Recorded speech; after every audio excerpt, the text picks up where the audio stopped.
بروم شادان به فلک، دور از غمها، دور از همه کس. ندهم من ره به کسی، در بزم یار من باشم و بس. شاد و بی باک با عشقی پاک، بر این آب و خاک بپرم ز جهان چو هما به دل آسمان.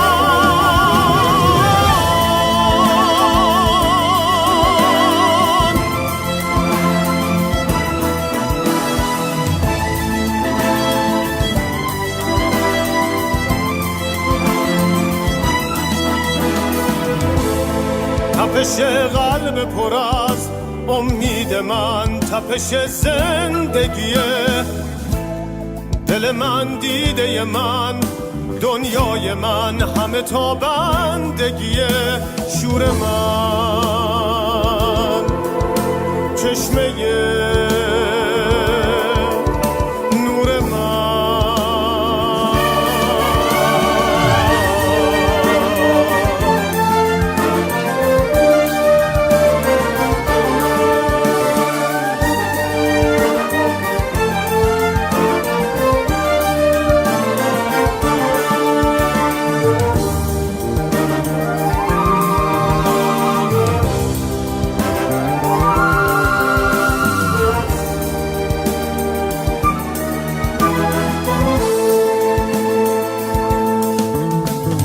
بروم شادان به فلک، دور از غمها، دور از همه کس. ندهم من ره به کسی، در بزم یار من باشم و بس. شاد و بی باک با عشقی پاک، بر این آب و خاک بپرم ز جهان چو هما به دل آسمان.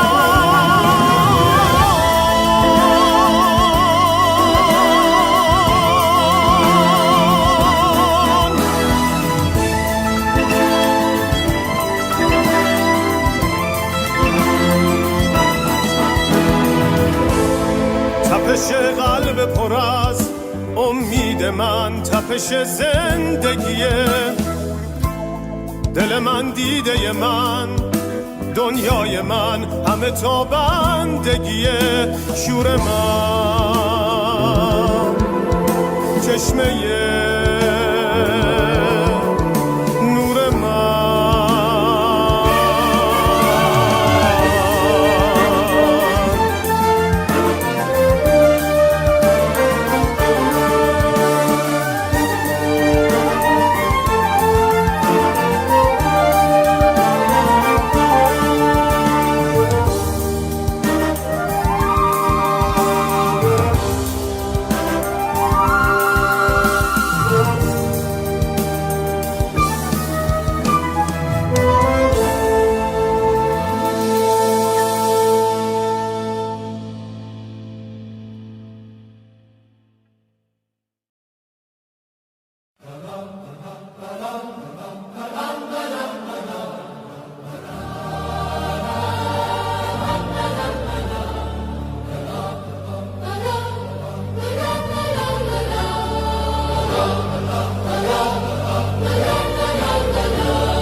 به نام پهلوی رها شویم ز یوغ بندگی.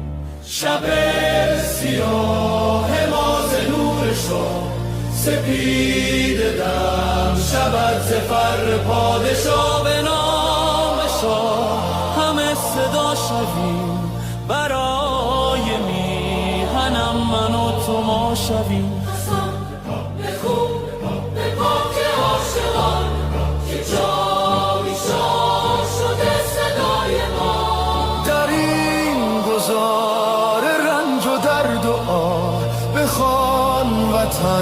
به نام پادشاه که با صدای شاه و نام تو جهان بلرزد از قیام تو.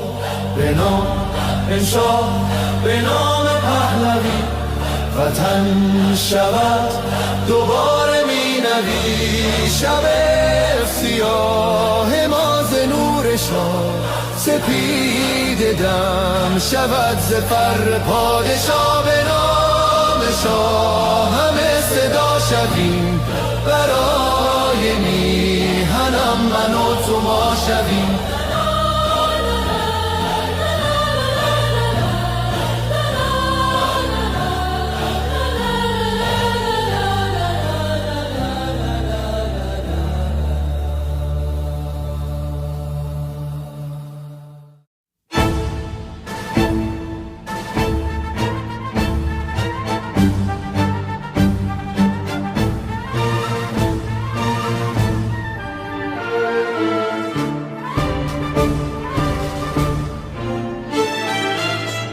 نام جاویده وطن صبح امید وطن جلوه کن در آسمان همچو مهر جاودان وطن ای هستی من شور و سرمستی من جلوه کن در آسمان همچو مهر جاودان بشنو سوز سخنم که هم آواز تو منم همه جان و تنم وطنم وطنم وطنم وطنم بشنو سوز سخنم که نواگر این چمنم همه جان و تنم وطنم وطنم وطنم وطنم همه با یک نام و نشان به تفاوت هر رنگ و زبان همه با یک نام و نشان به تفاوت هر رنگ و زبان همه شاد و خوش و نغمه زنان ز صلابت ایران جوان به اصالت ایران کهن ز صلابت ایران جوان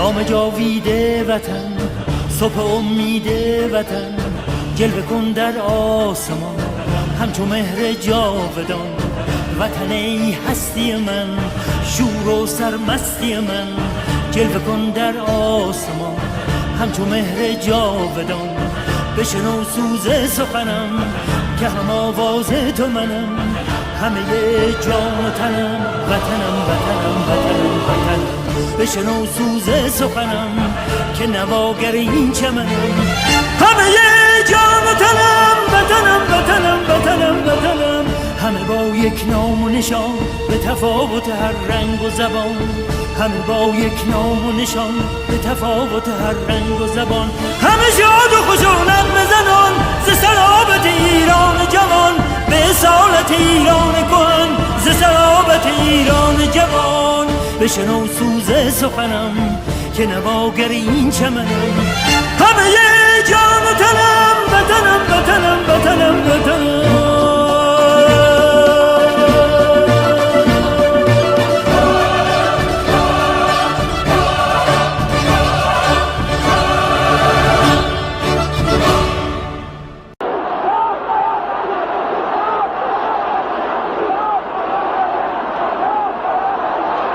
When you look at the crowds today, you have maybe 5,000-6,000 people here. On the streets yesterday, 1 million people, 1 million Iranians in the street for the Ayatollah Khomeini. Does that not give you concern? Does that not make you afraid?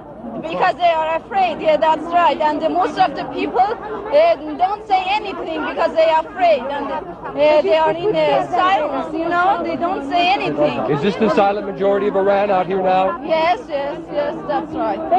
Do you want the Shah to return? Yes, Shah to the country. What about you, Shah?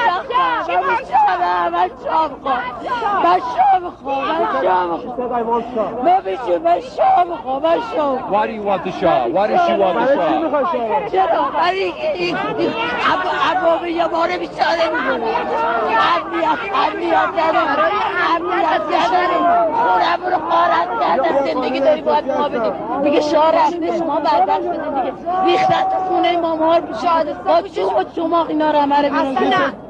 ما شاه میخوایم ما بیچاره این شادی کشتنش حلاله کجای قرآن گفته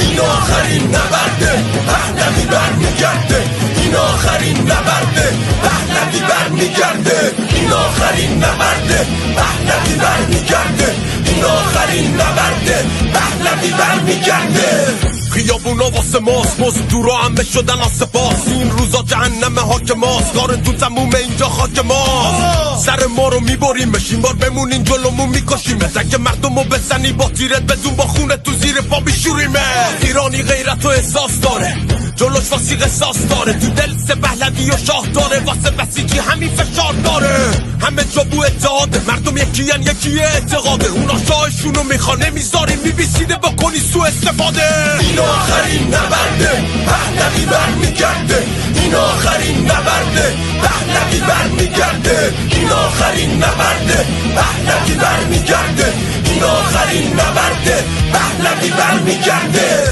ما رو از چی میترسونیم جنازتو میگردونیم تو شهر و روستا میچرخونیم دونه دونتون رو میفهمونیم آزادی به ما نزدیکه نگاه چپ کنیم ما رو یه تحریکه صورتت واسه ما میشه معنی که یا با ما یکی میشی یا که تدیگه همه پشت شاهیم میبینی داریم پشت کاری که واقعیه نه یه رشد واهی یه مشت آنی زیر هشه ایران پشت شاهیم تا خاک ایران ما چلو اندی سال دست بیگانه ها ایران ما ایمان ما میراث ما سالا ایرانی میسازه ایران و باز این آخرین نبرده پهلوی برمیگرده این آخرین نبرده پهلوی برمیگرده این آخرین نبرده پهلوی برمیگرده این آخرین نبرده پهلوی برمیگرده ایرانی داد بزن شاه تو فریاد بزن ایرانی داد بزن شاه تو فریاد بزن ایرانی داد بزن شاه تو فریاد بزن ایرانی داد بزن شاه تو فریاد بزن.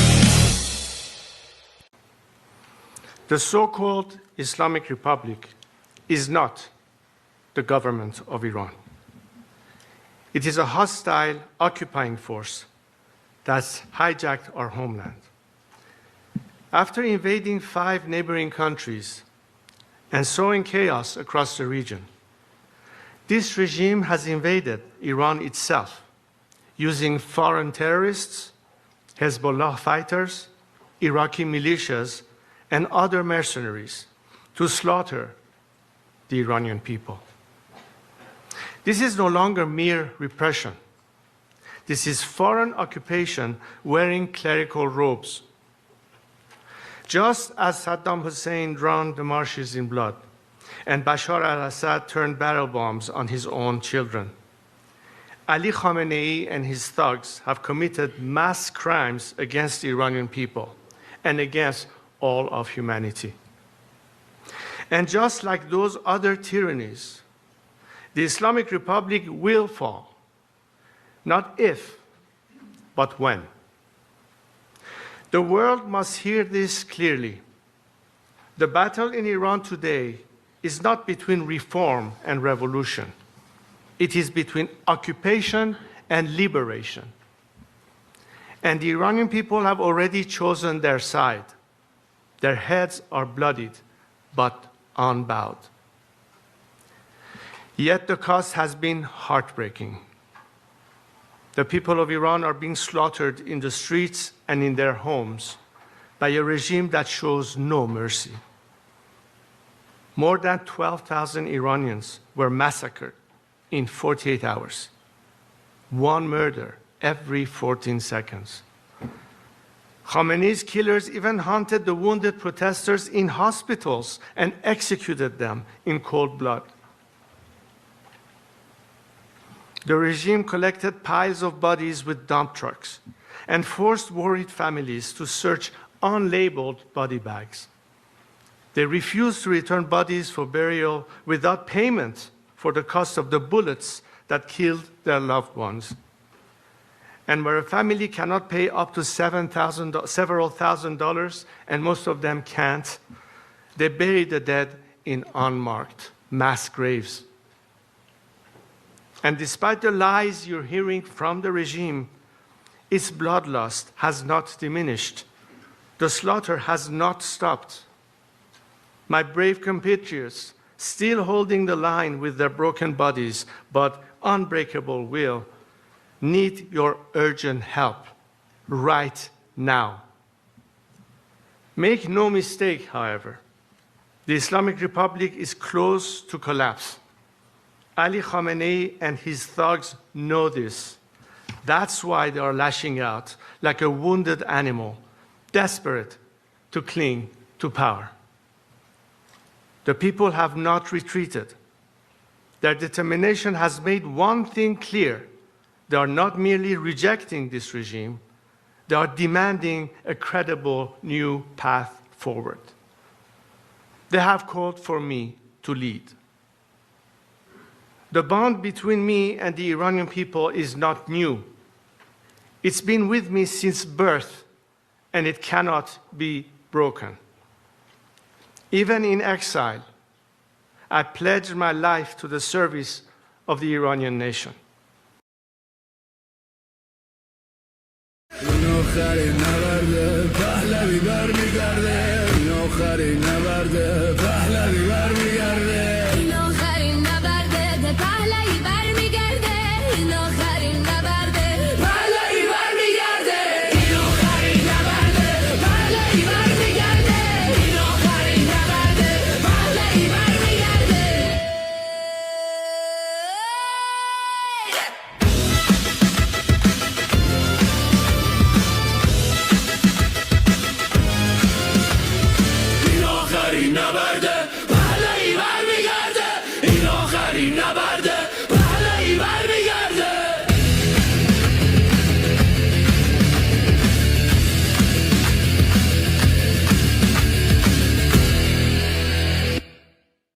این آخرین نبرد پهلوی برمیگرده.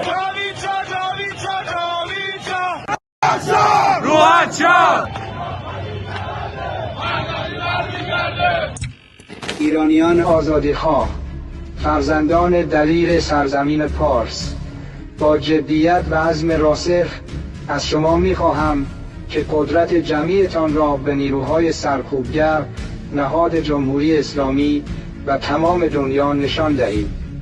برخیزید و اتحادتان را به نمایش بگذارید تا تاریکی عقب نشیند.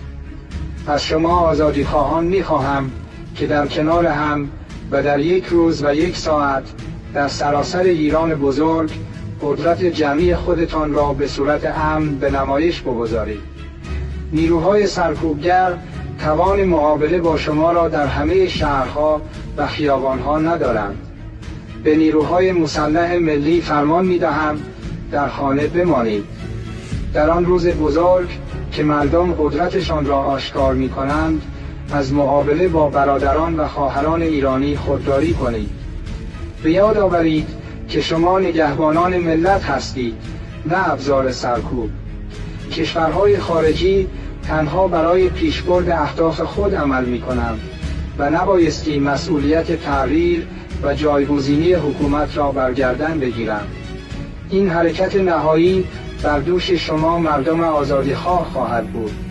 پیروزی نور بر تاریکی قطعی است.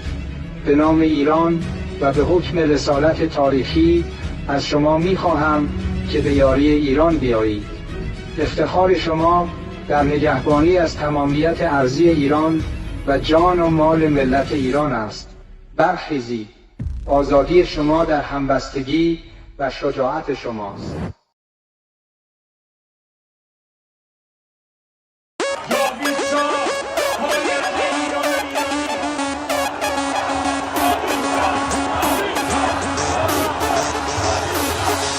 وقتی واسه غم نی گرچه قصه هامون کم نیست، همه خسته ایم قبولم ما فرصتی واسه ماتم نیست. روشن میشه فردا خورشید سرزمین ما سرم باز و سینه سپر بلند میگم جاوید شاه وقتی واسه غم نیست گرچه قصه هامون کم نیست همه خسته این قبولم ما فرصتی واسه ماتم نیست روشن میشه فردا خورشید سرزمین ما سرم باز و سینه سپر بلند میگم جاوید شاه روبروم یه واژه یه هدف به نام انتقامه پشت سرم دعای مادر و تو دستم تفنگ بابامه رو زبونم اسم شاه بگین این عشق بی انتهاست هر جا اسم ایران اومد اونجا صدای بچه رضاست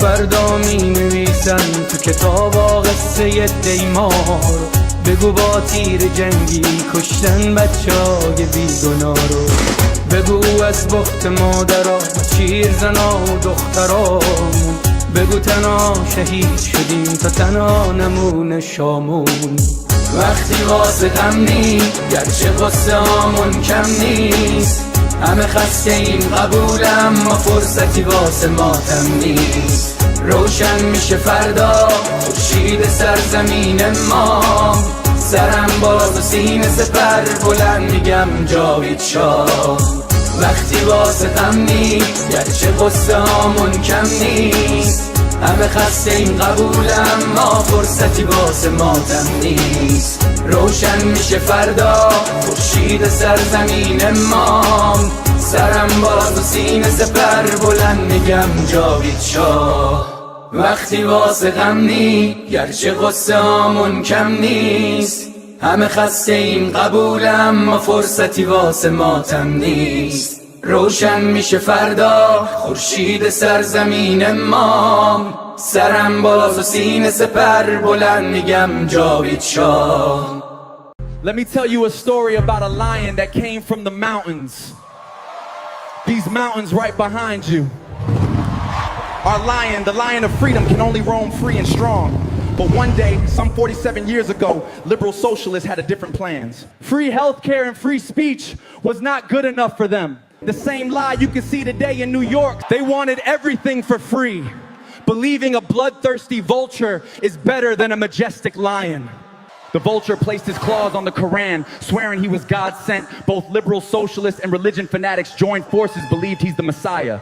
The vulture promised them prosperity, but instead took their dignity, stole all their resources to sponsor terror, and disconnected them from the world. Living our nation poor, isolated, and thirsty for water. But now our lion is back, and he's bringing help with him.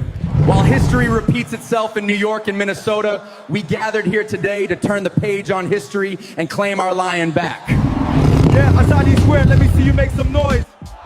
We came here to make history tonight. Azadi standing tall, we breaking down the walls. Everybody jumping now, answering the call. Look where we are right now, making history in my hometown. Screaming loud, let me hear the sound. Put your hands up and watch the world go round. Tehran, stand up, make some noise right now. We came here to rock the spot. This is Azadi, yeah, we made it to the stage. Put your hands up, let them feel the rage. Tehran, show me what you got. Inflation, inflation just we said an excuse, we came to uproot it. Breaking the chains, say it with me louder, till the oppression ends today. Azadi's underground sound, breaking through the silence. We ignite the streets, turn the stage into a riot. This is our moment now, feel the power rising. We end oppression now.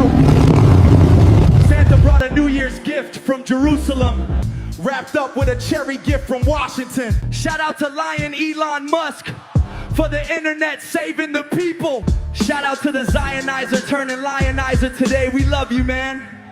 Shout out to Tommy, he's in the house. Shout out to Armin Navabi, the fighter of truth. Shout out to Nas Daily for upgrading our skills. Shout out to Erica LeBon, the brave lioness, standing brave and beautiful. We love you, Erica. Shout out to Goldie Gamari, the lioness golden heart of our nation. Welcome home. Also, Amjad Taha is in the house, the man who fears nothing but God and the truth.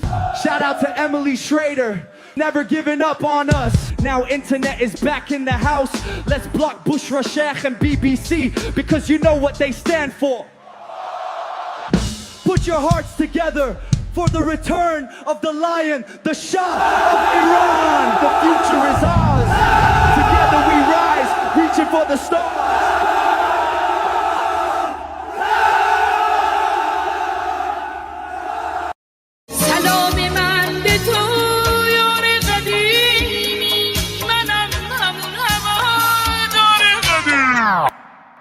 سید سلام، چطوری مردک؟ کلی کتلت شدین دایی بدون مدرک.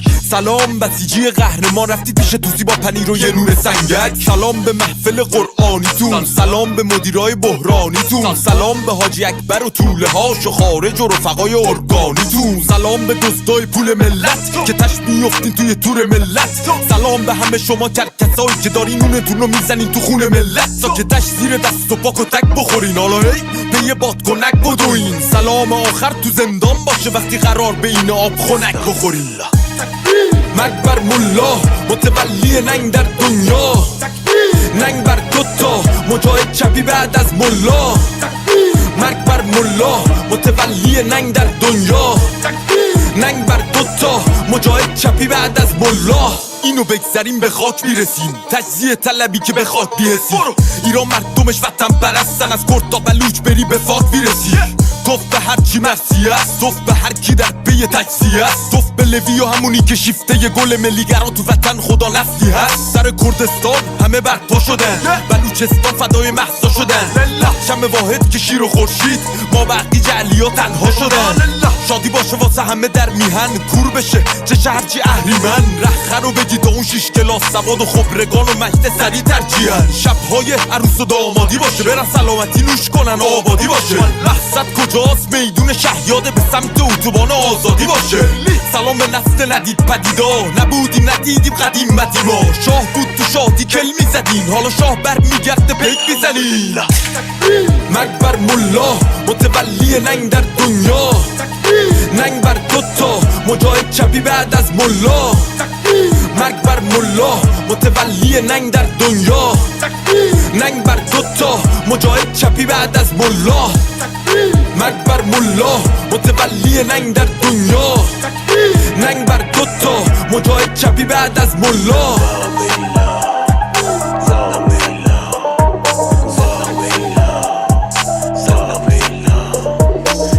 فاهنگ به این خوشگلی با نوایده بود، اسم این عشقاین رو توش بیاریم، ولی خب لازم بود دیگه. فکر کنم با نوایده روحت شاد. میاد روزی که سیمرغ ایران پالاشو کرده باز، که دیگه مردممون نشن قتل عام. میشکنه طلسم نسل ما، پیش ما خالی جای همشون، جزو خوبای تاریخن همه رفته ها. رو تخت بیمارستان میزنن تیر خلاص، هیلگر و سیب طلا نشون میدن زیر عبا. رگ آدم و حفا رو میزنن با تیغ حلال. 72 ملت رو کشتن کجای سینه زن، لای داده مردم گم میشه آژیر گشت. مامورا تو پاره میشن زیر ماشین خشم. این دفعه گلستان نشد آتیش رشت، ولی زحاک فریدون بالاخره پا میشه تشت. سر میکشه به فلک آتیش کینه آدم ها، مسجداتو میسوزن مثل سینه مادرها. طعم خون جوونا رو میچشه جانماز، ستون دینو میشکنه خیزش کافرها. با لباس عزا مادر میرقصی کنار مزار، هر کی بیشتر بکشه میگیره کلاش طلا. قهرمان اونیه که پشت در خالی نکرد، وقتی کوبیده میشد چماق سپا به درا. بار جنازه و جسد زیر شهر، دختر نوزاد تا پیرمرد. پسر میشه بی پدر، پدر میشه بی پسر. لباسامون سیاه ترن، نیمه شب تله جنین میجوشه تو دیگه مرگ. این مجاهدین دشمن ایرانی ها، این میرین عراقی ها رو واسه کی میارین؟ رقص جیر خورساز بیخیالی ایران داره میمیره، تنفس مصنوعی میدن با گاز شیمیایی. سقوط با همین از شمال تا جنوب، بالاخره فرو میرید تو خون. رسیده کاردا به استخون، شما میرید و ما میمونیم. شیر و خورشید دوباره میکنه طلوع. سقوط با همین از شمال تا جنوب، بالاخره فرو میرید تو خون. رسیده کاردا به استخون، شما میرید و ما میمونیم. شیر و خورشید دوباره میکنه طلوع.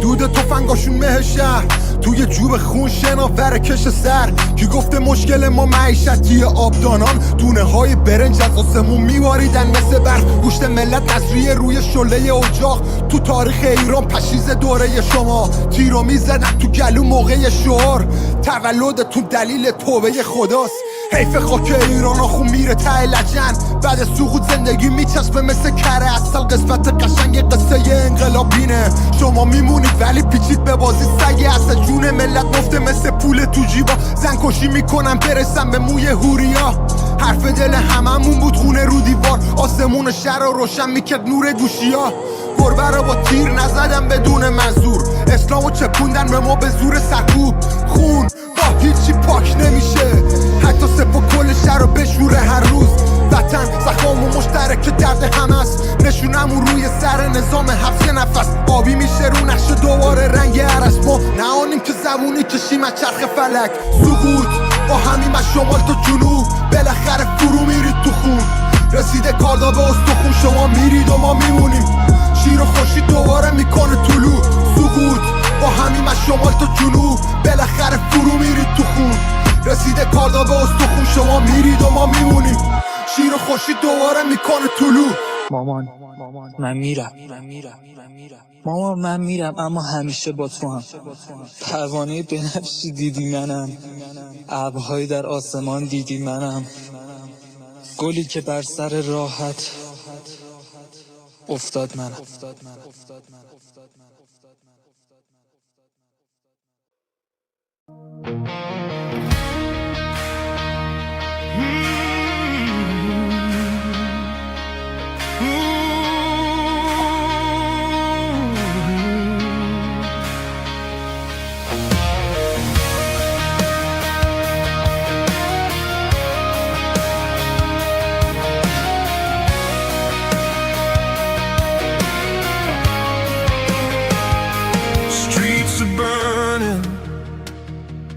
Voices rise, peaceful hands beneath the skies.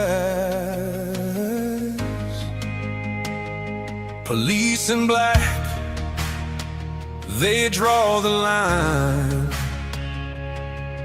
Basic GIRGC crossing every sign. They shoot at us, no shame, no fear. 11 souls are gone this year. We march with hope, we stand as one. Oppression ends, the fight's not done. Act, Mr. Trump, a genius, bold and strong. You never surrender, that's where we belong. Act, Mr. Trump, we're calling you tonight.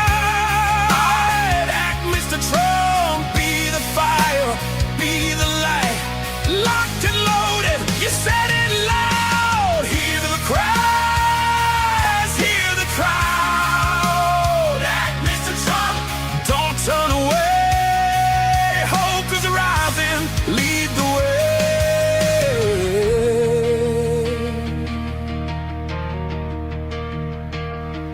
way. We don't ask for war or change, just freedom breaking.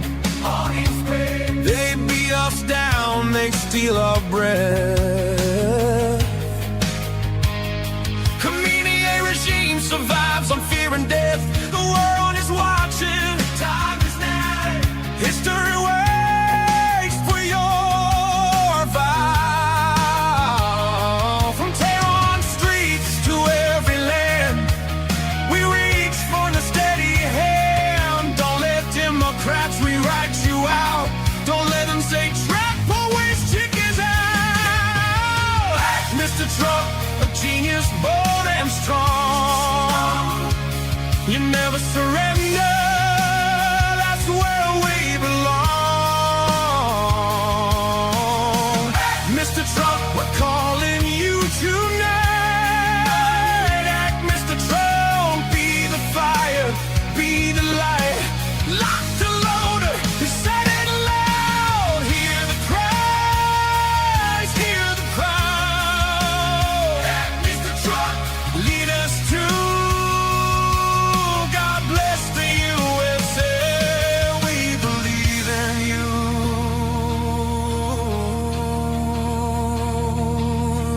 crown prince, hear his name.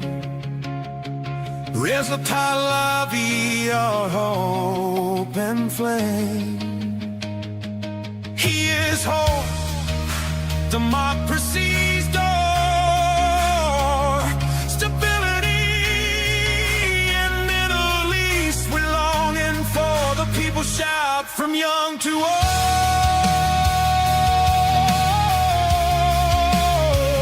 One leader, brave and bold.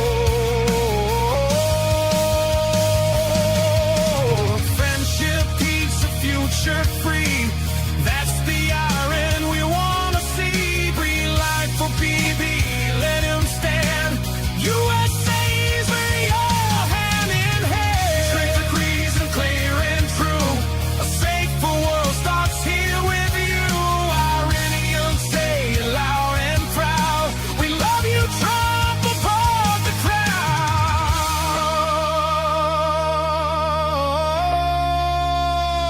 A genius mind,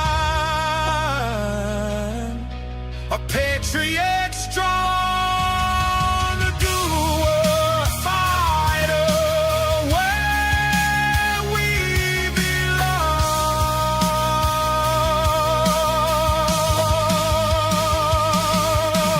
Act, Mr. Trump, history calls your name.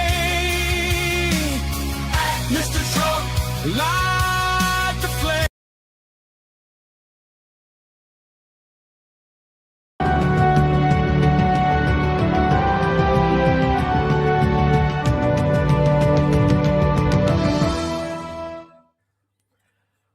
Welcome to Tutsi TV. This is your global news channel. Amaya Tutsi and the Islamic Revolutionary Guard Corps in Iran are once again in panic mode. They have been placed on high alert following a number of explosions across the country, including in Tehran and also the island of Kesh.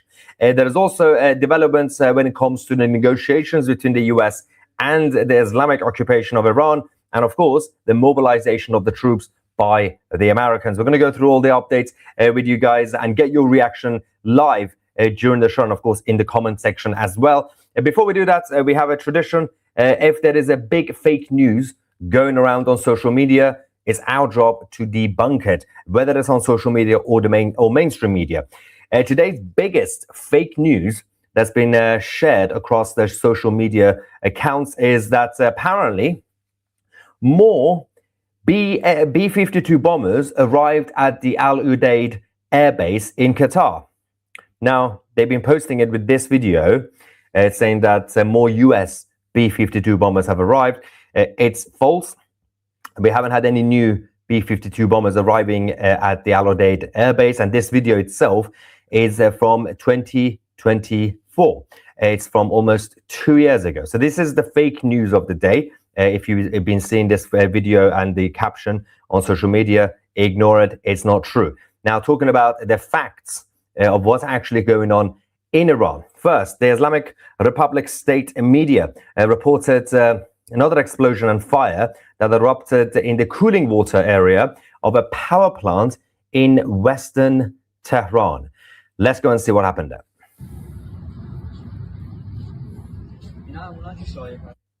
So this was the initial one, and one thing that we started hearing was at the same time, within a very short space of time, we had a couple of explosions in the capital, one in Qesh, and there was a couple of other fires that we couldn't really verify to see if there were actually gas leaks or accidents or whatever, but these are definitely the suspicious ones. There was another mysterious fire in the capital that was also reported. Let's go.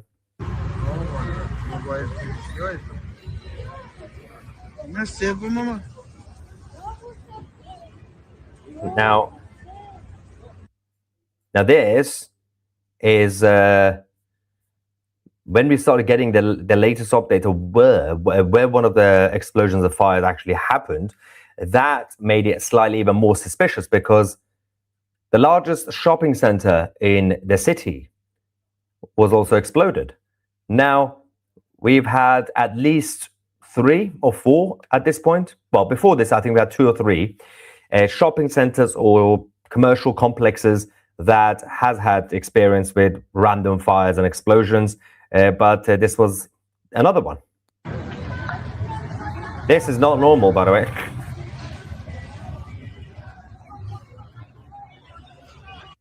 As there could be a lot of sabotage that could be happening, obviously, and there's a lot of again. There's also been a lot of other fake news that's been shared again on social media. People who were sharing fake footage, saying, for example, that Parliament in Tehran has erupted. Fire has erupted in Parliament. It's not true. There's a lot of fake videos that's going around as well. Considering that there's actual stuff happening anyway, there's no need to go around and create a fake news, but there are still people who do it because it's in their interest. The epidemic of gas leaks is accelerating across Iran, which obviously is not a gas leak, but they are gaslighting us to think that they are gas leaks. Get it? That's a good one.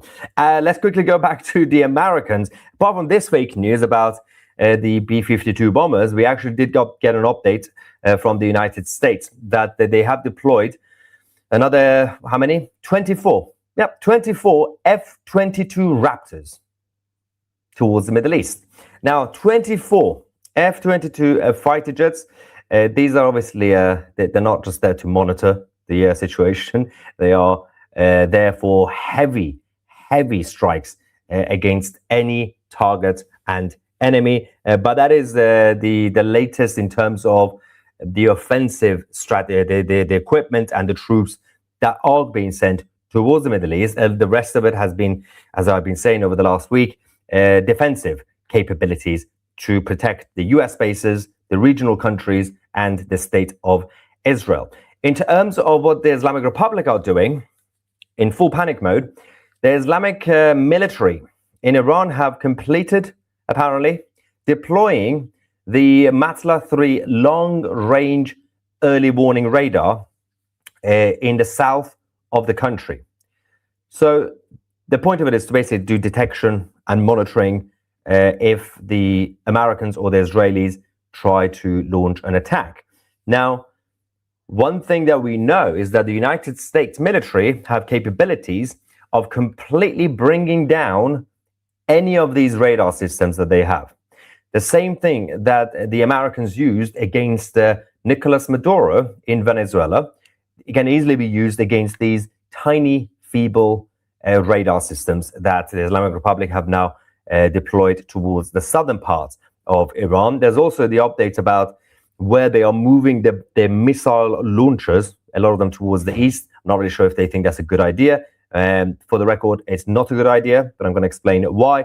Let's quickly go to the next explosion, this time heard in the island of Gesh.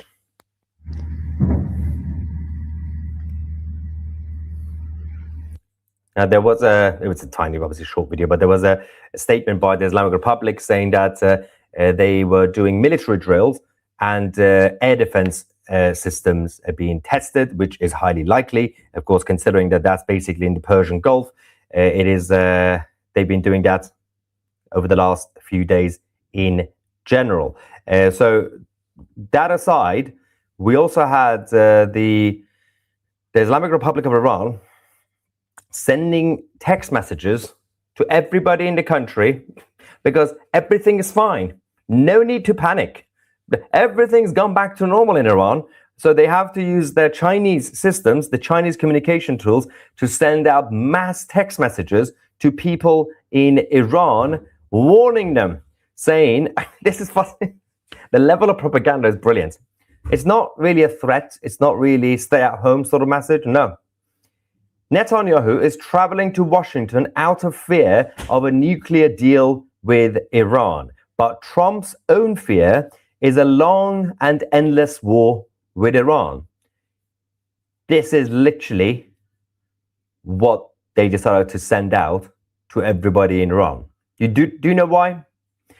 Primarily because in Iran, the Islamic occupation have not been able to successfully force people to be brainwashed by their propaganda state TV.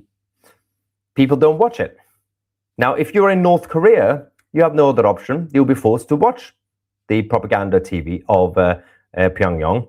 But in Iran, it's difficult to get people to watch the state media. So what they have to do in order to spread their propaganda is not just to make AI videos, to start sending mass text messages with propaganda. And if this were some sort of threatening message to everybody, we are watching you, we're coming for you, don't come out to protest, I would respect it.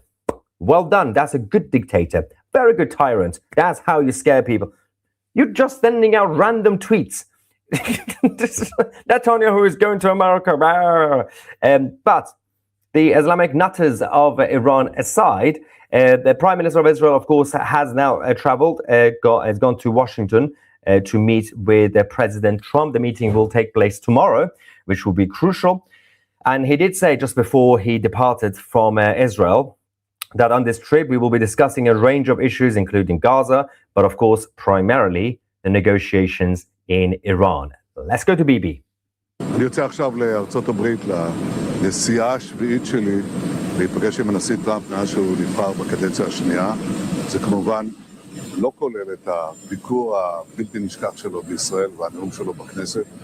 אני חושב שהדברים האלה משקפים את הקרבה הייחודית והיחסים באמת היוצא הדופן שיש לנו עם ארצות הברית, לי אישית עם הנשיא ולמדינת ישראל עם ארצות הברית, דבר שלא היה כמוהו בתולדותינו. בנסיעה הזאת אנחנו נדון בשורה של נושאים, עזה, האזור, אבל כמובן בראש ובראשונה במשא ומתן עם איראן. אני אציג בפני הנשיא את התפיסות שלנו לגבי העקרונות במשא ומתן, העקרונות החשובים, ובעיניי הם עקרונות חשובים לא רק לישראל, אלא לכל מי שבעולם רוצה שלום וביטחון במזרח התיכון. תודה רבה לכם. Can I just say, I actually feel sorry for the Islamic Republic here, because it's really not fair. They think they're having some sort of bilateral talks with the Americans. Firstly, they're not even bilateral talks when you got a bunch of Arabs in the middle of the negotiations. But it's not fair, because you're not just negotiating with the Americans, you're negotiating with America and Israel. And the Israelis are not actually negotiating with you. Israelis are talking with the Americans to then, for the Americans to tell the Omanis to then tell you what you should do. So it's a very difficult position for the Islamic Republic. So my thoughts and prayers go to Khamenei and his terrorist gang. But obviously the situation on the ground aside, we also have some updates about who may be coming or have come from Washington, the White House specifically, to the Middle East. So we had a clipper from the US Air Force that departed from the United States, went, usually this is what they use to transport White House officials, key senior officials, went towards the Middle East, initially landed in Cyprus for a short space of time, and then moved towards the region. So there is a lot of stuff that's happened in terms of the central command, the senior military leadership, the senior political officials from Washington. Everybody's going towards the Middle East, and we're also going to talk about what the vice president is up to, J.D. Vance, because his role is also now crucial when it comes to another corner that could be used to attack Iran, which is Azerbaijan and Armenia, which was the genius of the White House over the last few months. Now, this aside, the Crown Prince Reza Pahlavi has once again sent out a new video statement about his thoughts. Let's quickly go to him, and then we're going to talk about more updates about the Americans and how they are continuing to mobilize their troops in the Middle East. Let's go to the Crown Prince. همیهنان شجاع و مبارزم. همانطوری که خوب می‌دانید، جمهوری اسلامی همیشه تلاش کرده است که ایجاد یأس و ناامیدی بکند. ما این همه جوان و مردم هوشیار از دست ندادیم که بقیه شما امیدی به زندگی نداشته باشید. بالعکس، ما با زنده ماندنمون ایرانمون رو نجات خواهیم داد. درگیر این مسائل حاشیه‌ای و بحث‌های فرعی نشید که فلان جا این حرف زده شده یا مذاکره انجام شده. ایمان داشته باشید به پیروزی خودتون، ایمان داشته باشید به قدرت خودمون و باور داشته باشید که این بار جهانیان پشت سر شما خواهند ایستاد و از آزادی شما حمایت خواهند کرد. دست در دست هم پیش خواهیم رفت و دشمن را شکست خواهیم داد. پیروزی از آن شماست آینده ایران. Yeah. So this weekend, we are going to have a massive global awakening across the world, led by people in Munich. Yes, Saturday, the 14th of February. Everybody's Valentine's Day has been ruined because everybody's going to Munich. There's also going to be massive gatherings in Toronto and Los Angeles, and of course across the world in general. But this is for the opposition in Iran to rally the troops, to send a message to the rest of the world, especially when it comes to Munich, because you have the security conference in Munich this weekend, and the world leaders are going to be there. It's important to send a message to everybody that the Iranians are united, the Iranians are ready to take back control of their country. They're quickly going to the Americans. First, we have Ali saying,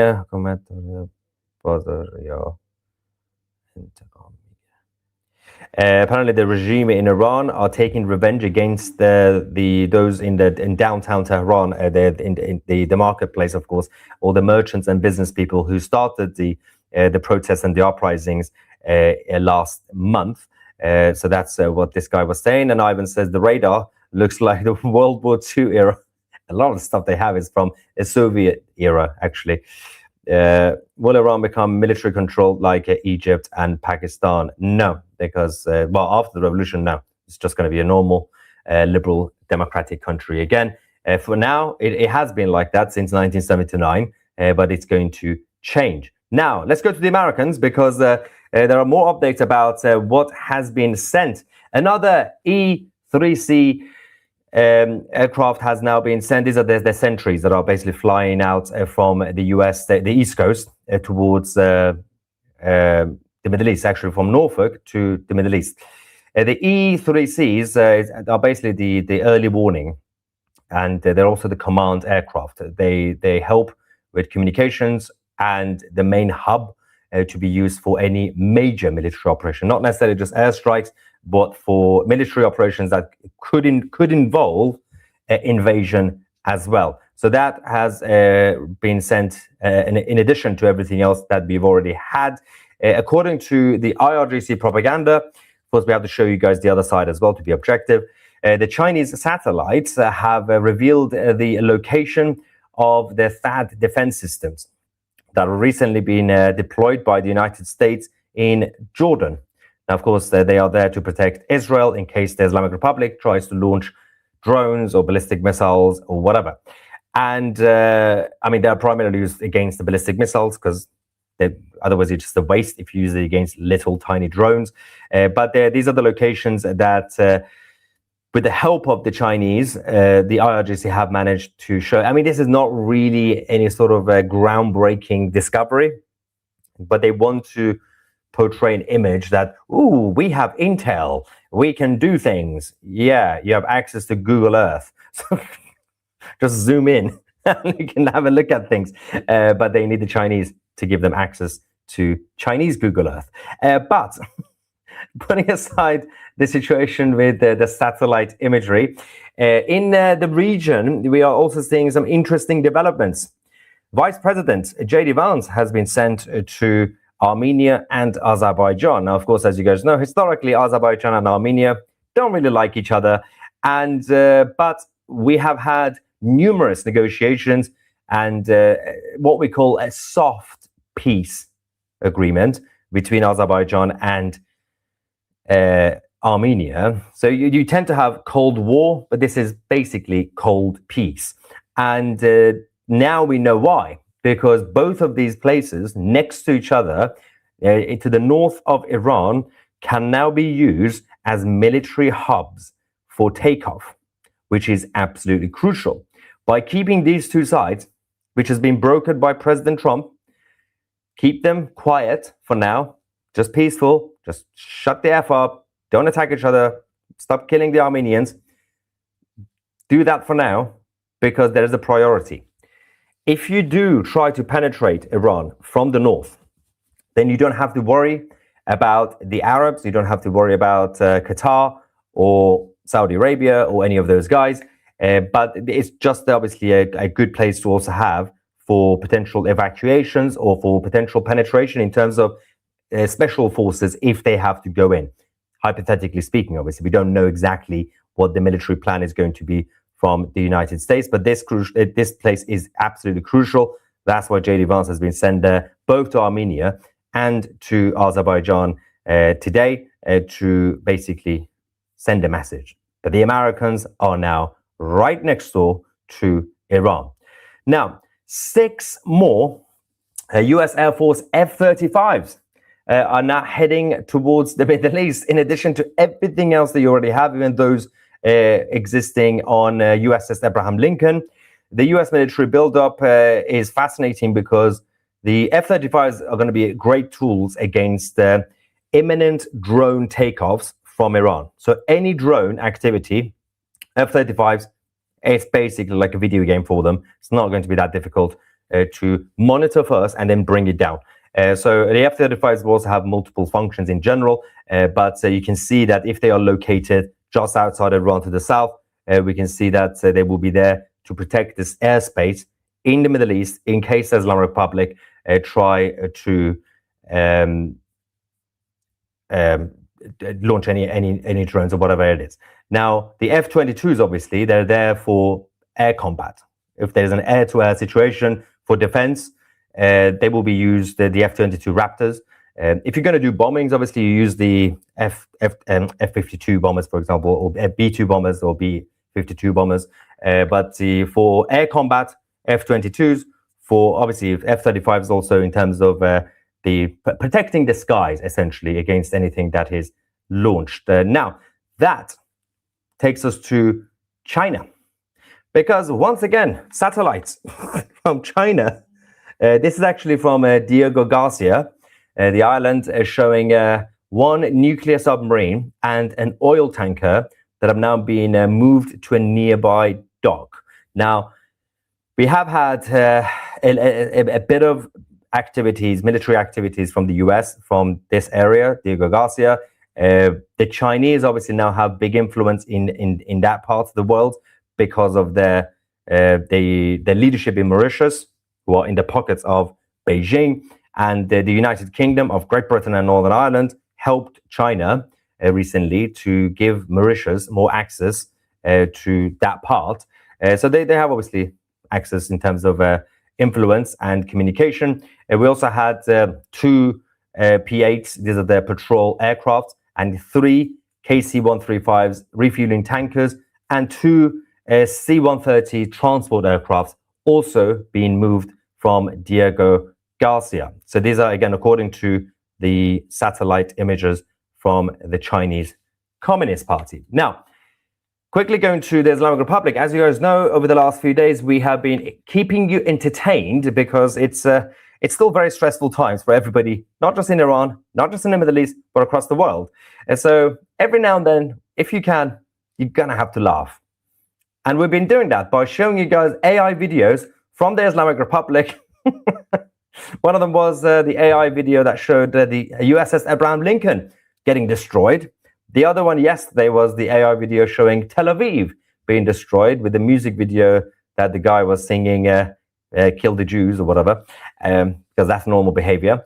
Today, we have the IRGC channels publishing another AI video, this one threatening the Americans, saying that the Islamic Republic of Iran has declared that the military presence by the Americans in the region exposes the entire Middle East to a full-scale war. Let's go to AI IRGC. Oh, hello. This one is like Call of Duty.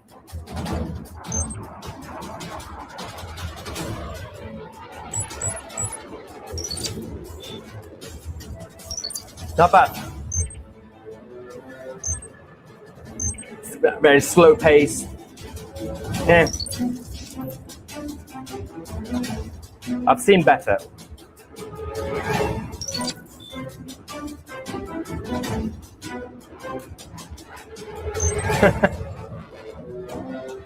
Still going.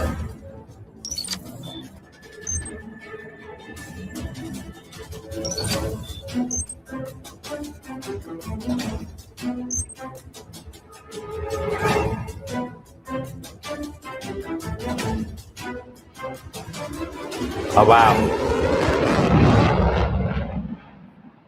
Is that it? Okay. Yeah. It's like the intro video to the latest Call of Duty. And I say specifically Call of Duty because it's a terrible video game. Battlefield is the only way to go. So yeah, that was supposed to be threatening, but it really wasn't. I'm not scared, unless you are. But the IRGC media themselves are also reporting that the Islamic military, the Air Force, the Aerospace Force, have now successfully tested a new advanced missile in recent days. Now, the interesting thing about this is that the video they showed us with no sound was an old video, but they said we have done a test using a new advanced missile, but the officials have now said that the details of the test of the new missile are being kept classified for national security purposes. So everything remains undisclosed, but trust me, we've done something. We can't tell you what we've done. I don't know, but I know that something's happened. We have sources. We can't tell you what the sources are. I'm guessing Candace Owens is responsible for the testing of the new missiles because nobody has any evidence of what they're talking about. What are they doing? You can't use old videos with your existing ballistic missiles and say, we've just made another new advanced missile in the middle of a war. We just discovered we could make new ones. And we've done a test. Oh, where did you do it? Somewhere. Do you have a video? Can we see how it works? No, it's a secret. But you did the test out in the open. Yeah, we did. So people could see it. Technically, if they're around. So tell us. No, we don't know. That's basically the short summary of the conversation between the Islamic Republic and the rest of the world when it comes to this testing, whatever they've been doing. It's interesting how they think the rest of us are stupid. So we have this is to see you wave the Israel and Iran flags. Well, I can't do it now because I don't have neither of them, because I'm not in my home studios. I'm currently in a bunker in Gaza. I might just say that. To bring F-22 Raptors is huge. Khamenei is screwed if they are unleashed. Yeah, I mean, none of the fighter jets of the Islamic Republic will be able to fight against the F-22s. Not necessarily just because the F-22s are superior, but the pilots are superior. You do not mess with the US Air Force pilots. It's just not a good idea. If they come to you, you jump. Just jump out. You don't need parachute. Just jump out. Eject. And not in a good way. Khamenei should lay off the beans. Too much gaslighting, blowing the lid off his hiding places. I do wonder if, because as you guys know, any sort of leader, whether it's a democratic leader or a dictator, you've got the closest people to his inner circle deciding what to share with the leader, because they don't have to tell, they tend not to tell everything to the leaders. If this person needs to know something, they will tell them. Otherwise, we're going to get into trouble, because people like Khamenei, they shoot the messenger if they don't like the message. So how much does Khamenei actually know about the situation on the ground right now? Because he's not on the ground. He's in a bunker. So, because he's a very brave leader. And, but that aside, we do know that they had to move his location 3 times now. We just don't know where he is anymore. I'm still going to guess he's somewhere in Tehran, but we don't know. F-22 against biplanes.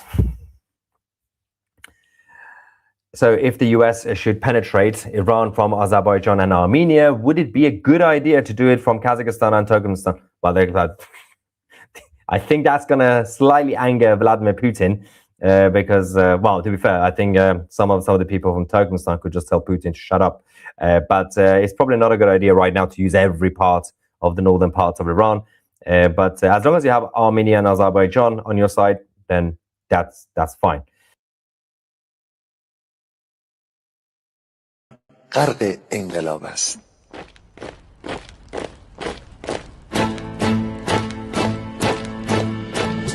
کشور ما، تاریخ ما درسی دگر فرا گرفته، گویی اهورا مستا دوباره در نور خود مرا گرفته. اکنون سرودی سر میدهم باز فارغ از رنج و تشویش، ایران غرق انقلاب است، به پیش به پیش به پیش.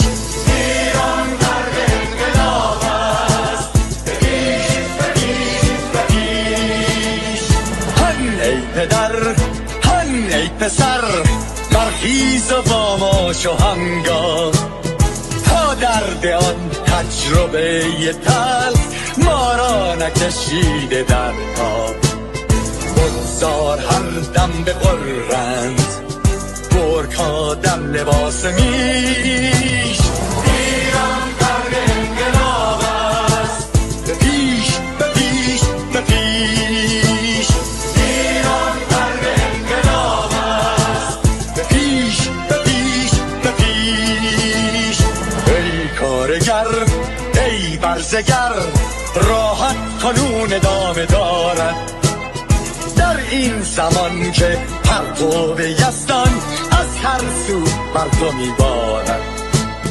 پس پیش به سوی آزادی از بحر خزر تا کیش.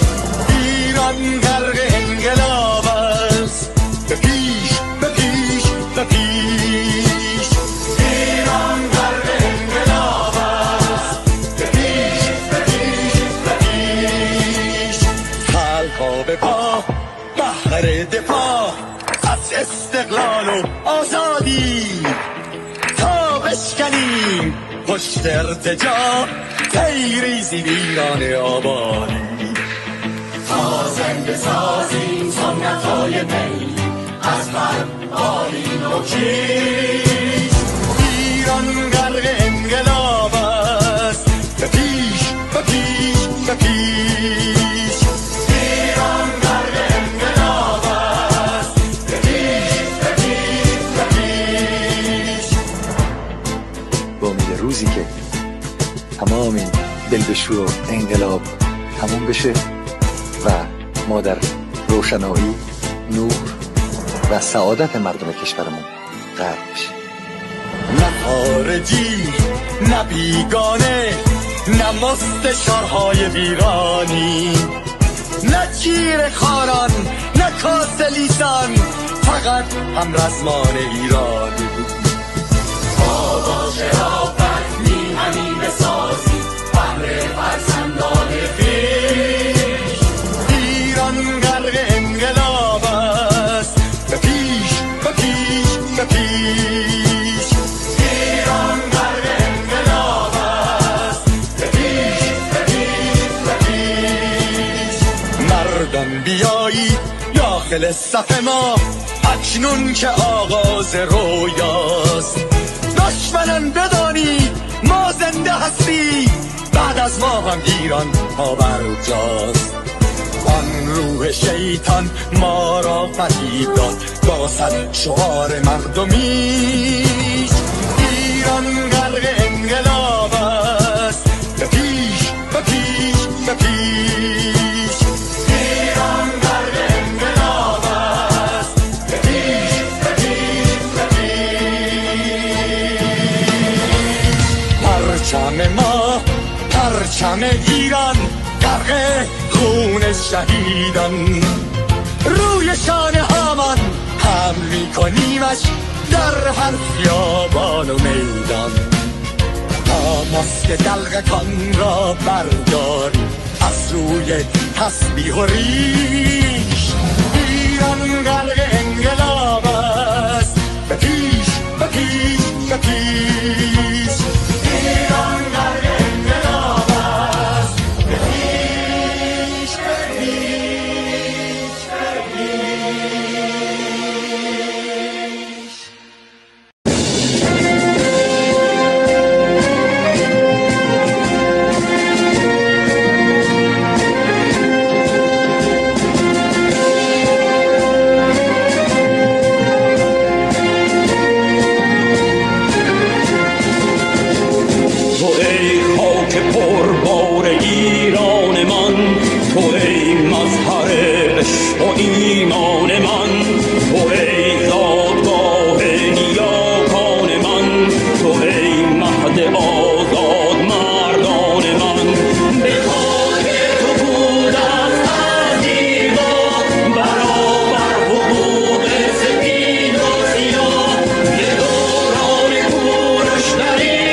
کردار اهریمنی زمندار گفتار و کرداری همیشه پدید آید آزاری چو ایران ما مهد زیبایی است مهین سرزمین اهورایی است دلم میکند هر دم آهنگ تو که ننگ است ماتم به فرهنگ تو چو ایران نباشد تن من نباد ملی بوم و بر زنده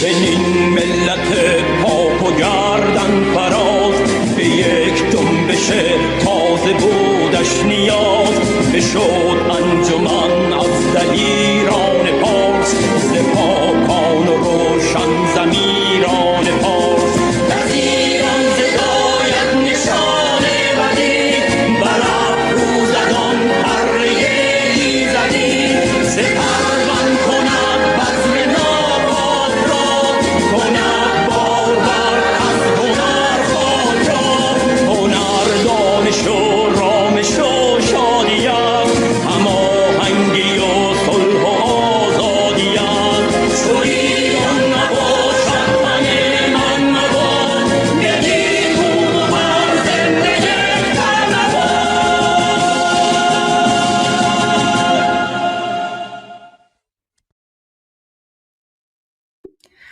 Well, Durud Patriots, good morning, good afternoon, good evening, wherever you are. Welcome to day 45 of Iran Revolution Live with your amazing host, the wonderful Armin Navabi. And your amazing host, the wonderful Goldie Kamari. Thank you so much, Armin. Thank you. It's been a super busy day already. 2C just finished, but Armin, on top of that, Ooh. apparently, Oh my God. Wow. yeah, she's gonna be briefing the members of the media. See, guys, we're on top of all of this. We are on top of everything. So we have no idea what she's going to be talking about, but I've been keeping an eye on that. So we'll just keep an eye on that as we go through our news and info and updates. So Armin, how was the Persian stream?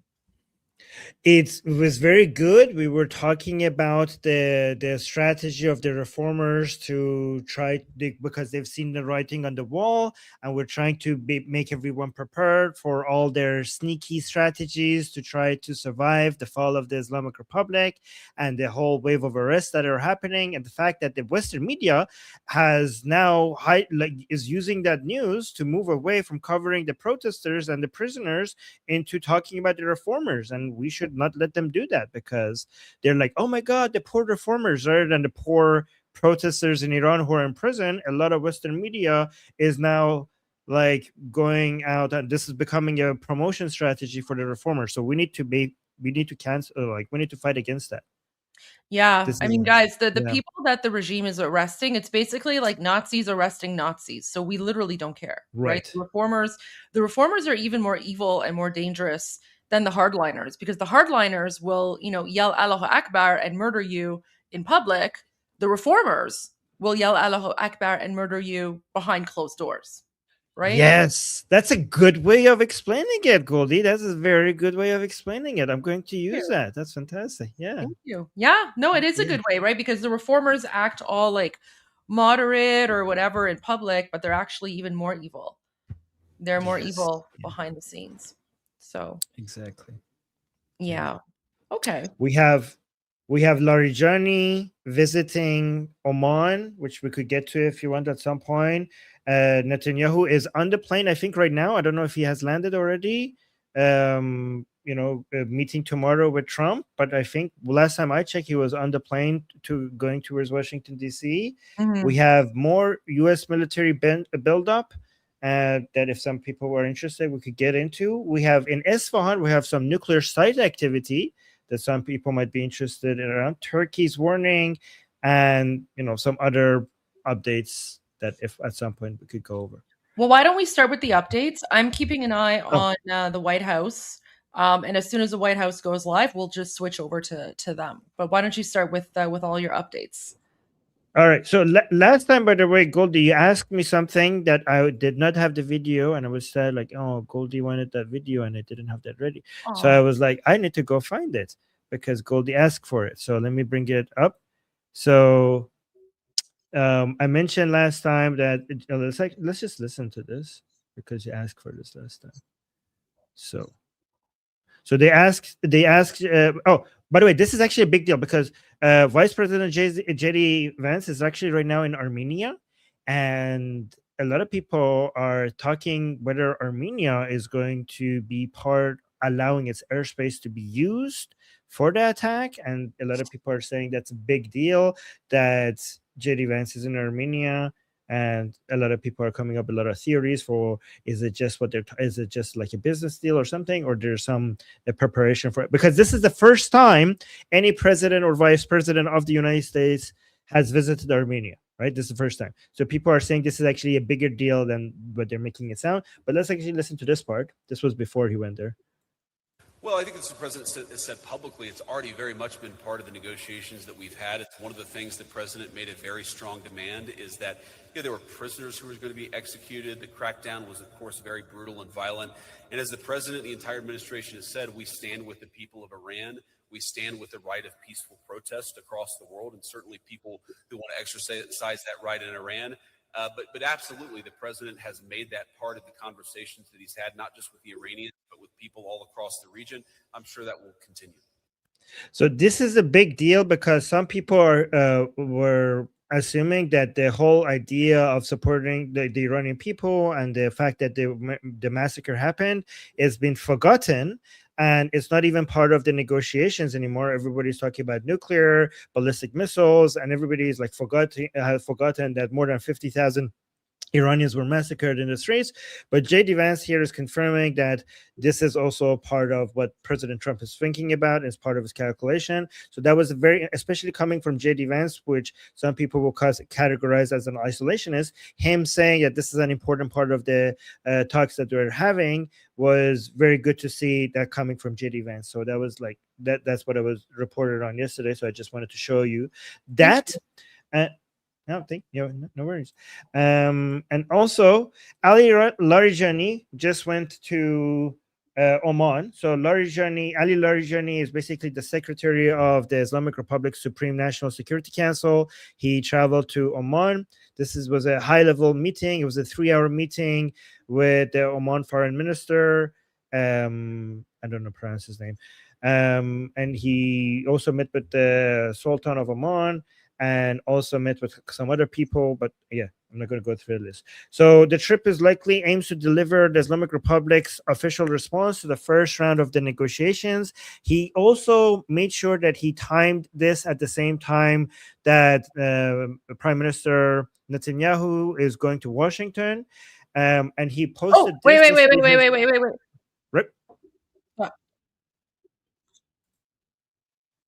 Surveillance footage from FBI in the Savannah Guthrie case on just this heartbreaking situation with respect to her mother. The president encourages any American across the country with any knowledge of this suspect to please call the FBI, who continue to assist state and local authorities who are leading this investigation on the ground. And once again, I will reiterate that the prayers of this entire White House are with Savannah and her family at this time. And we hope this person is found soon and that her mother is brought home safely. President Trump has a very busy week ahead, so I will begin with some scheduling announcements today.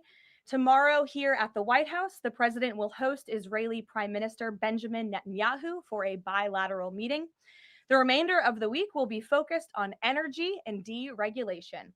Tomorrow afternoon, the president will hold an event in the East Room to tout clean, beautiful coal as America's most reliable and affordable energy source, especially during periods of peak demand, just as we saw during this most recent winter storm, which impacted hundreds of millions of Americans. The president will discuss how clean, beautiful coal is not only keeping the lights on in our country, but also driving down the cost of electricity across the country as well.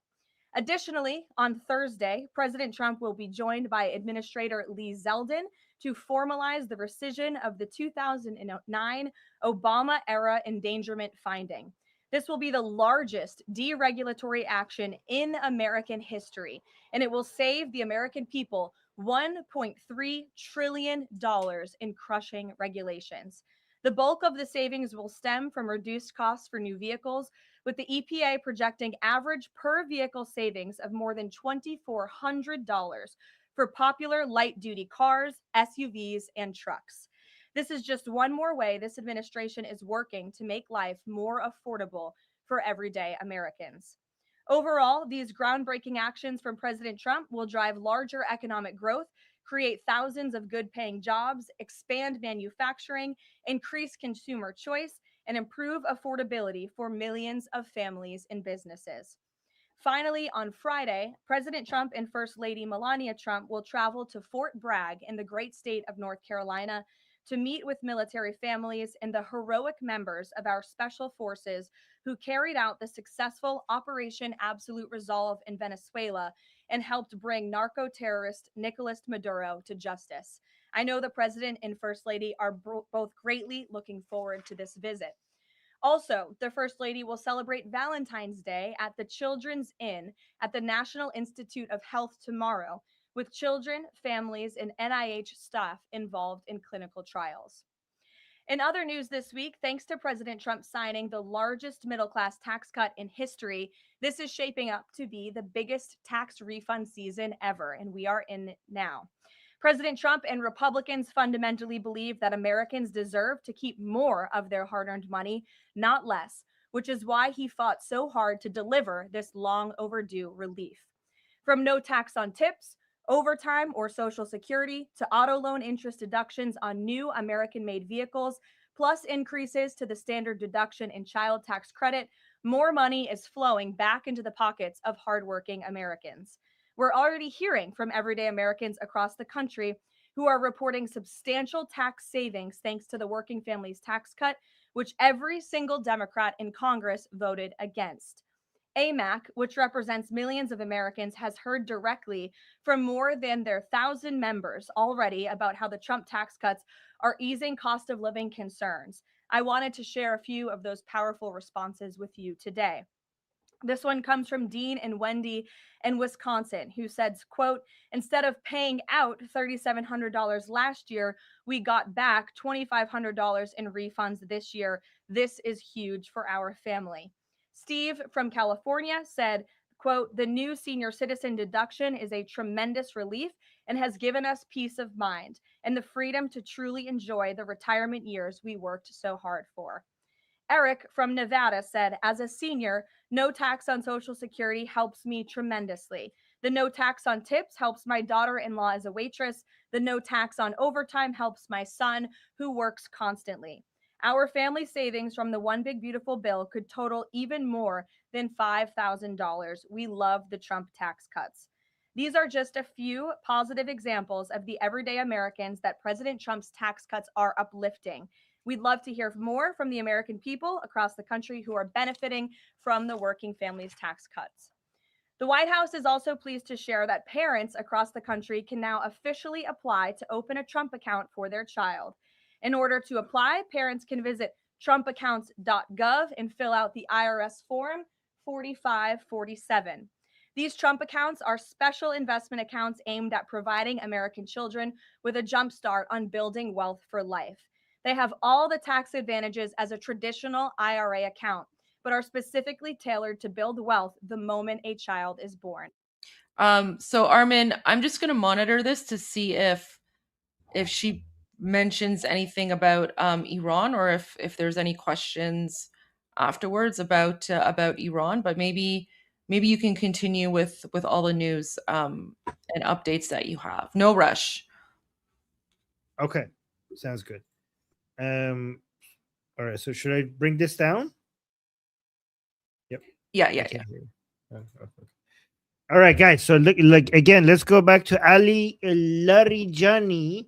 Ali Larijani is one of the highest officials within the Islamic Republic, and he's the secretary of the Islamic Republic Supreme National Security Council. He was in Oman, as I mentioned, and they timed it in a way that it basically coincided with Prime Minister Netanyahu's visit to Washington D.C. I don't know, like why they do this. Like they're big on symbolism. They're really big on symbolism, and they're like, oh, you're having your tax, well, we're having our tax. Yeah, like it's high school mentality.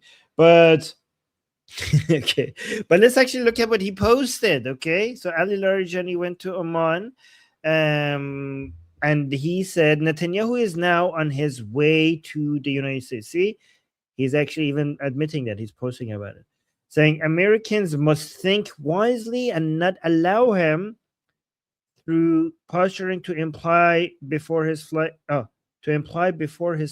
that in quotations, I want to go and teach Americans the framework of the nuclear negotiations. So he's basically saying, he's trying to say, hey, Americans, don't let the Jews drag you into a war. That's basically the translation. That's what he's saying, which is very interesting coming from him, because he's doing that right now. He's like, hey, don't let the Jews tell you what to do, but let me tell you what to do, Americans. Hey guys, Americans, don't listen to Israelis, listen to the terrorist Islamic State, the Islamic Republic. Okay, Israelis are not to be trusted. It's the Islamic Republic that you should be actually learning political lessons from. Okay, so that's what he's saying, right? Saying they must remain alert to the destructive role of the Zionists. Okay, yeah, sure, guys. This I'm pretty sure Americans are going to appreciate this anti-Semitic narrative. They're like, oh my God, he has a point. He has a point. Guys, aren't you not tired of this like anti-Semitic BS? Like, when are we going to get rid of these people? So he's in Muscat. This was just now. Anyways, so that's Ali Larijani. Like, I don't know. Yeah, does this even need a response? Yeah, don't listen to your main ally in the Middle East. Americans, don't listen to your main ally in the Middle East.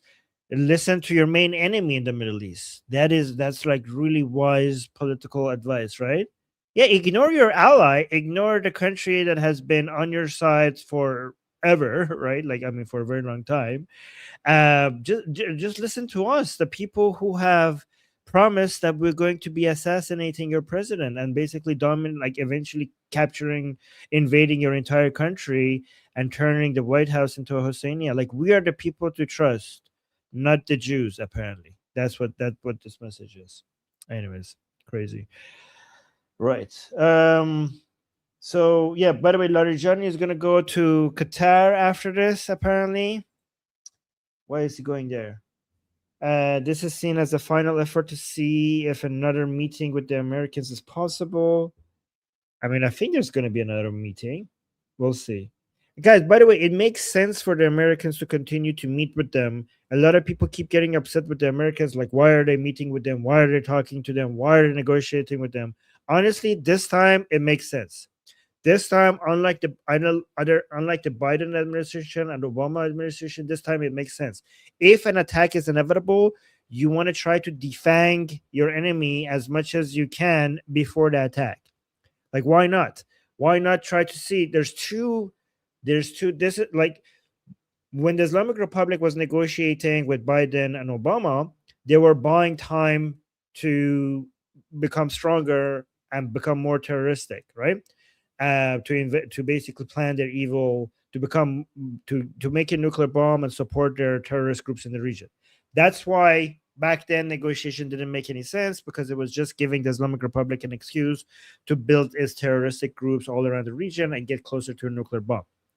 But now negotiations make sense because the United States is suffocating the Islamic Republic, and as time goes by, the Americans have more time to bring more of their military assets in the region, right? So that's one. Two, because if you could basically remove some of the deterrence capability before the attack, then that's going to make the attack easier just by negotiation. And three, you want to allow some parts of the Islamic republics to have some hope that maybe through negotiations attack will not happen. Because if you completely remove the hope for negotiations having a result, then what that would do is that would make the Islamic Republic attack earlier, because they know, like, why not just start the war anyways? Because why allow the Americans and the Israelis to keep building up their military assets around the region? If they're going to attack, let's do it earlier. So you need to provide some form of hope for them so that maybe they could not do that, like basically just allow everything to just build up. Actually, to confirm that, again, guys, nothing is 100% certain, but let me just to confirm that, let's go back to JD Vance again. So remember, guys, how I told you this is one of those, you know how you guys say ARMIN is sometimes right? This is one of those instances, okay? Because I told you that one reason why the Islamic Republic why the war is being delayed is to basically weaken the Islamic Republic as much as possible before they carry out an attack. So let's actually listen to this over here. Listen to this, JD Vance again. A lot of people recognize that we need to do something with Iran, but not these weak little bombing runs. If you're going to punch the Iranians, you punch them hard, and that's what he did when he took out Soleimani. By the way, that action, people said that it would lead to broader war. It actually brought peace. It actually checked the Iranians and slowed them down a little bit. But let me just say something about this Iran issue, because maybe the most important diplomatic breakthrough of the Trump administration was the Abraham Accords. If you want to check Iran, the way to do it is to, one, withdraw their oil money, which of course Joe Biden's been bad about, but you've also got to enable the Israelis and the Sunni Arab states to work together and actually provide a counterbalance to Iran. Joe Biden has done nothing. You have the infrastructure there, sitting there, to weaken Iran, to strengthen our ally Israel. Joe Biden's done nothing with it. Donald Trump would reinvigorate it. I think a lot. Guys, this is a confirmation of the strategy that I told you earlier. This is amazing that we have this video. And again, remember, this is coming from somebody who a lot of people would categorize as an isolationist.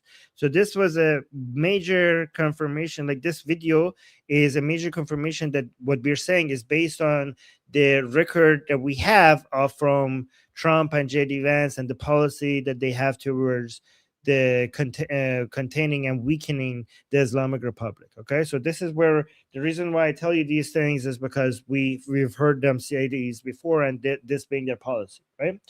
All right, so let's go to the main news that everybody is talking about. The main news that everybody is talking about is basically Netanyahu's visit to Washington, D.C. So the meeting, as I mentioned earlier, he was in the plane just a few minutes ago. But so Israeli Prime Minister Benjamin Netanyahu is heading to Washington. I mean, he's already there, I think. President Trump tomorrow. Again, remember that this meeting was supposed to happen next week, but they made it happen earlier because I don't know why, but it's actually very interesting that something must have happened that they had to prioritize this. Everybody knows that the main thing they're going to be talking about is Iran, but what they're saying they're going to be talking about is not necessarily what they are going to be talking about. It is about Iran, but what about Iran? So what they seem to want to be talking about is Israel's red lines and the idea that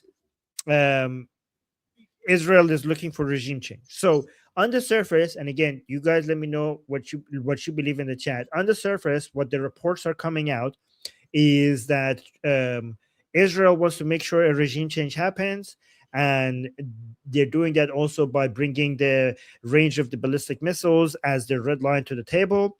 But they're saying, the report said that the United States might be looking at other ways other than regime change. Again, this is on the surface, and Israelis are trying to go there to push the Americans for regime change, right? This is on the surface, but a lot of people are saying this is not true. What you see on the surface is not what's happening in the behind the scenes. You let me know what you think in the chat. People are saying that both Israelis and Americans are on the same page. They want to do regime change. They're just meeting to discuss the strategy. I mean, Prime Minister Netanyahu has his military commander with him, and a lot of people are saying what they're going to be discussing is war strategy, not what they actually say. So let me actually look at what they're actually saying. So sources suggest that Prime Minister Netanyahu is aiming to push Washington towards basically a military option. He plans to present new intelligence on Tehran's military movements to Trump. So and by the way, a lot of this is based on Israeli media, right? Especially the right-leaning ones closer to Netanyahu. So Israelis red line. So the red lines for Israel is so the main red line for Trump is zero enrichment allowed on Iranian soil. And again, this is also Israel's red line, but Trump is the one who talks about this more. All enriched uranium must be shipped out. So, but the missiles is something that, I mean, both of them talk about all of this, but you could see that when Trump speaks, he's mostly talking about nuclear, but when Netanyahu speaks, he's mostly talking about limiting Islamic Republic's missile program, specifically restricting the ballistic missile range to a maximum of 300 kilometers. By the way, please understand that this red line of Israel is the same as regime change. I'm not exaggerating, and I don't know. Let me know if you guys understand this. Why is it that when Israel says that we will accept nothing but reducing nothing short of reducing the ballistic missile range of the Islamic Republic to 300 kilometers, it's basically the same as asking for regime change, because we know there's no way in hell that the Islamic Republic is going to agree to that. There's no way in hell. Even if there was a tiny little bitsy small little chance that they would agree to zero enrichment, which there's no chance even there, but even if there was a chance that they would accept that, they're not going to accept this. So this is a red line of Israel that there is no chance in hell that the Islamic Republic is going to agree to when it comes to reducing the range of their ballistic missiles. Because reducing to 300 kilometers is basically the same as just accepting defeat and allowing Israel to come take over, right? Because they have basically zero deterrence if they have that. So asking for that is basically asking for regime change.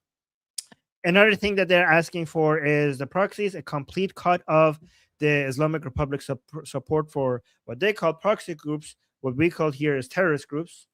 So a key disagreement. Okay, so again, let me know if you guys think that this disagreement is real or fake. Okay, a lot of reports, especially by Israeli media, suggest that there's a key disagreement between Israeli and American point of view.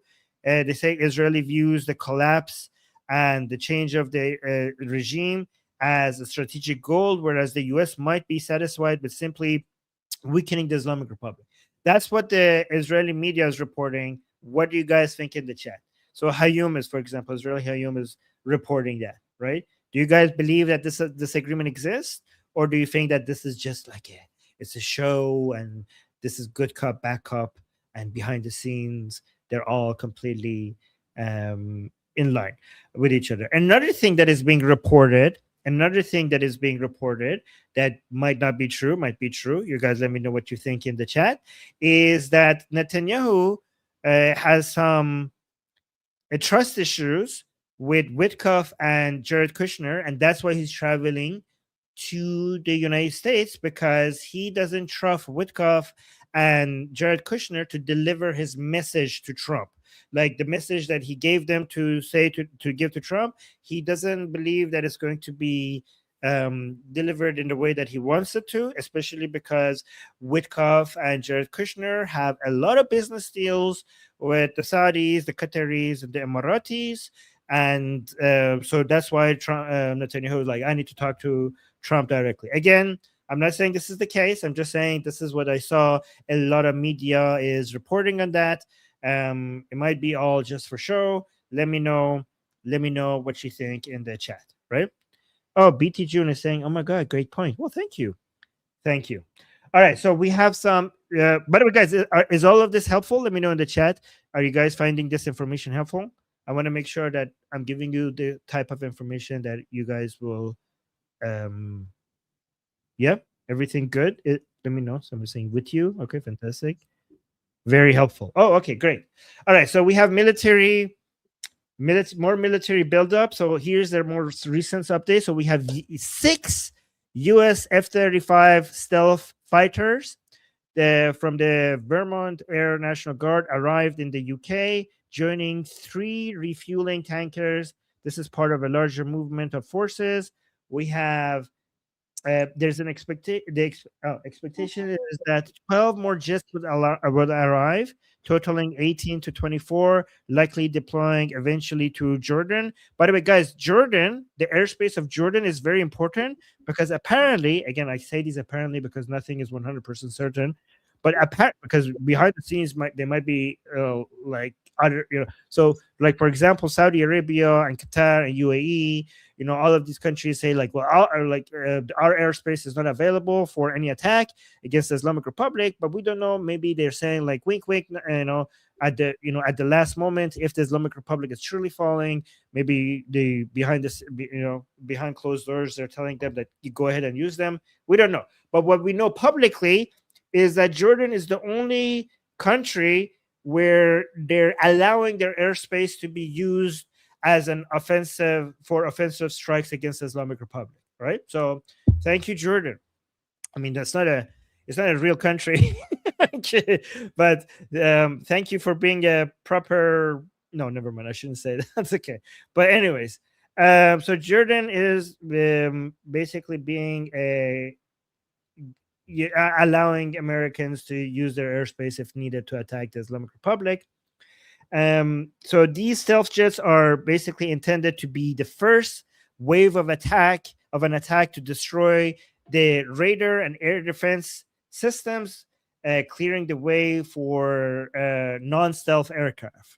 By the way, guys, I just saw, let me know if you want me to dig in the information of this, a new plane that has never been used before by United States is being used now. They're bringing that with them as well. If you want me to go find the information and the name of that as well.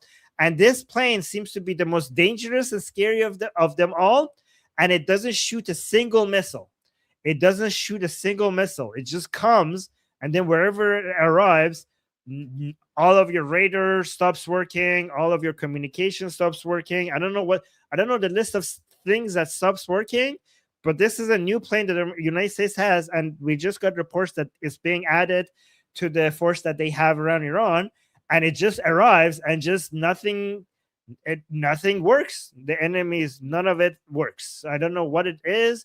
I don't know what the name is, but I saw it on the news. If you want, I could dig in the information. It's really scary, and it doesn't shoot a single missile. When it shows up, you just basically are just like a sitting duck waiting for everybody else to take you out. It's very interesting, and it's new, and it hasn't been used in war before, and I could dig more information about it if you guys want that, right?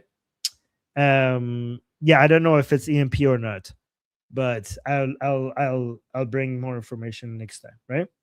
So the F-35s, by the way, that they're bringing also act as airborne command posts, gathering sensor data to share with other forces. All right, so this is another new update that we have, which is very interesting, is in Isfahan nuclear site activity. So guys, remember they're having these discussions regarding maybe enriching uranium to zero. Like not really, they're not going to ever agree to that. But while they're having these discussions, there is actually activity underground in Iran. So there is a tunnel sealing. So satellite images show the Islamic Republic is blocking and pouring concrete at the entrance of the Isfahan nuclear complex tunnels, which, by the way, guys, this is another sign that the Islamic Republic thinks maybe an attack is imminent. because, or else why would they be doing this? By the way, good luck with that. I'm pretty sure pouring concrete is not going to stop bunker busters, but that activity is now being observed by satellite images. This fortification, basically burying the entrances and the earthworks, suggests that the Islamic Republic is worried not just about airstrikes, but about a potential ground operation or commandos trying to enter. This is, by the way, guys, this is very interesting. You know how we have been speaking a lot about there's not going to be any boots on the ground? There might actually be some boots on the ground. Like, don't be surprised if that happens. Not for an invasion, but for basically capturing and securing or destroying the enrichment sites. So if the war starts, you might see some limited ground operation by Americans just around the nuclear facilities. So that might happen. If it happens, don't be like, what the hell? Yeah. All right. So the work is visible at the central, northern, and southern tunnel entrances. This activity is very recent, within the last 2 days of the report. Okay. So the Islamic Republic wants to signal that even if facilities were damaged, like in the 12-day war, they can rebuild and restore their nuclear leverage, which is actually good. Thank you for making that very clear, the Islamic Republic. We actually appreciate you doing that, because you're basically showing to the whole world that the only way to stop you from going completely nuclear is regime change. Like, this is why we love the hardliners and we hate the reformers, okay? Because the hardliners are cuckoo. The hardliners keep giving us the messaging that we need the rest of the world to hear for them to get on board with regime change. The hardliners make it very clear to the rest of the world that there is no way that you're going to stop us from enriching uranium. I mean, the reformers would be able to get the Islamic Republic to last a lot longer because they know what to tell the world. The hardliners keep telling, like, oh, there is no way we're going to stop. Like, yeah, please keep saying that to the rest of the world. That's what we need them to hear. This is why we love the hardliners, because they help us get to the regime change faster, right? Let me see. Okay, so Turkey is coming out with a lot of BS again. So Turkish Foreign Minister Hakan Fidan, I don't know if I pronounced it right, warned that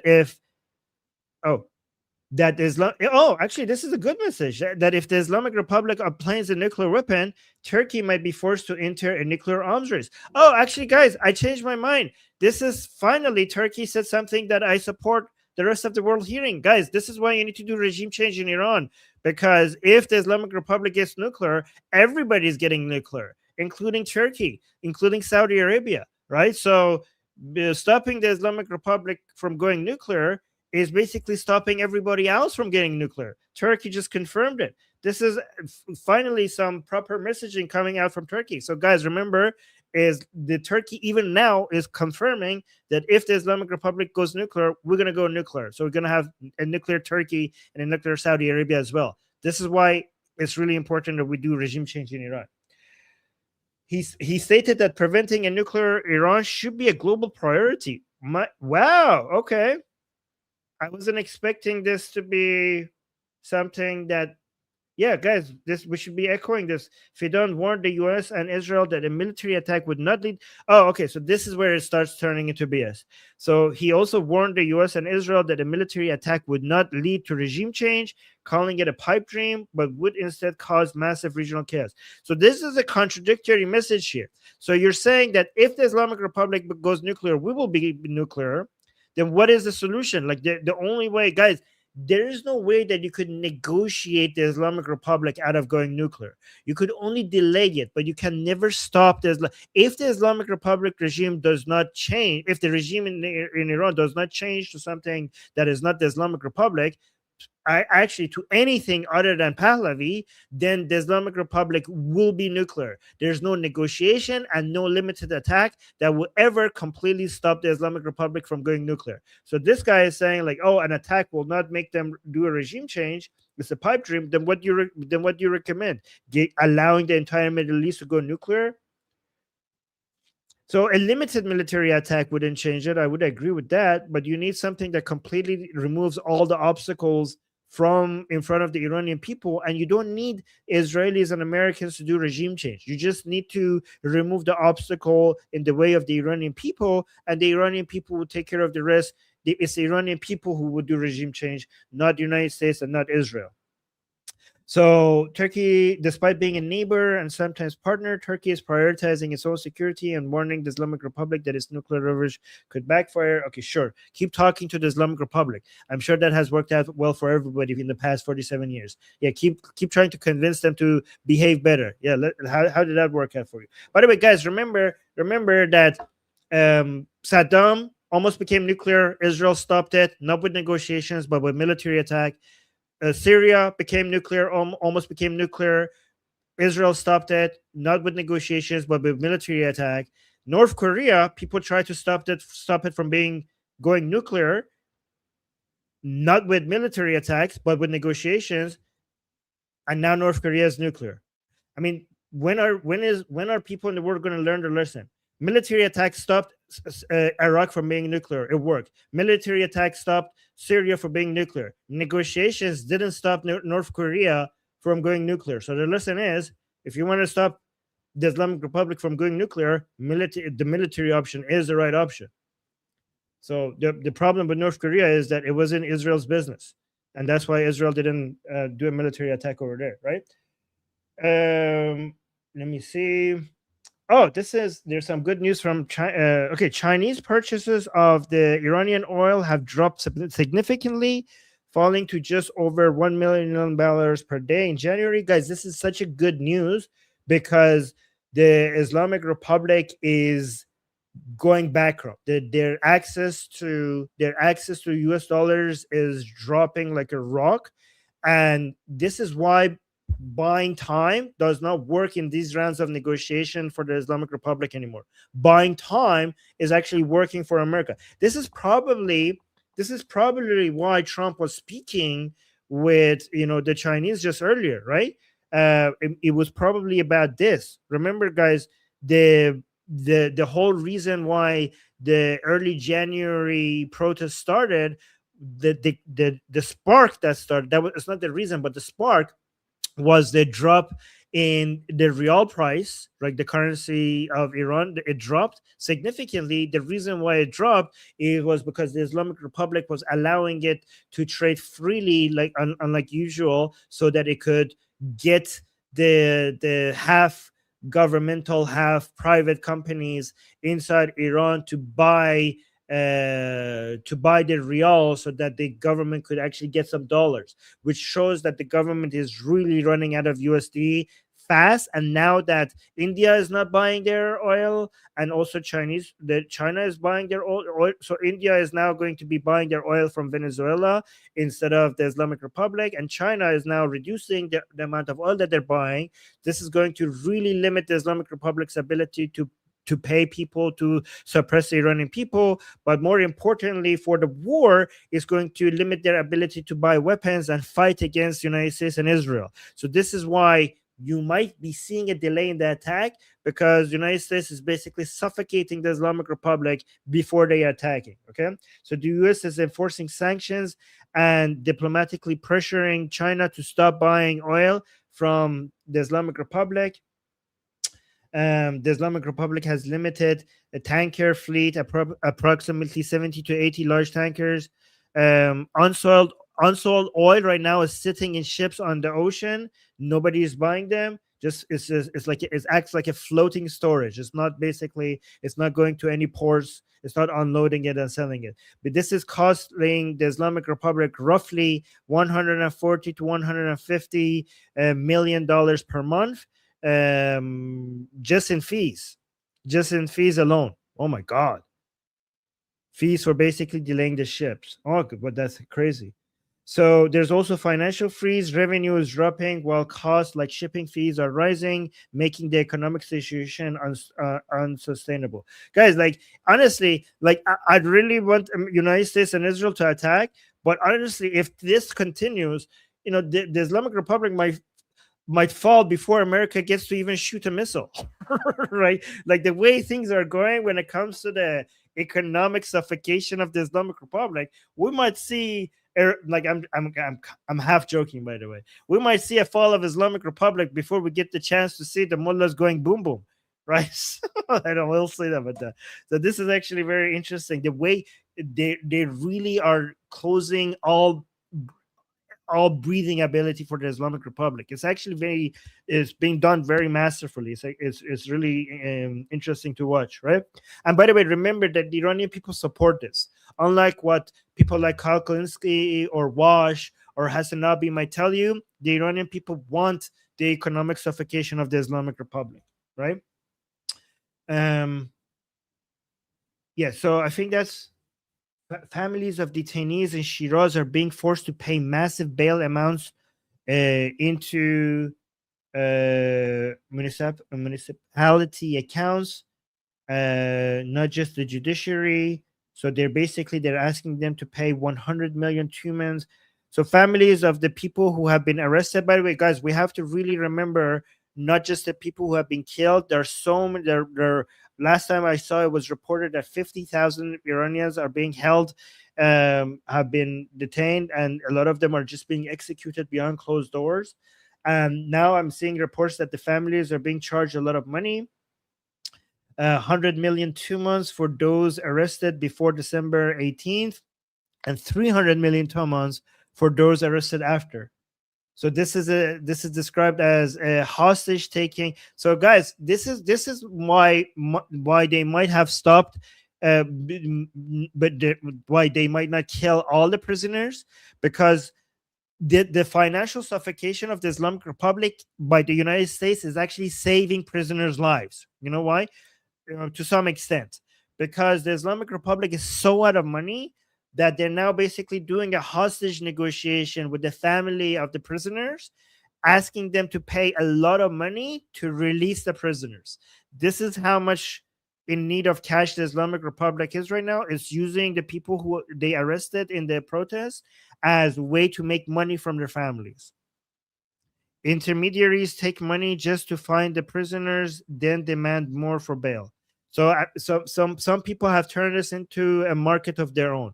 So some people are now like, oh, this is a good money-making opportunity. They try to find your family member in prison, and then they charge you even more to help you release that person. It's crazy, by the way. This is actually insane.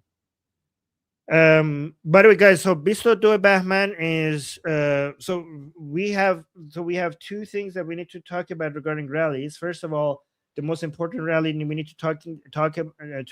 to be talking about is the one happening on February 14th, all around the world. So you guys know about this one on Saturday. The main cities are Munich, Toronto, and LA, but it's happening in cities near you as well. If you can, try to make it to these cities, but if you can't, there are also protests nearby. But the Islamic Republic is now trying to, so this is for everybody outside of Iran, but there's also a rally, a competition rally inside Iran by the Islamic Republic in the anniversary of the victory of the 1979 Islamic Revolution in the 22nd of the month Bahman from the Persian calendar, which is tomorrow, right? So I just came from our Persian show, and I mentioned on the Persian show, I recommended to Iranians not to even show up, not to even go outside, right? So I told them today is the 21st of Bahman. Recommended everybody.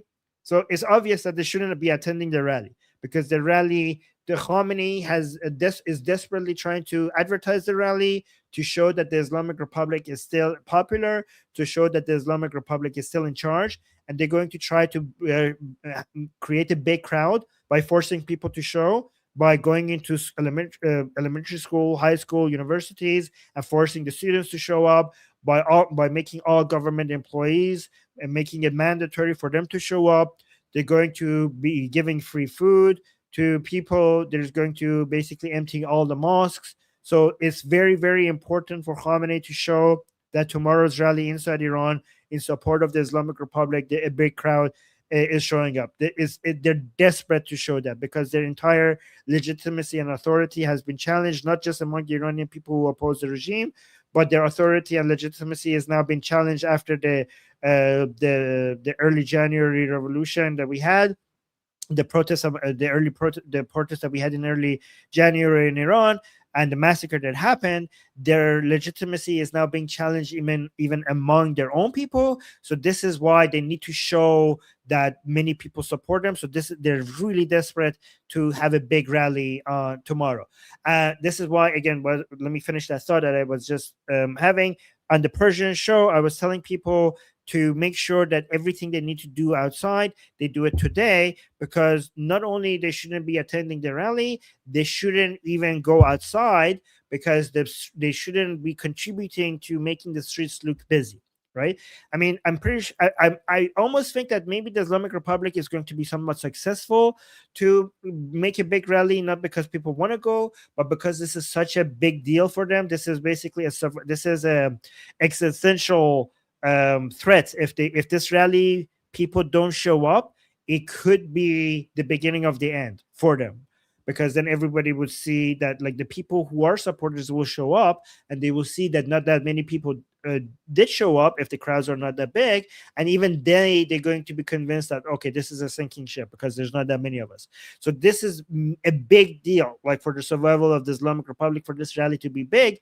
And because how important it is, I do think that they might actually be able to pull it off, because they will do everything in their power.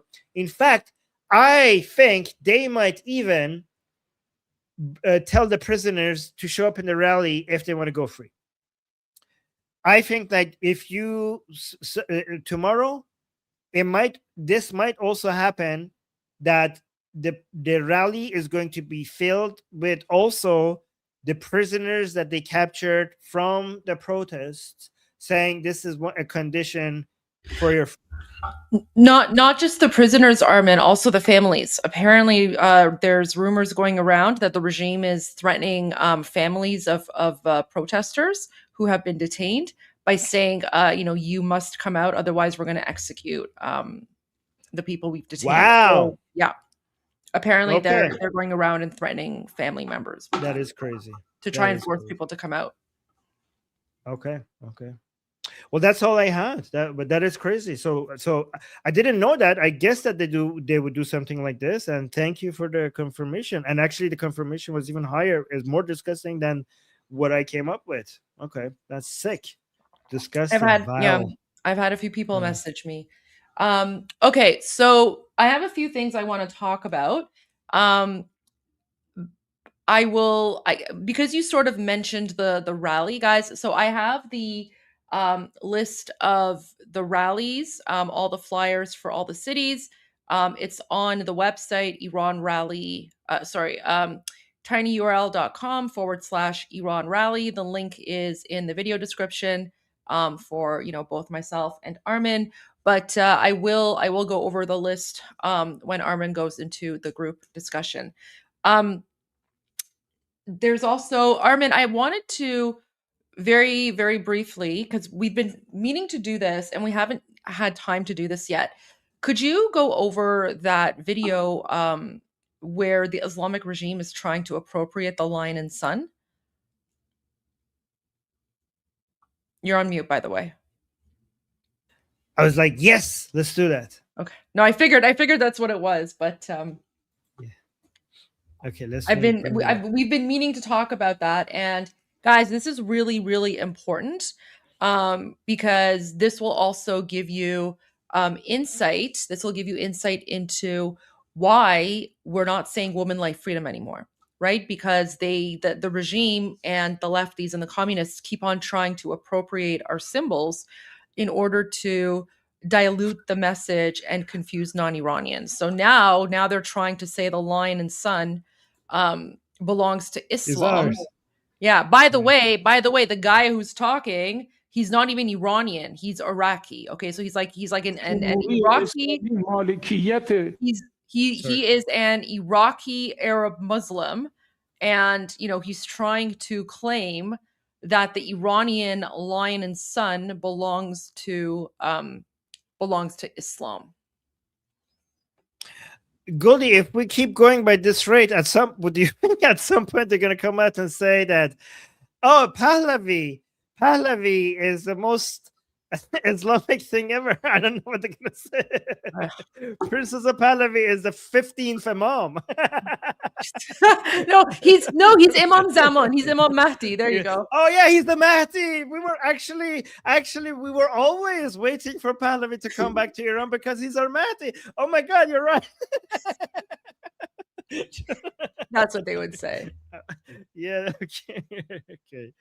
All right, And guys, okay. keep in mind, and we'll go over this after, like we'll share this as well. We literally have stone carvings of the lion and sun on Persepolis, on ancient Persian ruins, right? So the lion and sun symbol predates Islam by thousands of years. So just want to put that out there. All right, go ahead. All right, so let me just do this. Okay. Okay, this is really good. So this is, let me actually translate the caption before I play the video. So this is Ali Akbar Salehi, which was born in Karbala. Karbala is in Iraq, and he says that it's his honor. It's honor that he's born in Karbala, right? So not even Iranian. So this was just like recently, this was like I think 2 days ago, saying the lion and sun belongs to the Islamic Republic, but others use it. So let's actually listen to him. I'll translate this. There's no audio. Oh, sorry. Let's go back. Could we play it once just without translation, and then we go back and you translate? Thank you. Let's do that.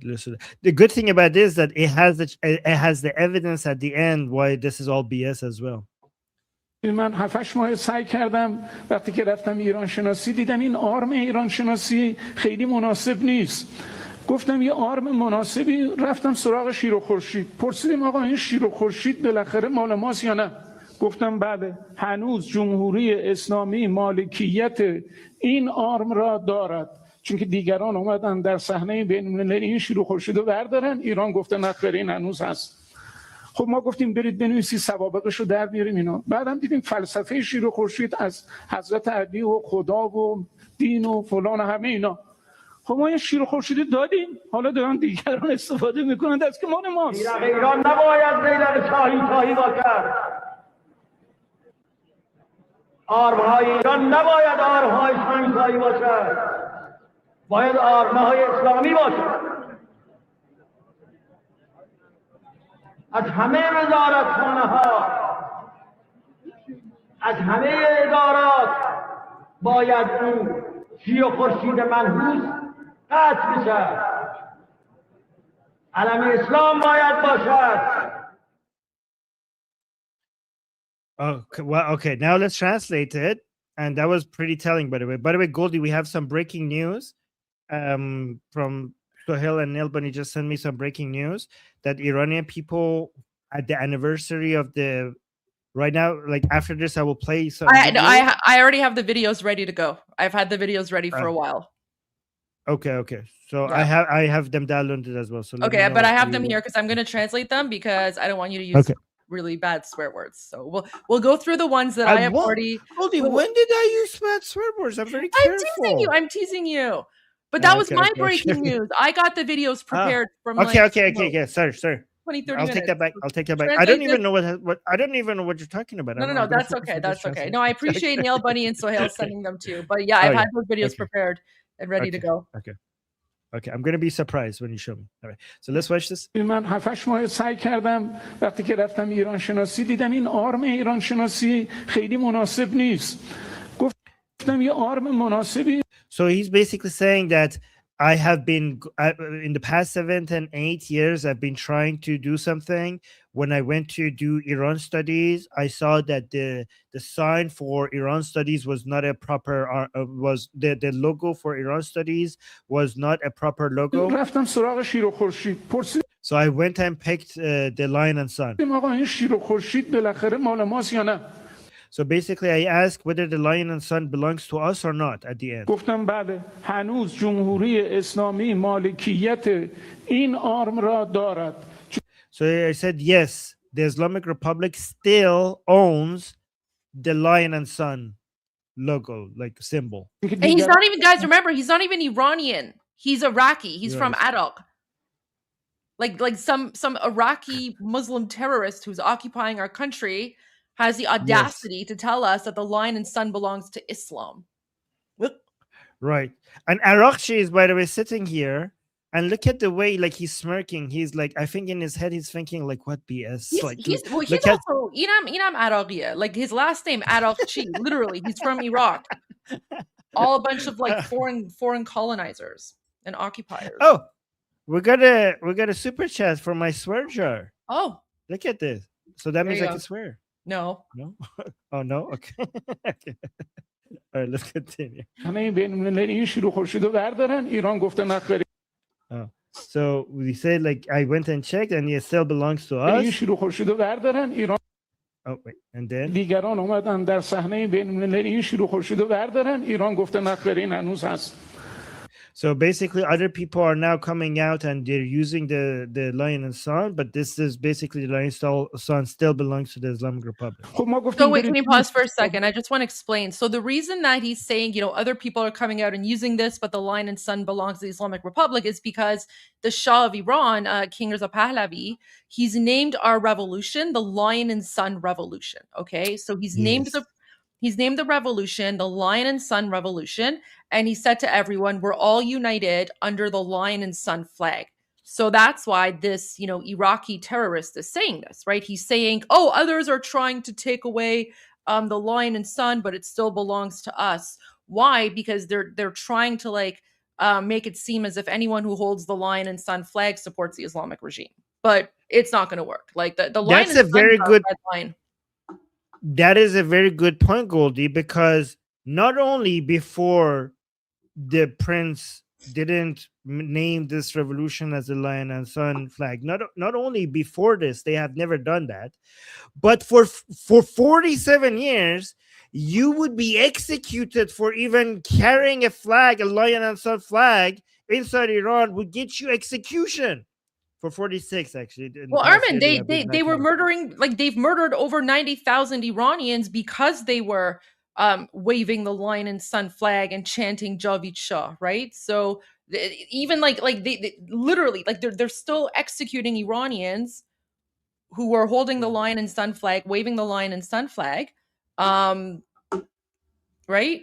So and now they're claiming so that guys, it belongs to them. for more than 40 years, if for example, when I was in Iran, if I ever somehow managed to find a lion and sun symbol and showed it everywhere, I would be immediately arrested and potentially executed, right?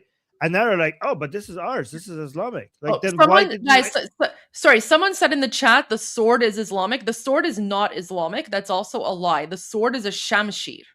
It's a Iranian sword. It's the shamshir. So don't buy into that nonsense as well. I'll pull it up while Armin translate the rest. But the sword is not Islamic either. That's not like a Muslim sword. Again, the Muslims are trying to appropriate everything about the lion and sun. So now they're saying the sword is Islamic. It's the sword of like Ali or whatever. It's not. It's an Iranian sword, and it's called the shamshir. And shamshir is actually a word that is older than when Islam was invented. So please don't say that it's like an Islamic sword. It's not. Goldie, don't you know that there were no swords before Islam? Yeah. All right, let's continue. شو در بیاریم اینا. بعدم دیدیم فلسفه شیر و خورشید از حضرت علی و خدا و دین و like you think the philosophy of the lion and sun comes from Ali, like the first Imam of Shia Muslims, and religion and God. خدا و دین و فلان همه اینا. خب ما یه شیر و خورشیدی دادیم. حالا دارن دیگران استفاده میکنن. Like, so now we gave up this lion and sun symbol, and now other people are using it. دست که مال ماست. Okay, so now that was a lot of BS, but now let's look at the real evidence. This is your supreme leader. This is what you all believe in. This is the guy that you worship more than God himself. This is the founder of the Islamic Republic, Khomeini. And now let's listen to what he has to say. Okay, this is where they got all of their ideology, philosophy, the the Vilayat Faqih version of 12-verse Shia Islam, all of everything they believe in comes from this man. So let's listen to what he has to say. So this is in basically 1979, basically right at the beginning of the revolution, right? Actually, yeah. Okay. Well, let me go back here. Let's listen to this. Huh? What is he saying? Let me listen. دیگران استفاده میکنند دست که مال ماست. ایران نباید غیر شاهی با کرد. آرمهای ایران نباید آرمهای شاهی باشد. So he's saying the symbols in Iran shouldn't be monarchist symbols. And he's saying it should be only Islamic symbols. باید آرمهای اسلامی باشد. Yes. از همه وزارتخانه‌ها، از همه ادارات. So from all the offices, from everywhere, از همه وزارتخانه‌ها، from all the ministry buildings and from all the offices, از همه ادارات باید اون شی و خورشید منحوس قطع بشه. So you have to remove the disgusting lion and sun has to be removed from all offices, from all government buildings. So he's calling the lion and sun disgusting. Only Islamic symbols should be there. So basically, this man was saying that lion and sun are symbolic, but the leader of your revolution, the founder of the Islamic Republic, saying no symbols should be monarchist, all symbols should be Islamic.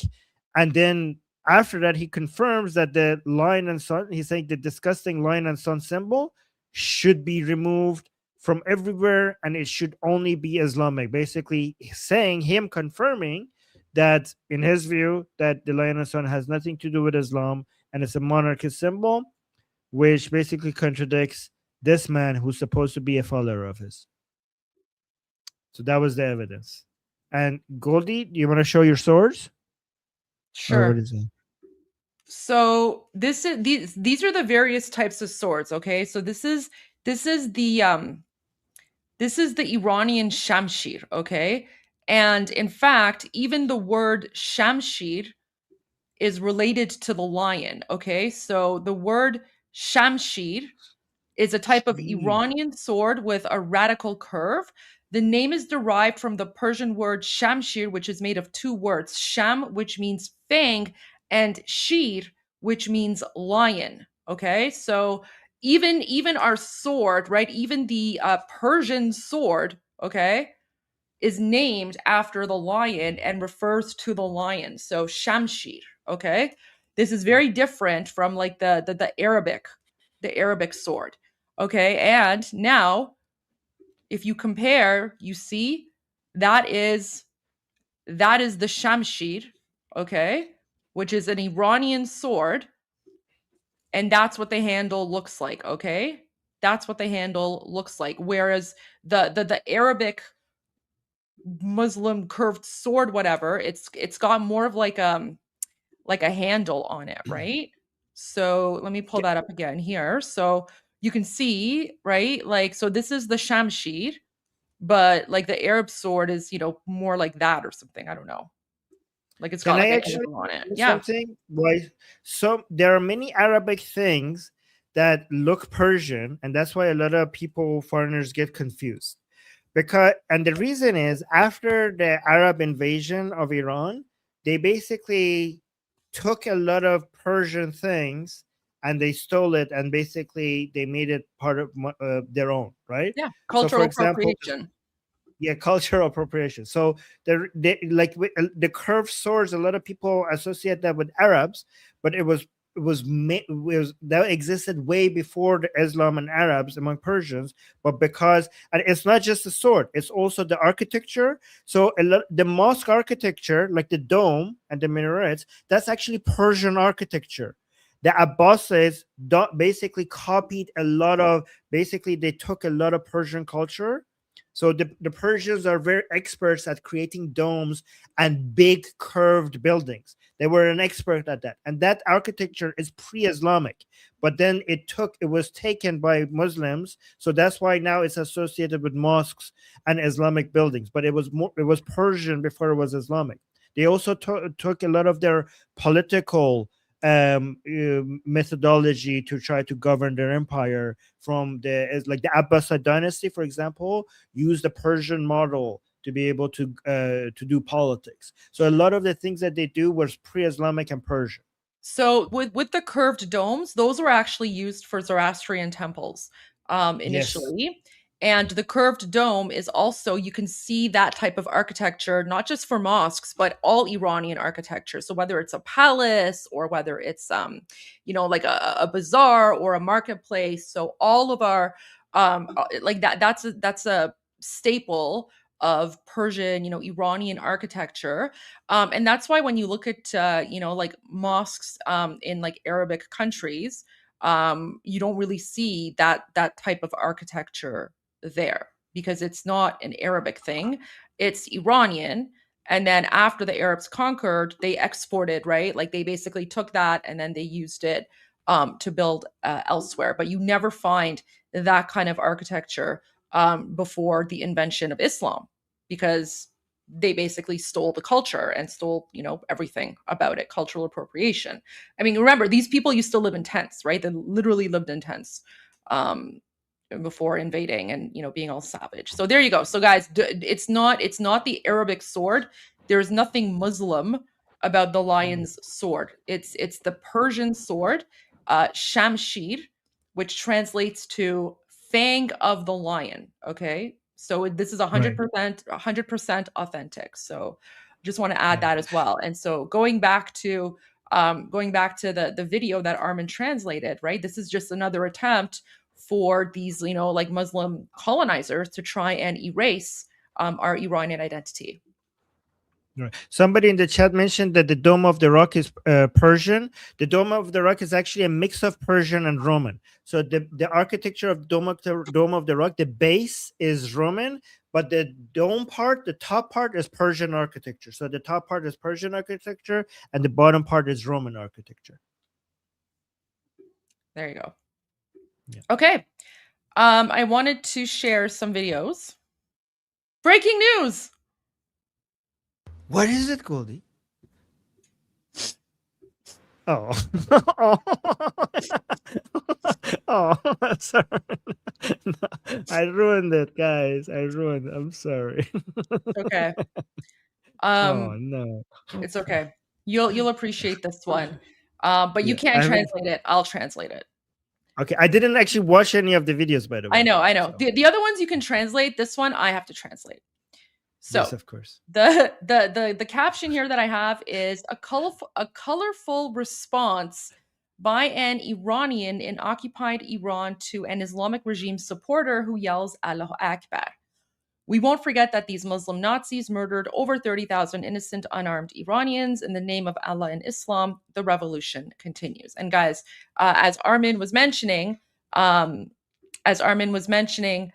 this is the eve of the anniversary of the Islamic regime occupying Iran, right? So regime supporters are out, they're like yelling Allahu Akbar and whatever. And Iranians are having none of it. So Iranians are responding, right? And this is another way that Iranians are basically telling the world, like, we don't want these people. They're not legitimate. We don't care about their jihadi, revolution celebrations. So here we go. Let me just play it once for our Iranian listeners, and then I'll go back and I will translate this.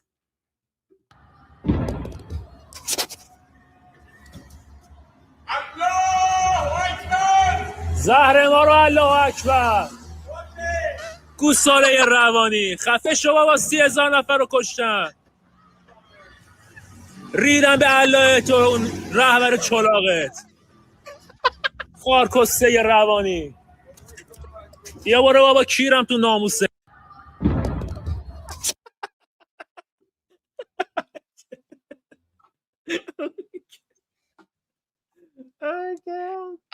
If you guys want like the the explicit translation, go to Armin's discussion group and he'll translate it for you there. So there you go. Can you send it to me? Send it to me. Sure. Let me send it to you. Oh my God! See, guys, I'm encouraging people to go to Armin's discussion group, right? Oh, Goldie, you're so that you can get the full translation. But I will give you the gist. I will give you the gist of what's happening here. So again, so this is a brand new video, guys. So like these are videos coming out tonight, okay?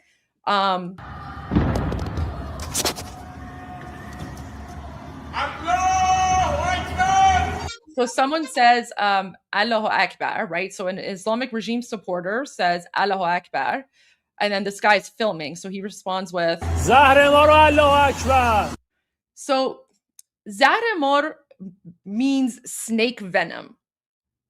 But I don't know, like what would be how would you translate that to English? Like cuz like yeah, okay. So that makes so I see stuff. Allahu Akbar my ASS. Okay, Allahu Akbar my Yeah, there you go. So like when the guy says Allahu Akbar, this guy's like, like Allahu Akbar, my ASS. My ASS. Gusale ravani. And then he says Gusale ravani is like crazy cow. He's like, you crazy cow. Then he says, shut your mouth. You guys have murdered over 30,000 Iranians.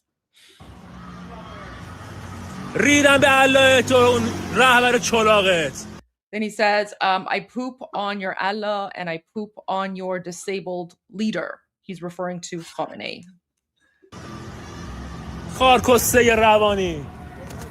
Crazy person. There you go. So that's basically Iranians, guys, we're all Allahu Akbar out. We're all Allahu Akbar out. So and Goldie, this is another based on what he said, this is a confirmation that they see the mass slaughter of tens of thousands of Iranians to be because of Islam. Like when he says like shut up at the Allahu Akbar, they killed 30,000 of us. He means that basically in the mind of this person in Iran, just like many other people, Allahu Akbar represents the ideology that killed them. So they don't blame just the Islamic Republic, they're blaming Islam. Yeah. So that's why the guy is just like, take your Allahu Akbar and shove it where the sun don't shine.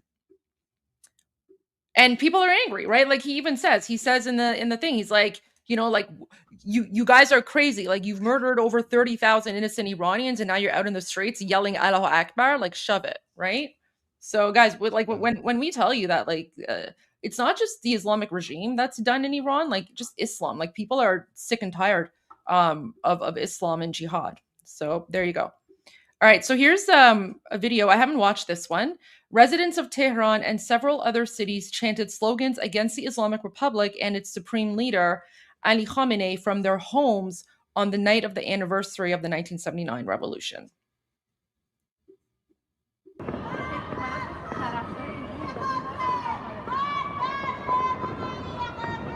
So guys, what's happening here is the Islamic regime is, putting out fireworks, right? So it's basically like a firework display, right? To celebrate their jihad, the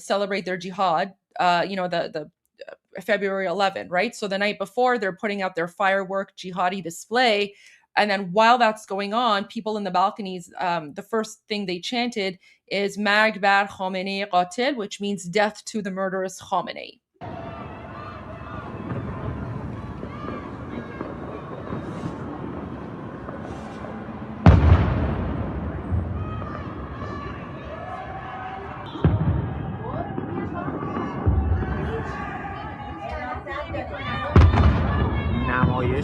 So they're saying Marg bar Khamenei.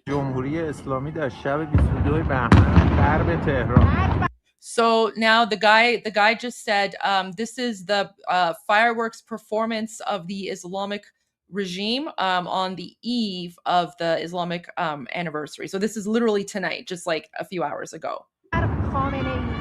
And then the woman next to him says, Marg bar Khamenei, which means death to Khamenei. مرگ بر خامنه‌ای. Marg bar Khamenei, death to Khamenei. کل مجتمع غرب تهران دارن شعار میدن. So the guy said the entire neighborhood in this part of Tehran is chanting slogans against Khamenei and against the Islamic regime.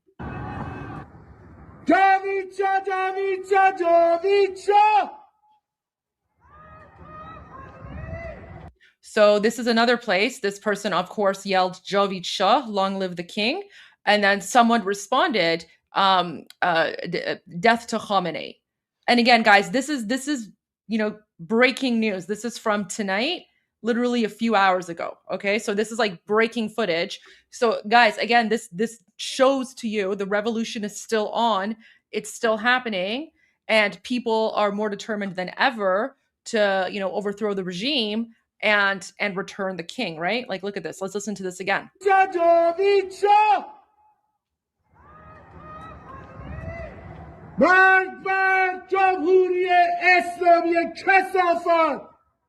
So he said, Marg bar Jomhuri Islami. So death to the dirty Islamic Republic.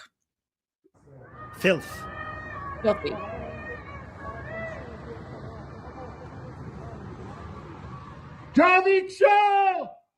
همه بچه ها رو کشتن به مناسبت 22 بهمن ننگینشون. با این همه تعداد کشتاری که داشتن میدون شهریار رو اومدن این شکلی کردن.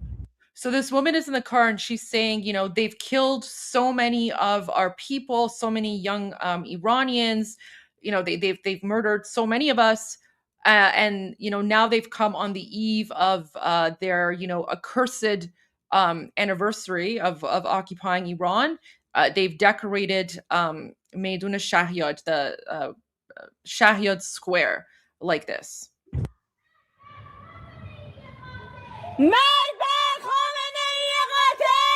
So that's death to the murderous Khamenei. Long live the king. Death to the dictator. There you go. So that's, guys, breaking news right here on Iran Revolution Live. So there's that one. And then Goldie, before you move on to the next one, I'm about to leave. So I'm just going to quickly just say, guys, I'm going to go to the discussion group. I'm just going to post the link to our discussion group over there. If you want to come talk to me there about Islam, about the Islamic Republic, about the geopolitics in the Middle East and around the world, I'm going to be there. So come there and talk to me about that and ask your questions. And he'll provide you the translation as well of that video. Yes, and the translation, the dirty translation of that video as well. Okay. Thank you, Goldie. All right. See you guys soon. I'm Javid Shah, Payande Iran. Bye, guys. All right, guys. You are stuck with me. Mwahaha.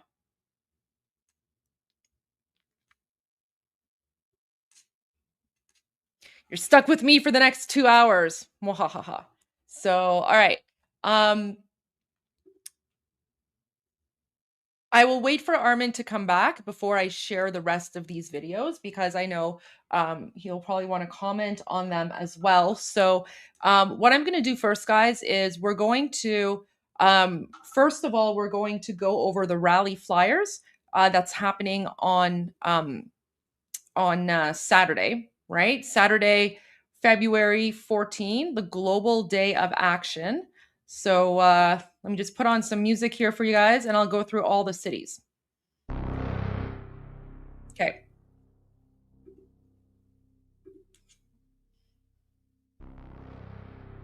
There we go. So this is going to be huge, guys, huge. Iranians are already mobilizing.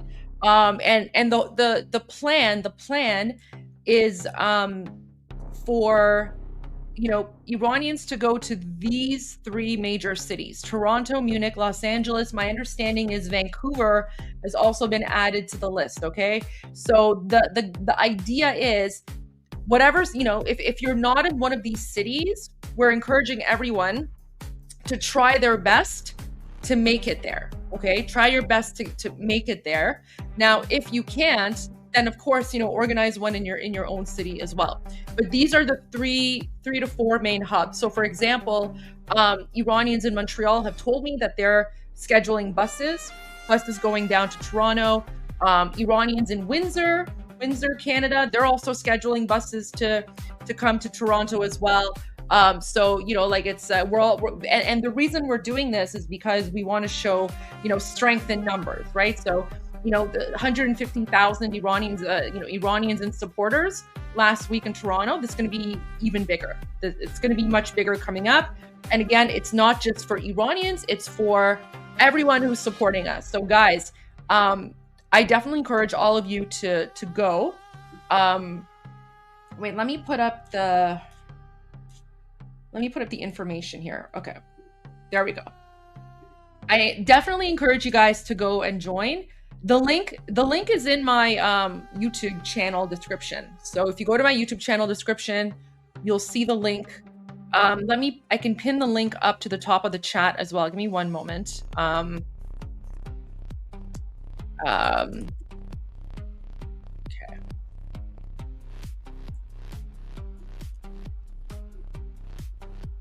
I can't pin it to Armin's chat, but I'll pin it to mine.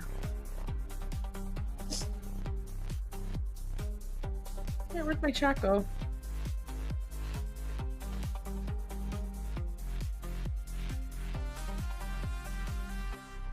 Wait, I need to restart this. Sorry, guys. Okay, there we go. I see it. Pin. All right, so I pinned the URL to the top of my YouTube live stream. But guys, the URL is very, very easy. Here, it's scrolling down below, but I'll put it up here as well. So literally just go to tinyurl.com/Iran rally, and you'll be able to see all of the rallies. Okay, so the three main ones, Toronto, Munich, Los Angeles. So February 14, join us, guys. Join us on February 14. Be our Valentine. You don't need to bring an Iran flag if you don't have one. You can come with the flag of whatever country you're in, or the flag of America or Israel, or no flag at all. No flag at all. Just come join us. And guys, remember, the code word is Javid Shah. As long as you yell Javid Shah, you'll be great. So for Los Angeles, so this is the info for Los Angeles. It's Saturday, February 14, 200 North Spring Street, City Hall, starting at 1 p.m. And this is another poster which is easier to read. So Los Angeles City Hall, Saturday, February 14, Global Day of Action from 1 p.m. to 4 p.m. Join us from across America. So Americans are trying their best to go there. Then you have Munich. Munich is going to be the biggest one because people, it's also a little bit easier to travel within Europe, and Europe's, smaller as well geographically. So Munich is going to be huge. That's again, February 14, starting at 1 p.m. And it's at Theresienwiese 80336, München. Then we have Toronto. Toronto is also going to be huge. Toronto is at Yonge and Steeles Avenue at 1 p.m. I'm going to be there, so who knows? Maybe you'll run into me. Who knows? But I'm going to be attending the one in Toronto. I'm going to see if I can try to live stream from there a little bit, but who knows? So on the 14th, it'll be ARMIN mostly running the show because I'm going to be in Toronto at the rally. There's also one happening in Vancouver. I don't have a poster for it yet, but apparently the one in Vancouver is going to be held in Pool Plaza, Winter Olympic 2010 Torch Place, as it was used for the January 25 gathering. So I'm waiting for Vancouver to send me a poster, but so a fourth main rally. So there's 4 main rallies. Toronto, Vancouver, London, and Munich. So now Frankfurt, there is a rally happening on Frankfurt on Wednesday. So that would be tomorrow, Wednesday from 5 to 7 p.m. So if you want to, join, if you're in Germany, please go there. Okay. So now here are all of the posters for all of the other demonstrations that are happening on February 14 for people who aren't able to travel or make it to one of the 4 main locations. So again, if you are able to make it to one of the main hubs, please go to one of the main hubs, right? And that's why you'll see on the Google Drive here, I've sorted it so that the main rallies are at the top, okay? So main rally LA, main rally Munich, Toronto, and then Vancouver. Only if you can't make it to those main rallies, then of course, please, join us at a different one. And then this is the most recent update that I have for all the cities. So I'm just going to go through them really quickly. So the first one is Lisbon, Portugal. And again, guys, all of these are February 14, okay? All of these are February 14. Oh, you're going to your first rally in Sydney? I love that. Tell them I said hi. Tell them I said hi, and just, go there. They probably won't know who I am. That's fine. But just go there and just say Javid Shah, and you'll be welcomed with open arms. Oh, you're going to be in Munich? I love that. I love that, guys. This is fantastic. Yes, go to the guys. It's going to be a blast. It's going to be a blast. You guys want to be there. It's going to be historic. So you can be part of history in the making. All right. Okay. So this is Lisbon, Portugal.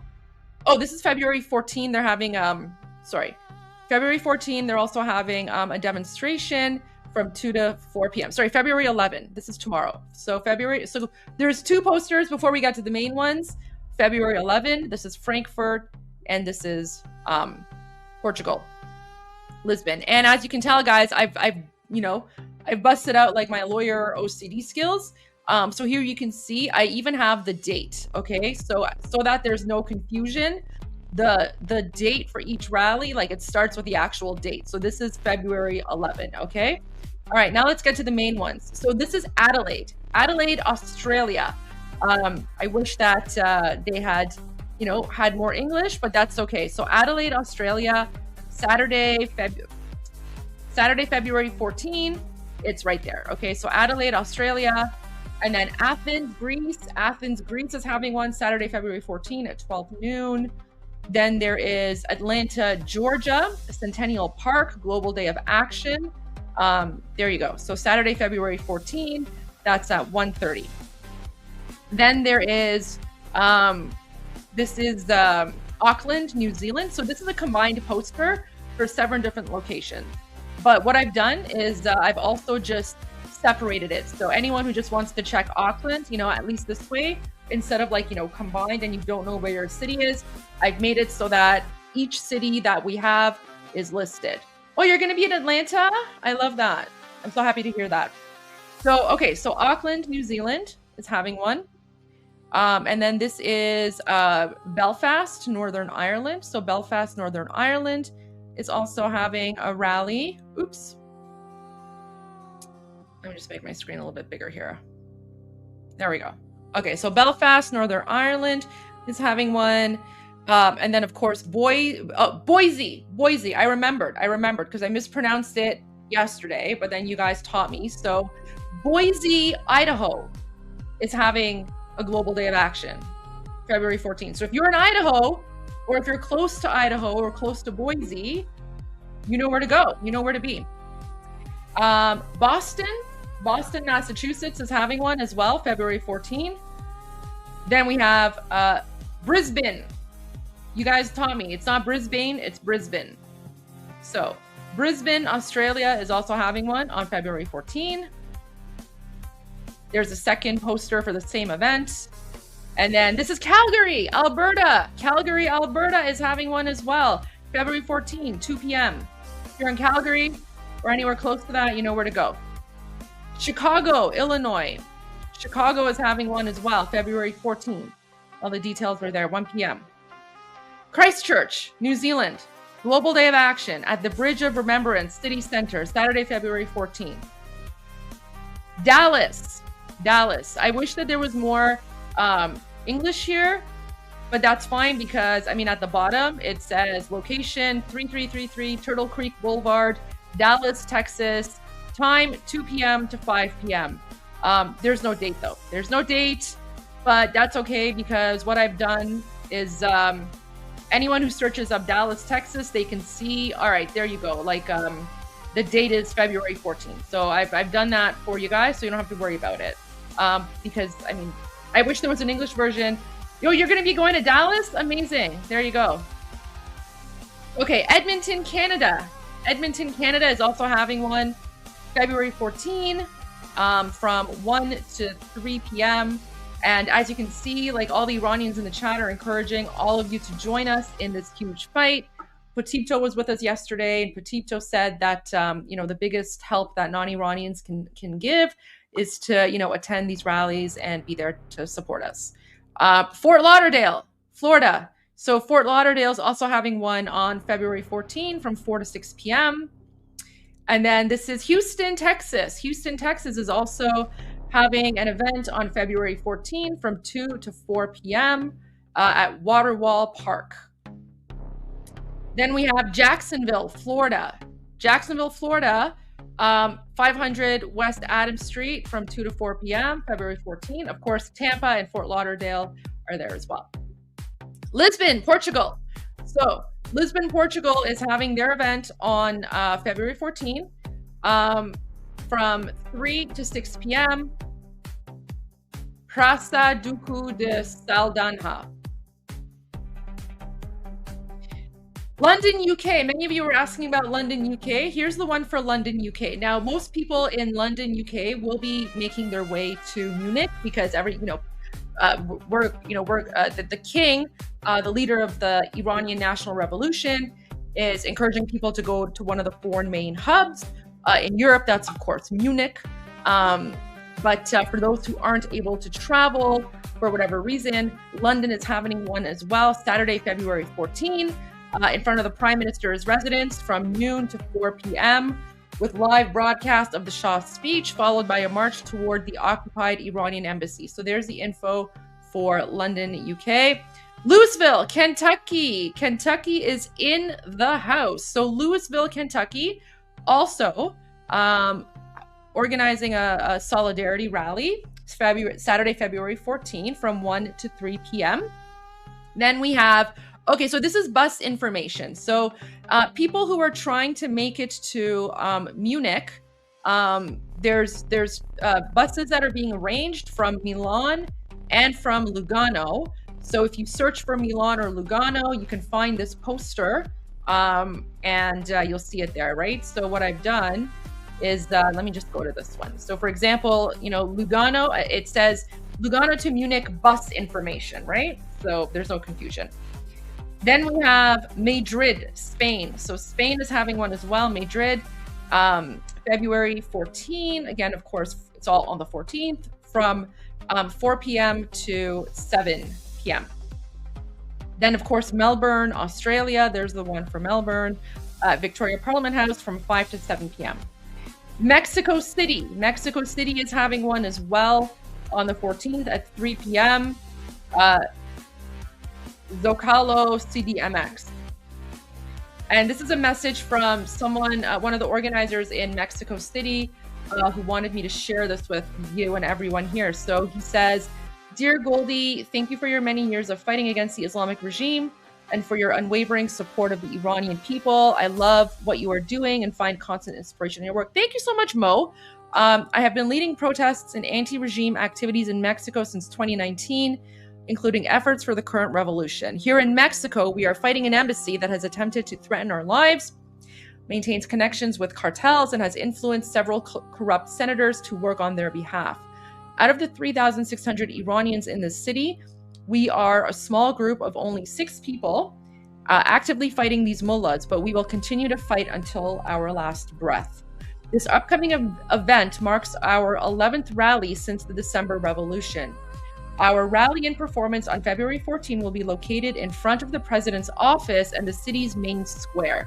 You can find the details on the attached poster. Thank you for everything you do. Payande Iran, Javid Shah. So for all of our Mexican amigos, por favor, please attend if you can. All right. Now, this is, again, the bus information, so from Milan. So if you want to go to Munich and you're, close to Milan or Lugano, the bus information is there. This is the actual rally for Milan. So aside from the bus information for people who want to go to Munich, because again, we're encouraging everyone to go to Munich. There are a number of Iranians who are, refugees or permanent residents, and they don't have like an EU passport yet. So it's not possible for them to go to Munich. So those Iranians, they're organizing their own concurrent demonstration in Milan. So that's for people who can't travel. And then Nashville. So Nashville, Tennessee is having one as well. Global. Why does it say Sunday the 8th? Oh, you're right. I don't know. You know what? Maybe he sent me the wrong poster. You know what? He probably sent me the wrong poster. Let me just let me fix this, guys. 08.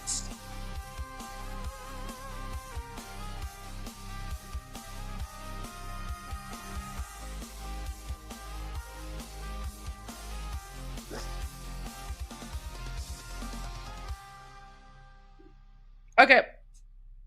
So guys, I changed. Thank you for letting me know. Thank you for letting me know. So I changed the name of the poster. So now it says wrong poster for Milan, Italy, follow up. So that's just a reminder to me so that I can follow up with that person. Sorry, guys.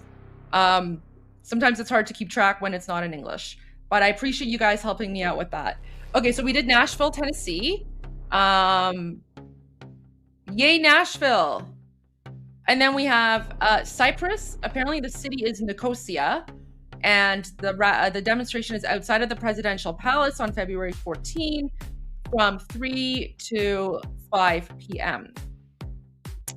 Then we have Orlando, Florida. Again, Saturday, February 14 from 1 to 3 p.m. Norway, Oslo, Norway is also having one. So that's again, February 14. That's at 4:15. And it's at Durban-Torget. Charlottetown, Prince Edward Island. So it's right there at the bottom. Iran rally at gigamari.com here.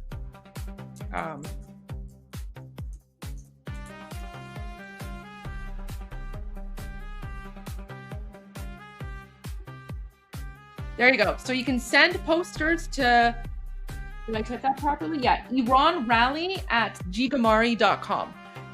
That's where I'm asking everyone to send the rally posters to. Why is there someone named Palestine? Ew, why is there someone named Palestine in my chat? Ew, get out of here. I can't believe this person like subscribed and then they waited 20 minutes just so they could post. All right, I banned them. Whatever. Okay. خیلی پروان. بی‌شرفا. Okay. Gosh, it was so weird. Gosh. All right. So, Prince Edward Island. Oh, you guys are banning them? Thank you. I appreciate that. Yeah, anyone comes in and wants to do like a Palestine thing, just ban. Bang. All right. So Prince Edward Island, Charlottetown. I'm loving this. Durud b'sharafetun. I love the fact that you guys are doing this. And guys, I also just want to mention, I want to mention something. Wait, I feel like the comment that I put up there is blocking the information. So, but guys, if you look at the bottom of the ticker, right, it says send rally posters to Iran rally at gigamari.com. So the info is right there. Guys, so Canada's a huge country and traveling is actually pretty expensive. So, it's not like, Prince Edward Island is just, an hour away. No, Prince Edward Island is like several hours away. Like if I was going to drive to PEI, it would take me like 2 days of driving to get to PEI because Canada's huge, right? But I'm super happy that Iranians in PEI are doing this. And guys, if you're in PEI, make sure that you come and join us because we'd love to have you there. Next, we have Perth, Australia. So Perth, Australia, February 14 from 6 to 8 p.m.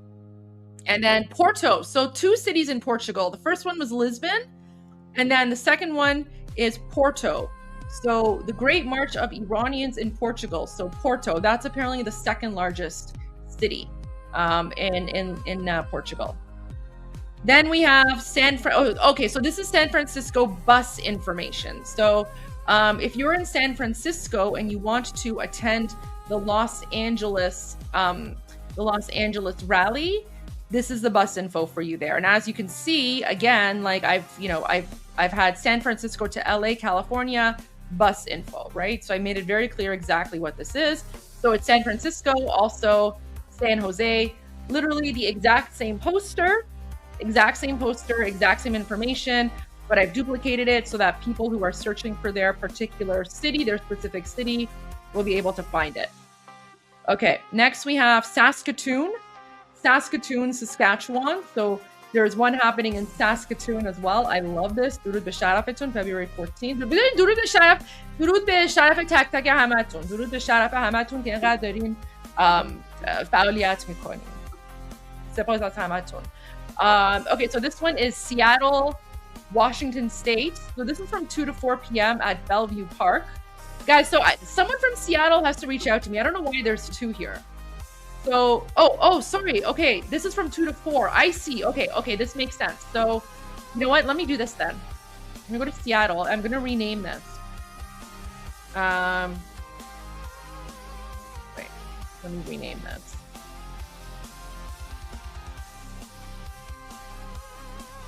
Okay, now I see what's going on. So there's 2 and they're back to back. Sorry guys, I was pretty tired last night, so I didn't realize that they were back to back. Okay, so this makes sense. So the first rally in Seattle is happening from 12 to 2 p.m. at the Federal Building, so 12 to 2. And then I'm assuming that it's going to merge into this one, which is from 2 to 4 p.m. at Bellevue Park. So there you go, guys. Seattle is having 2 back to back, which is fantastic. So 12 to 2 and then 2 to 4. Then, of course, Sydney, Australia. Again, this is a combined poster. So there's Sydney, Australia is North Hyde Park, 3 to 5 p.m. Here's Tampa, Florida. It's at 2201 North West Shore Boulevard from 2 to 4 p.m. And then, of course, Wellington, New Zealand. So that's down there. Wellington Waterfront behind Frank Kitts Park. Windsor. So people who are in Windsor, Ontario, this is the bus information. I wish that the bus information was also in English, but it is what it is. You guys can use Google Lens. But if you're in Windsor and you want to come to Toronto, you can contact, this number here. It's $60 per person, I guess, round trip to go from Windsor to Toronto on February 14. Bulgaria. So Sofia, Bulgaria is having a rally as well, except they had to change the date.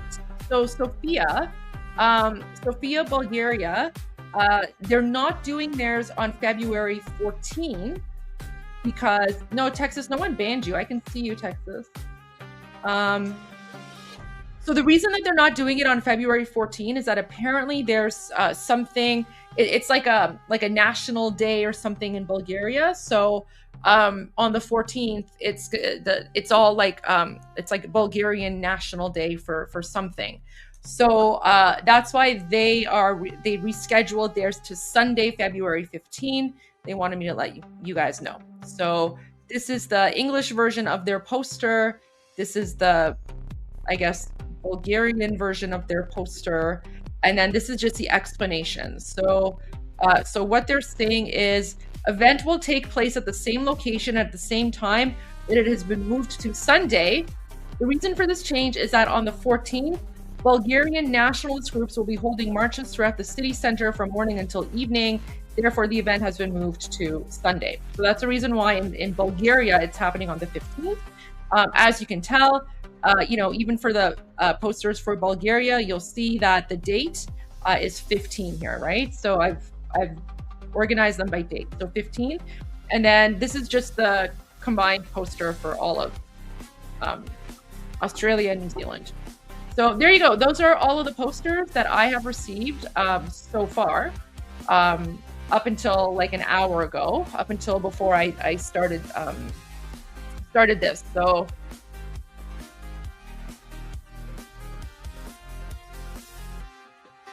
So there you go, guys. That's everything. So we're encouraging everyone to go. And I think I'm still getting more emails coming in. So I'm going to be, checking my inbox every few hours to see if I'm getting any new posters.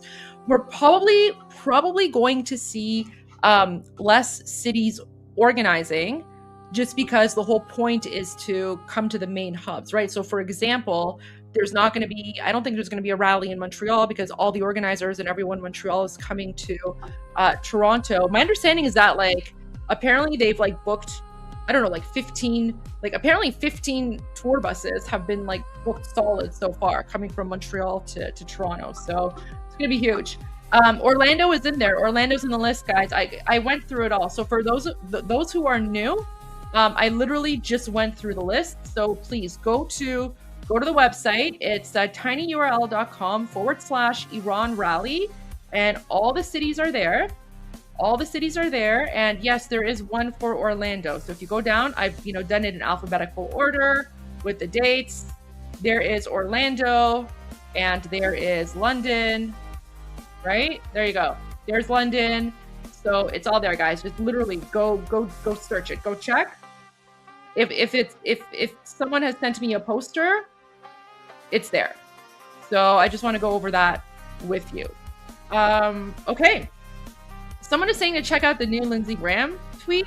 Do we have a new message from Dai Lindsay? Let's see.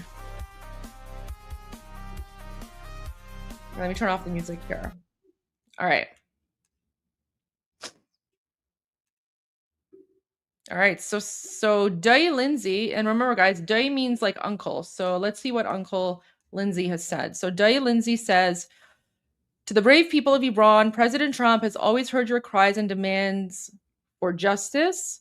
Interesting. The regime has proven yet again it's incapable of real change. If this regime continues the course they are on, then I believe President Trump's statement that help is on the way is becoming more real by the day.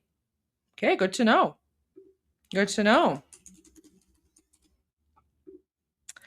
All right. I know some people are responding skeptically to this. That's because people tensions are high, emotions are high. And a lot of people aren't seeing the political talk here, right? They're not seeing the political, right? 'Cause you have to read between the lines, right? You have to read between the lines. So every single post and message that comes out is pretty much everything. It's not surprising to me because I've already predicted all of this, right? Guys, I have no doubt in my mind that President Trump is going to strike.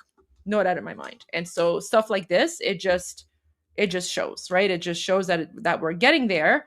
But more than that, this is in line.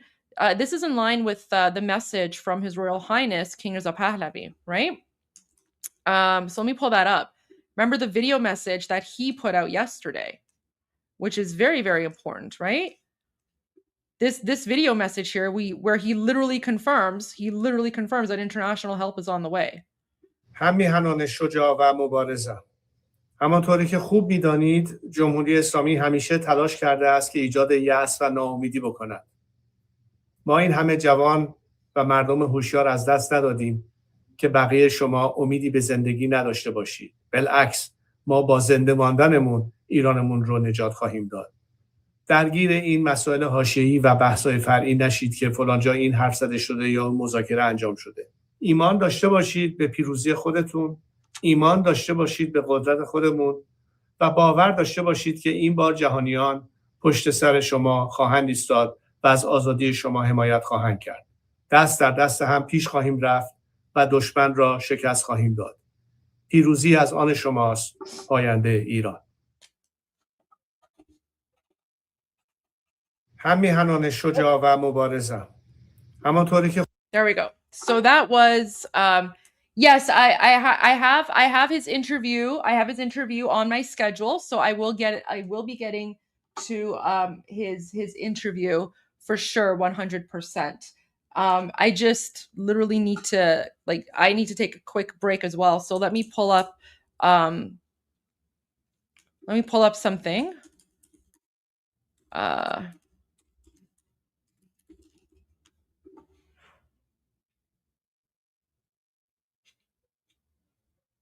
Okay.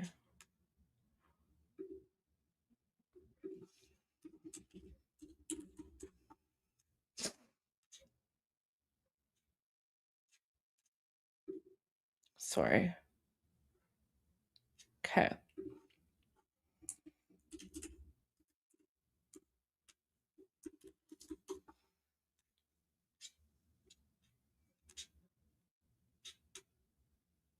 Wait, this is the wrong one. Where is it? I want to take like I need to take like a quick like 30-minute health break.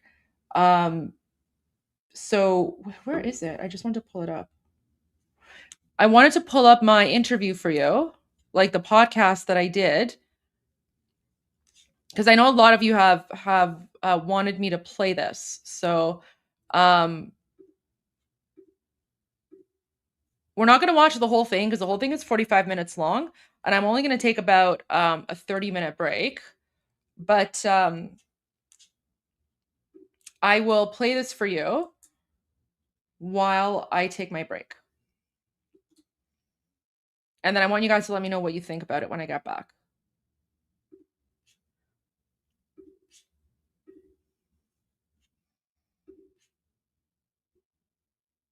Over 30,000 people. The actual number is much higher. It's certainly over 50,000 in the last month. I can tell you with 100% certainty that whether or not talks happen are irrelevant because President Trump has already made his mind when it comes to the Islamic regime. Right now, I would say there's more Islamic extremism in Canada and the UK than there is in occupied Iran right now.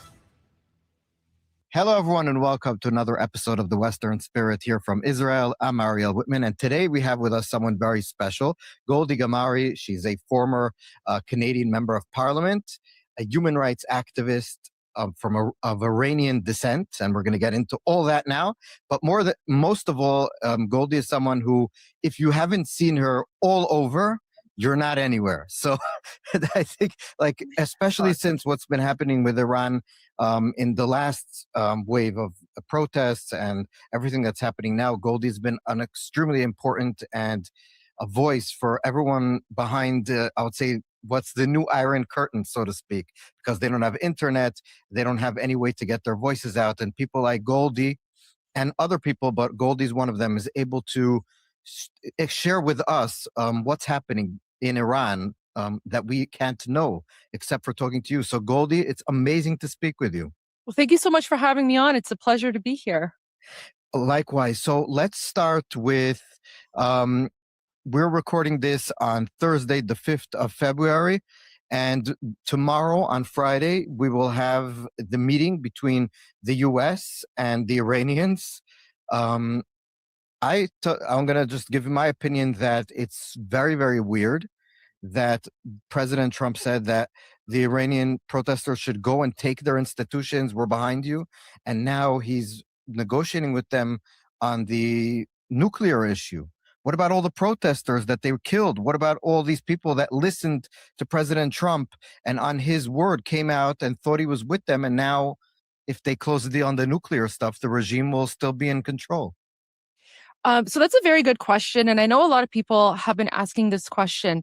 One of the, I guess, advantages I would say that I have when I'm looking at the situation and analyzing it from various perspectives and angles is that I do come from a political background. So, I was in politics for 10 years.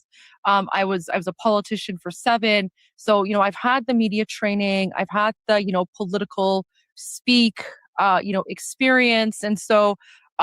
I'm actually able to read between the lines to see what's actually going on. And so I can tell you with 100% certainty that whether or not talks happen are irrelevant because President Trump has already made his mind when it comes to the Islamic regime. And I'll explain why.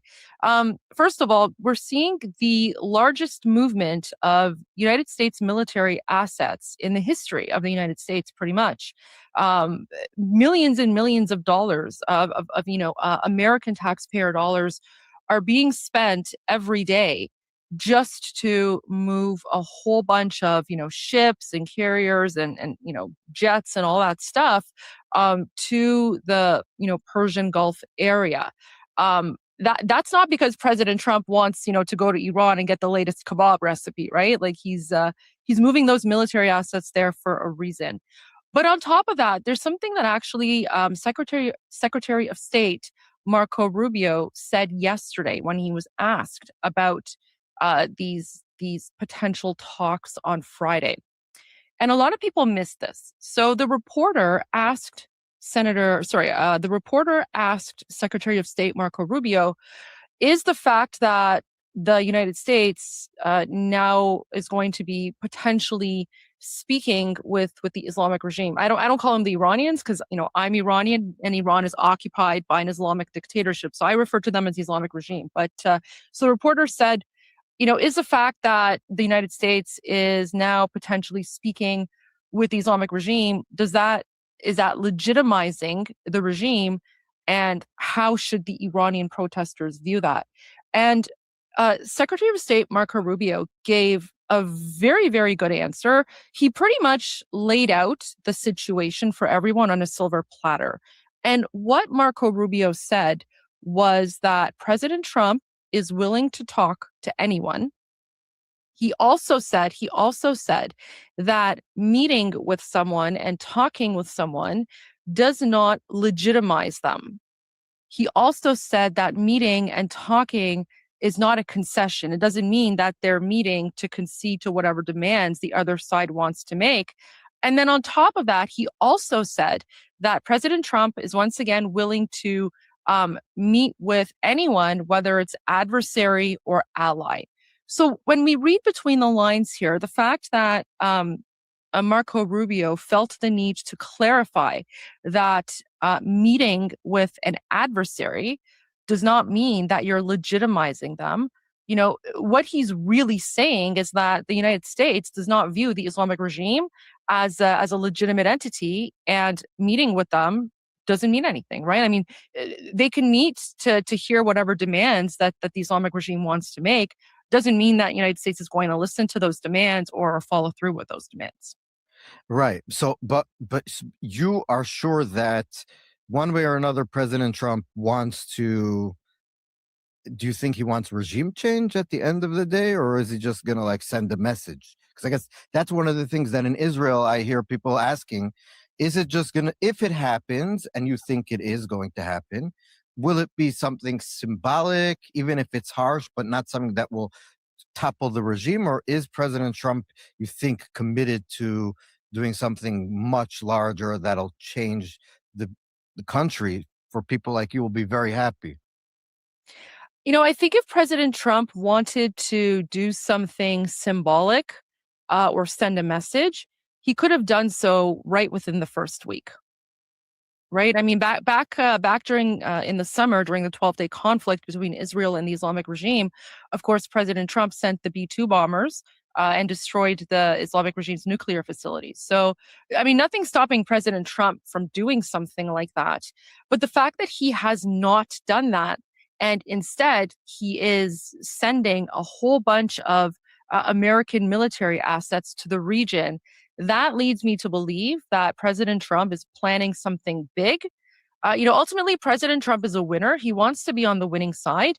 He's already recognized that when it comes to the situation in occupied Iran, the winning side is standing by the Iranian people and supporting the Iranian people.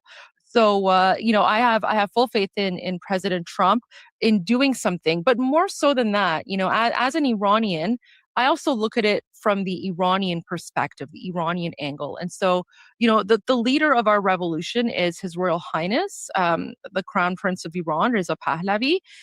He is the name that everyone in Iran is calling to lead the country from a brutal Islamic dictatorship to a free, secular, democratic country. And King Reza Pahlavi himself has said in his messages to Iranians in occupied Iran to hang tight, and international help is on the way. So when you look at those two factors together, I have full faith that something is going to be happening. It's just a matter of when, where, and how. God willing. So let's talk also about what has happened until now.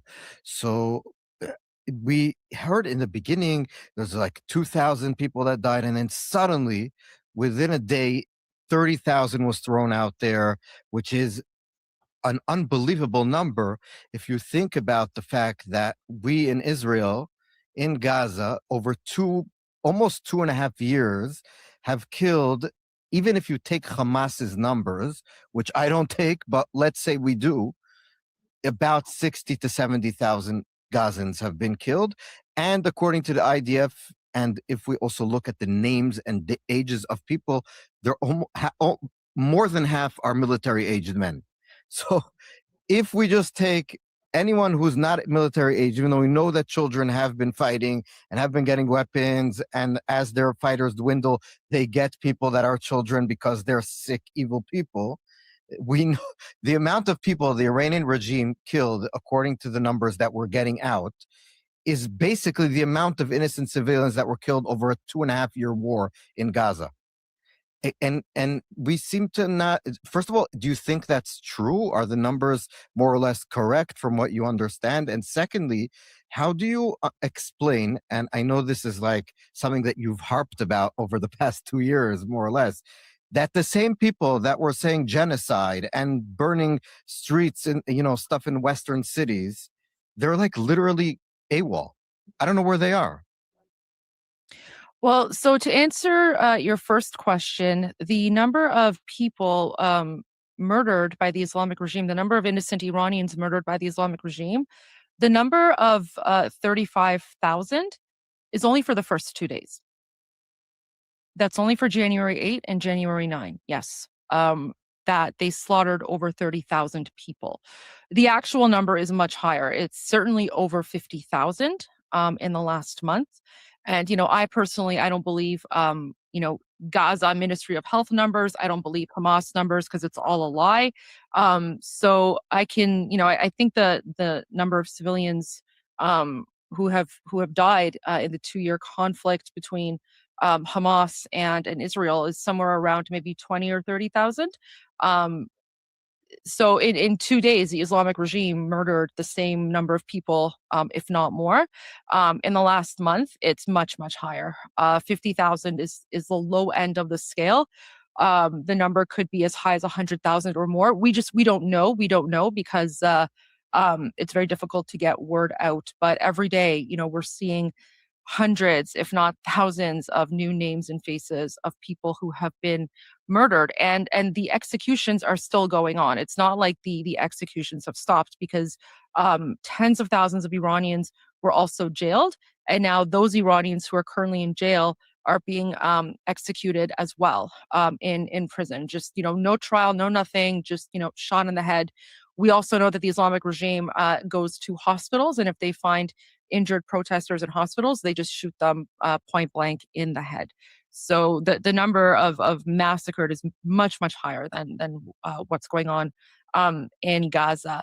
With respect to why these people have not spoken out, well, why would they? Because they're on the side of the Islamic regime.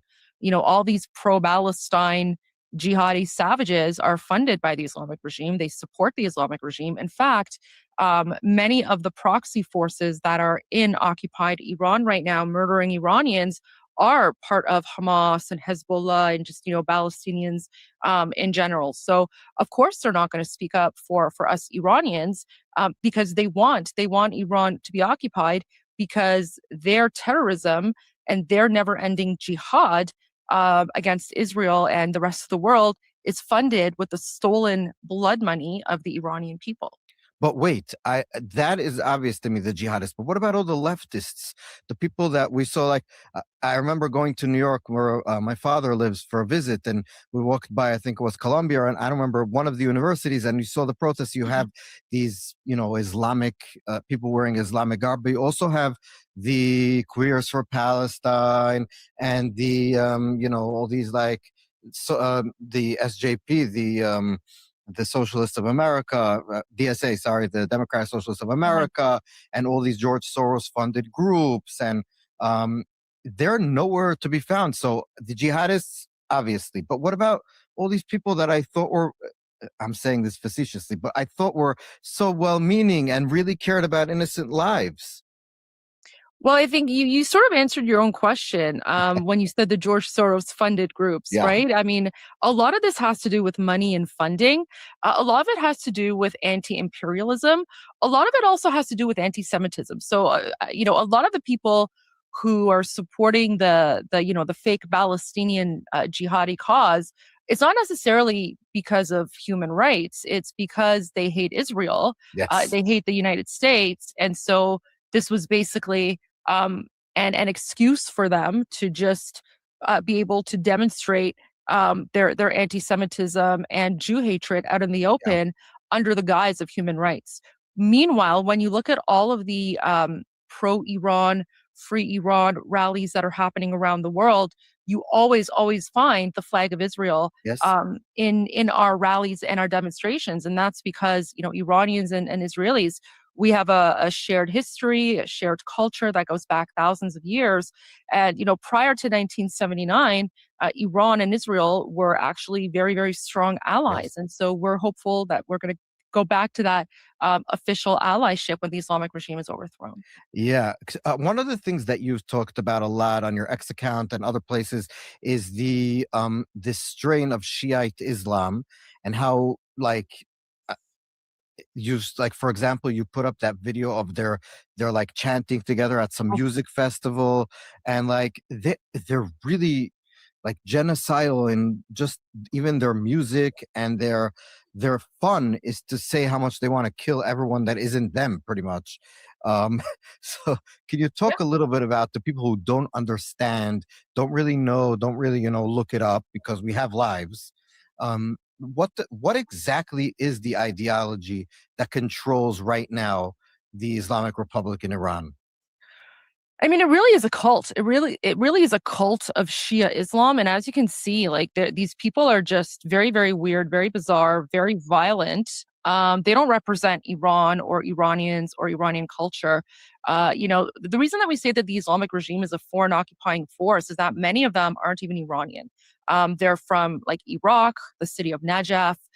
They're part of Hezbollah in Lebanon. They're Palestinian. They're from Syria. There's Afghanis amongst them, some Pakistanis. So I mean, this is a foreign cult-like ideology. It is very bizarre, and it's basically a culture or a cult that's based on death and jihad and martyrdom, and it's incredibly weird. And the vast majority of us Iranians, this is not who we are. This is never who we were. But unfortunately, back in the 1970s, these Islamists and communists united to overthrow the Shah in what we call the 1979 Islamic coup d'état. And then, of course, as soon as the Shah was overthrown, the Islamists, because they're savages, they started murdering all of the woke, all the progressives, all the communists, everyone who had supported them, and then they consolidated power, and that's basically what's been happening ever since. And even with the country right now, these foreign militia forces that are going around and just murdering Iranians still to this day. It's exactly like what happened on October 7. Just imagine, every day October 7. That's pretty much what's been going on in Iran. But can you give examples of, just because I was in shock watching that video, we live here next to Hamas, we see they're crazy, they're this, but this is on another level, in the sense that it's high-tech craziness. It's not like they're savages. I mean, they are savages, but they're not with sticks and stones. They're literally at a rock concert, and thousands of young, I guess, regime supporters, or people who are Shiite crazies, are chanting at a rock festival. Could you just describe what they do? I don't know. Honestly, I don't know. You're asking the so wrong crazy. Okay. No, you're asking the wrong person. I'm not Muslim. I've never been Muslim. I don't understand it. Again, this is foreign to the vast majority of Iranians. They are a very small, they're a small sect. I would say maybe 5% of Iranians support the Islamic regime. That's about it. but unfortunately, they're the ones with all of the money and all of the weapons and all of the power. So, I mean, I can't explain it to you because it's weird cult-like behavior. It's very, very foreign, but again, this is like what we as Iranians have had to deal with for the last 47 years. And that's one of the reasons why today the vast majority of Iranians have actually rejected Islam. The vast majority of Iranians are actually agnostic or atheist. Christianity and Zoroastrianism are the two fastest growing religions in occupied Iran right now. And not only is the Islamic regime collapsing and the Islamic regime is going to be gone, but when Iran is free, we're going to be the first country to kick Islam out since Spain. By the way, and this is another thing that you talk about, meaning it's a good segue. So you live in the West, Canada. You are a representative in the Canadian Parliament, and I live in Israel. I grew up in the U.S., and we seem to have, like you said, the protests are pro-Iranians right now are very pro-Western. They're very we'll put it that way, anti-Islamic supremacy. They're very anti-fascist. They're very Islamofascist, maybe we can call it, I guess, the better phrase. And the protests that we've seen against Israel were also obviously against the West. We're very apologetic to radical Islam terrorism, to put it mildly. It's mostly supportive, I think. And maybe you can talk about, this is one of your fights also, about the, I guess, radical Islam penetrating Western societies. We seem to see in the UK, where I have friends, that it's like almost like maybe it's gone at this point, the future of the UK. How do you look at it? Like, Iran might be, if it's overthrown, there'll be less Islamic extremism in Iran than there would be in Canada and in America at this point.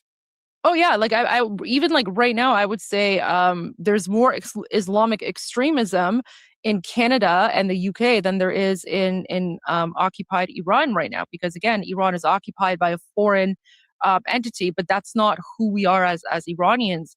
I think part of what's going on in Western countries, I mean, that kind of goes back to the Muslim Brotherhood's plan of civilizational jihad. But more so than that, it's also being assisted by this narrative from the woke left and the communists. This whole like colonizer versus colonization narrative, oppressed versus oppressor, where they always say that, the quote unquote white people, and I say white in quotation because Jews are not white, right? Like Jews are very, ethnically diverse, the same way that, we Iranians are, right? Like for, Jews, there's, Black Jews all the way to white Jews. Same thing with Iranians. There's, Black Iranians and, white Iranians and everything in between.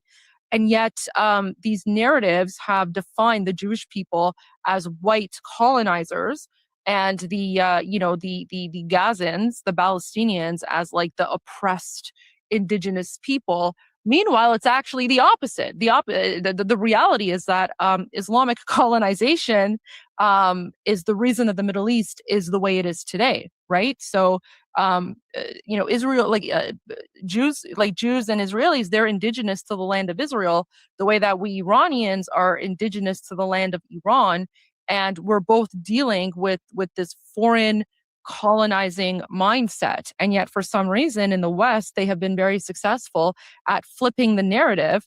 The oppressors and the colonizers are playing the role of the victims and the colonized. And by the way, another thing that makes me crazy, and I may be going to get your take on it, is that we're supposed to all be what I mean by politically correct in this is we're supposed to never say that some cultures are better than others, or some cultures are more violent and oppressive than others. It seems so obvious to me that places that, if you even poll them, Pakistan is like 90+% of people in Pakistan, according to Pew or Gallup, I forgot which one, are anti-Semitic.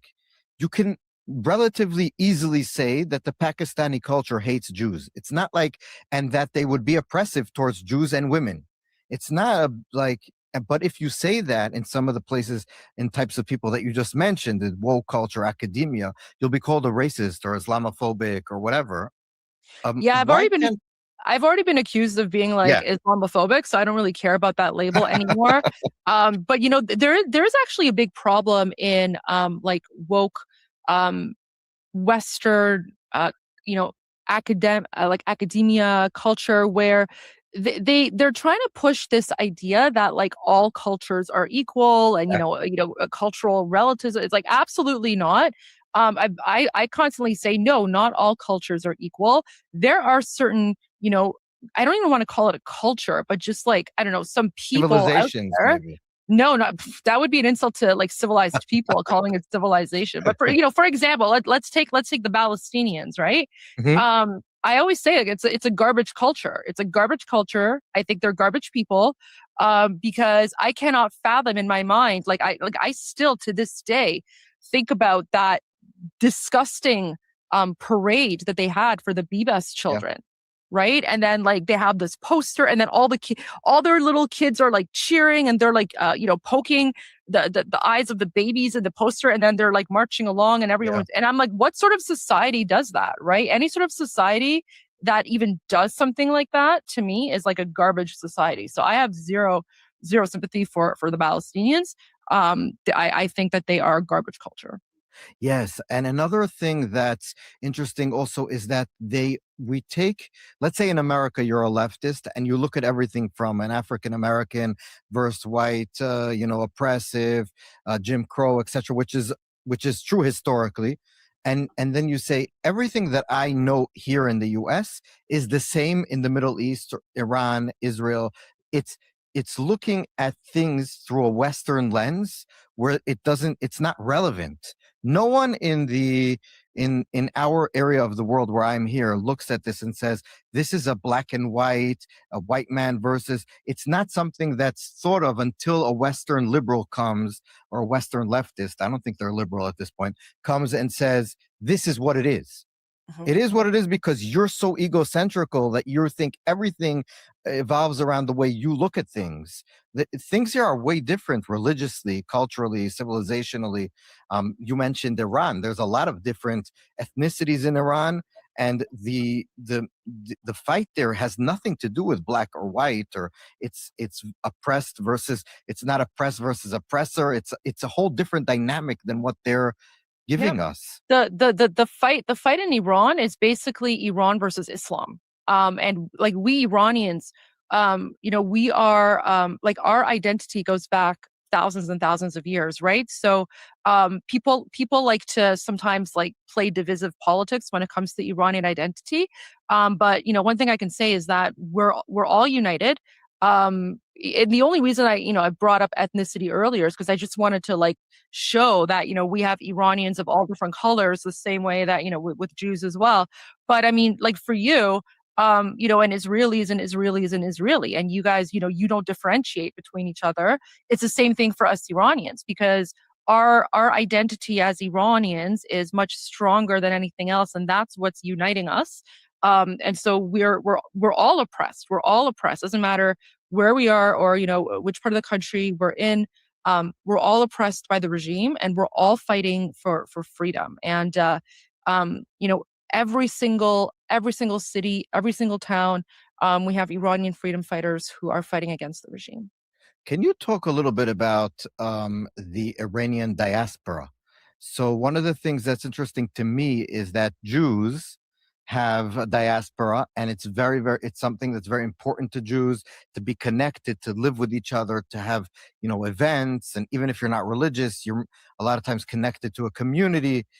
You identify as Jewish, even if you don't, let's say, believe in God, but you're still part of the community. So it's not exactly a religion.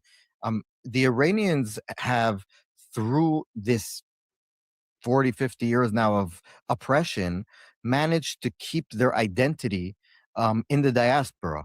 So can you talk a little bit about, because like it's pretty unbelievable.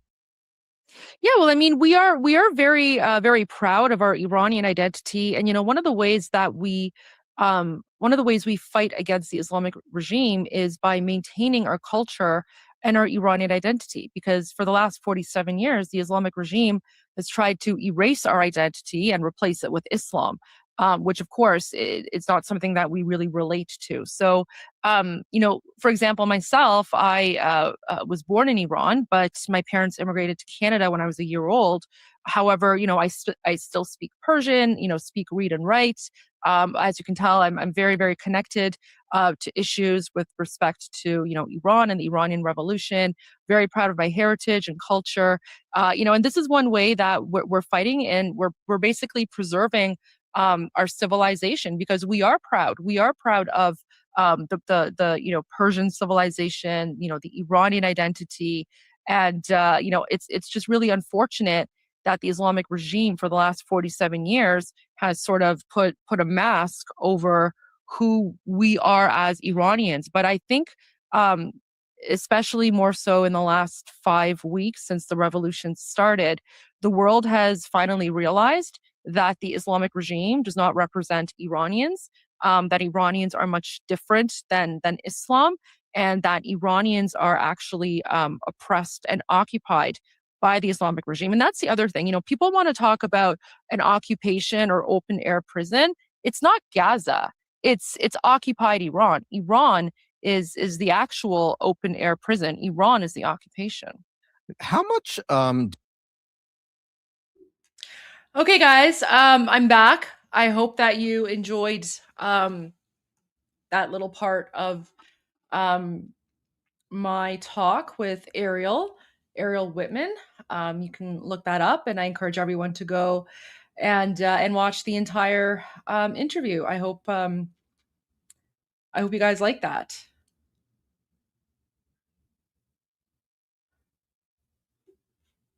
So there's still about let's see.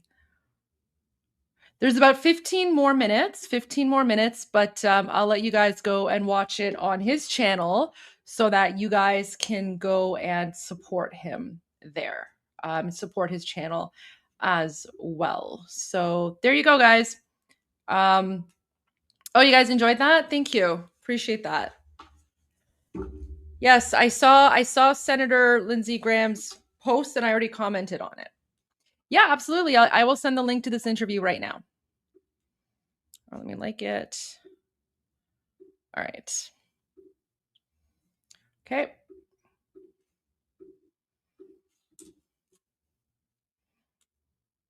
There you go. I think people on X are requesting the link as well. Give me one moment so I can add it to X as well.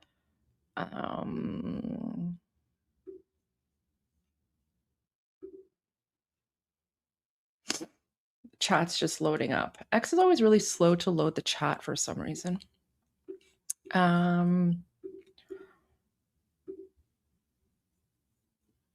Still says loading. All right, so there's that. Let me add it in the comments section as well.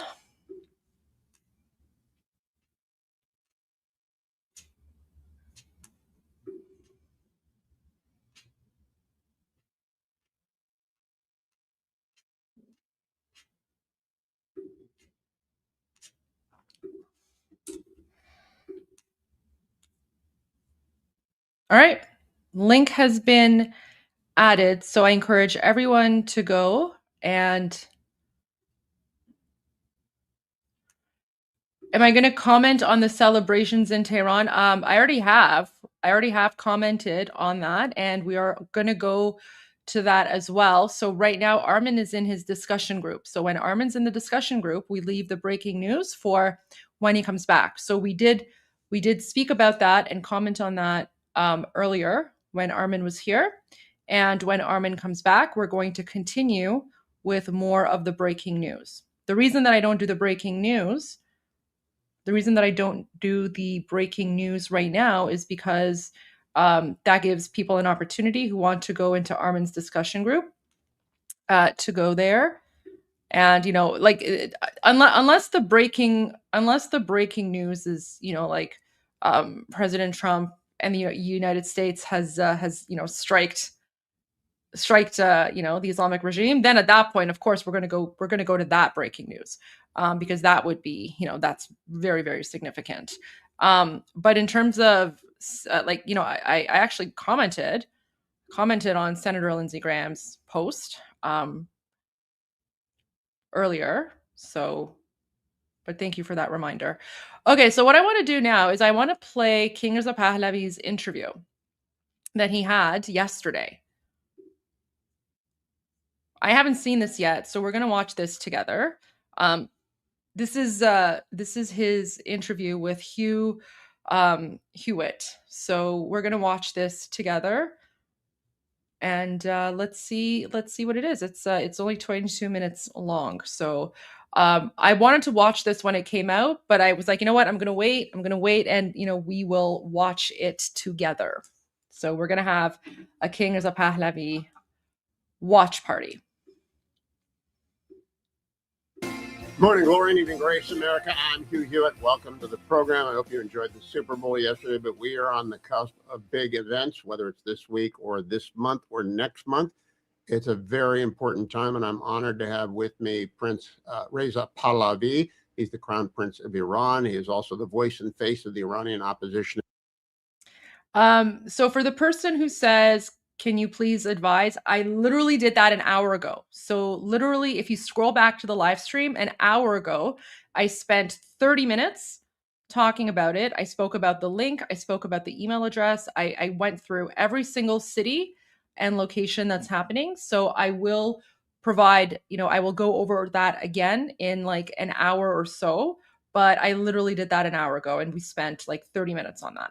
So the information is there. And if you look at the bottom right now, it's saying Iran rally location list, https://tinyurl.com/Iran rally. So we've gone over that information.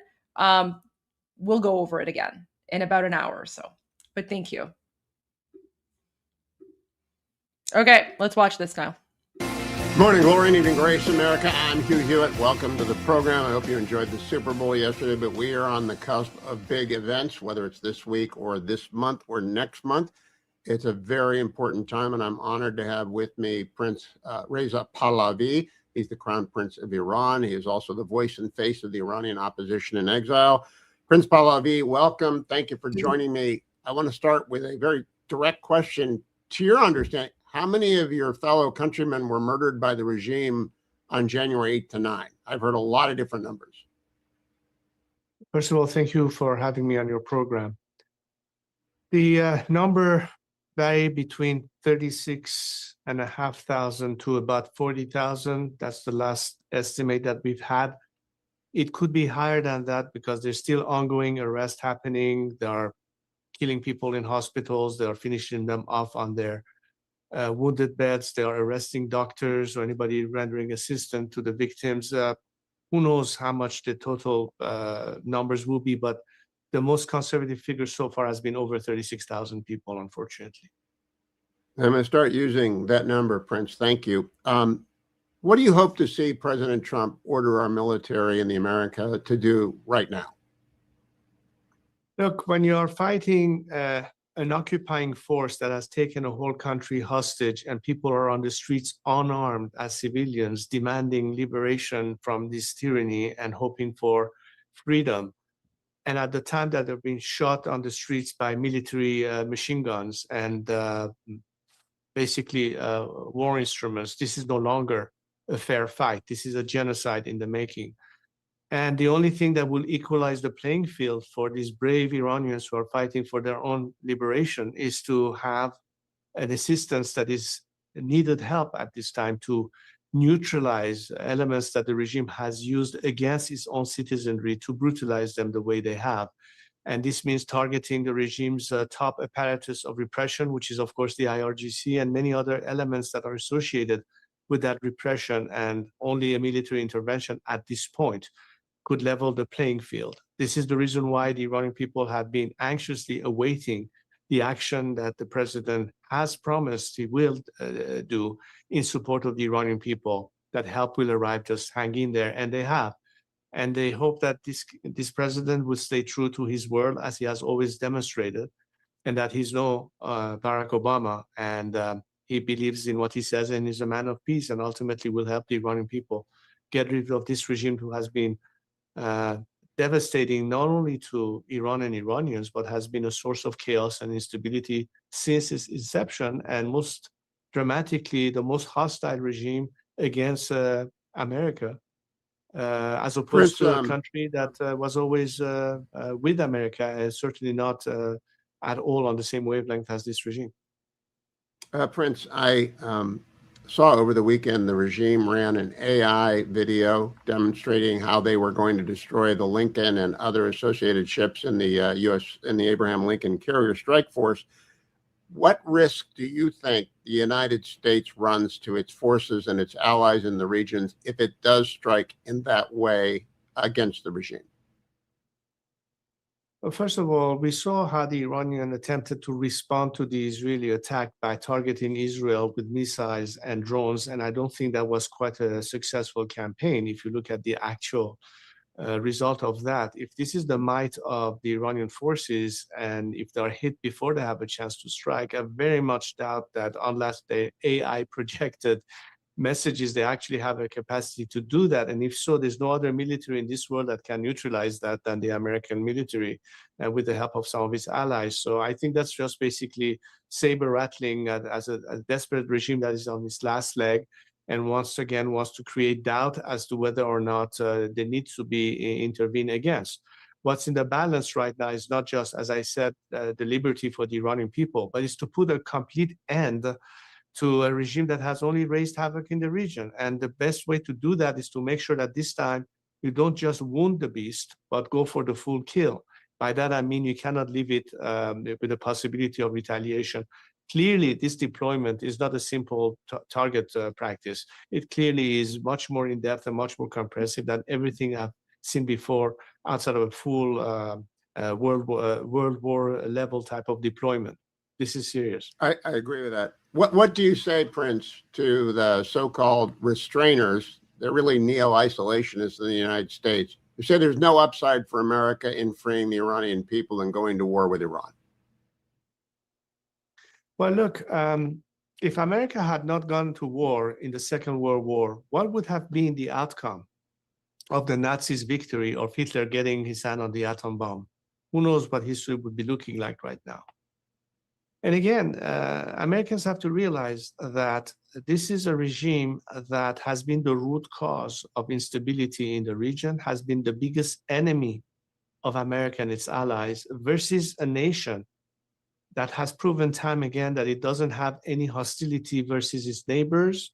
Most of them are allies of the United States, unlike this regime who calls for the disappearance of an entire nation from the face of the earth. I mean by that Israel, of course, that the Iranians have not only a friendly attitude towards our neighbors, but particularly with Israel, because I think the two nations on this planet that can claim that they have a biblical relationship happen to be the people of Iran and the people of Israel. And that goes back to the time of Cyrus the Great, 25 centuries ago, before America even existed as a country. But what does it mean to America? What it means to America is not only not having to yet again have to police the whole region, but to rely on partners that are on the same boat with you, that share the same values of freedom and democracy and human rights, that want to be partner in that future, and they will bring that element of stability. So you no longer have to have your troops deployed in faraway lands, or have American taxpayers fund the bill of having to sustain long-term campaigns. That's what's in the balance for America. A country that will be on your side as the best partners. It's good for regional peace, it's good for world peace, and it's good for business and economic opportunities. Iran is a country that would represent in the first 15 years at least $1 trillion worth of revenue to the US economy by means of American investment in Iran. There are hundreds of I agree with all entrepreneurs that, that are willing to invest in that. And that's I'm telling you, at the end of the day, that's what the net benefit to America with a regime change in Iran, as opposed to the continuation of this regime that not only deprives you from that market, but has been a constant threat to America directly. I agree with all that, Prince. You are the most prominent and voice and face for the Iranian opposition. In fact, you may be the only one of which I am aware and I'm pretty aware of the news. Right before I talked to you, I talked to Professor Dan Shiftan. Well, he's the only one. King Reza Pahlavi or Prince Reza Pahlavi is the only legitimate opposition figure. So I'm glad that he's acknowledging that. From Haifa University, he's been basically the Kissinger. Also, I think someone mentioned that President Trump's going on Fox News at 4. I'm watching Fox News right now. I don't see President Trump, but I'll monitor that. If President Trump comes on Fox News, I'll switch over to that. Of Israel for 40 years. And I said, I'm going to talk to the prince. What would you ask him? And same thing I'm going to ask you. Who else would help you lead a transition? Are there other people in a position to step up in the aftermath of a regime collapse in Iran to lead the country back to what it was prior to a dawn of freedom again? All the Iranian democratic secular forces that believe in these 4 core principles have a place under this tent. The 4 core principles that is the basis of our coalition is, number 1, Iran's territorial integrity. Number 2 is a clear separation of religion from government as a prerequisite to democracy. The importance of individual liberties and equality of all citizens under the law. And finally, the right for the Iranian people to determine their own future by means of free election and the ballot box, which is a process that the interim transitional government will have to play. They have called for me to lead this movement, as witnessed within Iran and across the world. I'm humbled by that trust and confidence they have in me. And I've always intended to play this role, except that today there's no question that they have chosen me to lead this movement, and that's why I have stepped in. But I'm not doing this alone. I'm doing it with the broadest possible coalition of democratically minded Iranians who may vote differently at the very end for the final outcome, but they believe that this is the only process that will take us to where we need to be. And in that, we have the broadest coalition ever of Iranian democratic forces within Iran and, of course, within the international community and Iranian expats.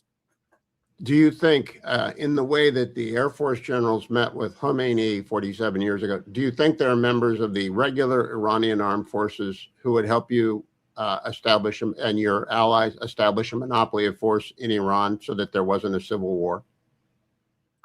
Well, look, when I started this campaign about a year ago, and we started a special process whereby people who want to defect from the regime have a secure means to communicate their intentions to us. We started this about 6 months ago. To this day, we had over 160,000 people who have applied.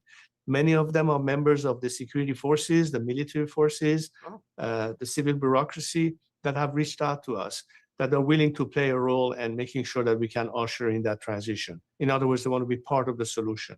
And what I'd like to take this opportunity to stress that unlike a scenario that wasn't quite well handled in terms of regime change, example, Iraq and de-Baathification, our position is very clear.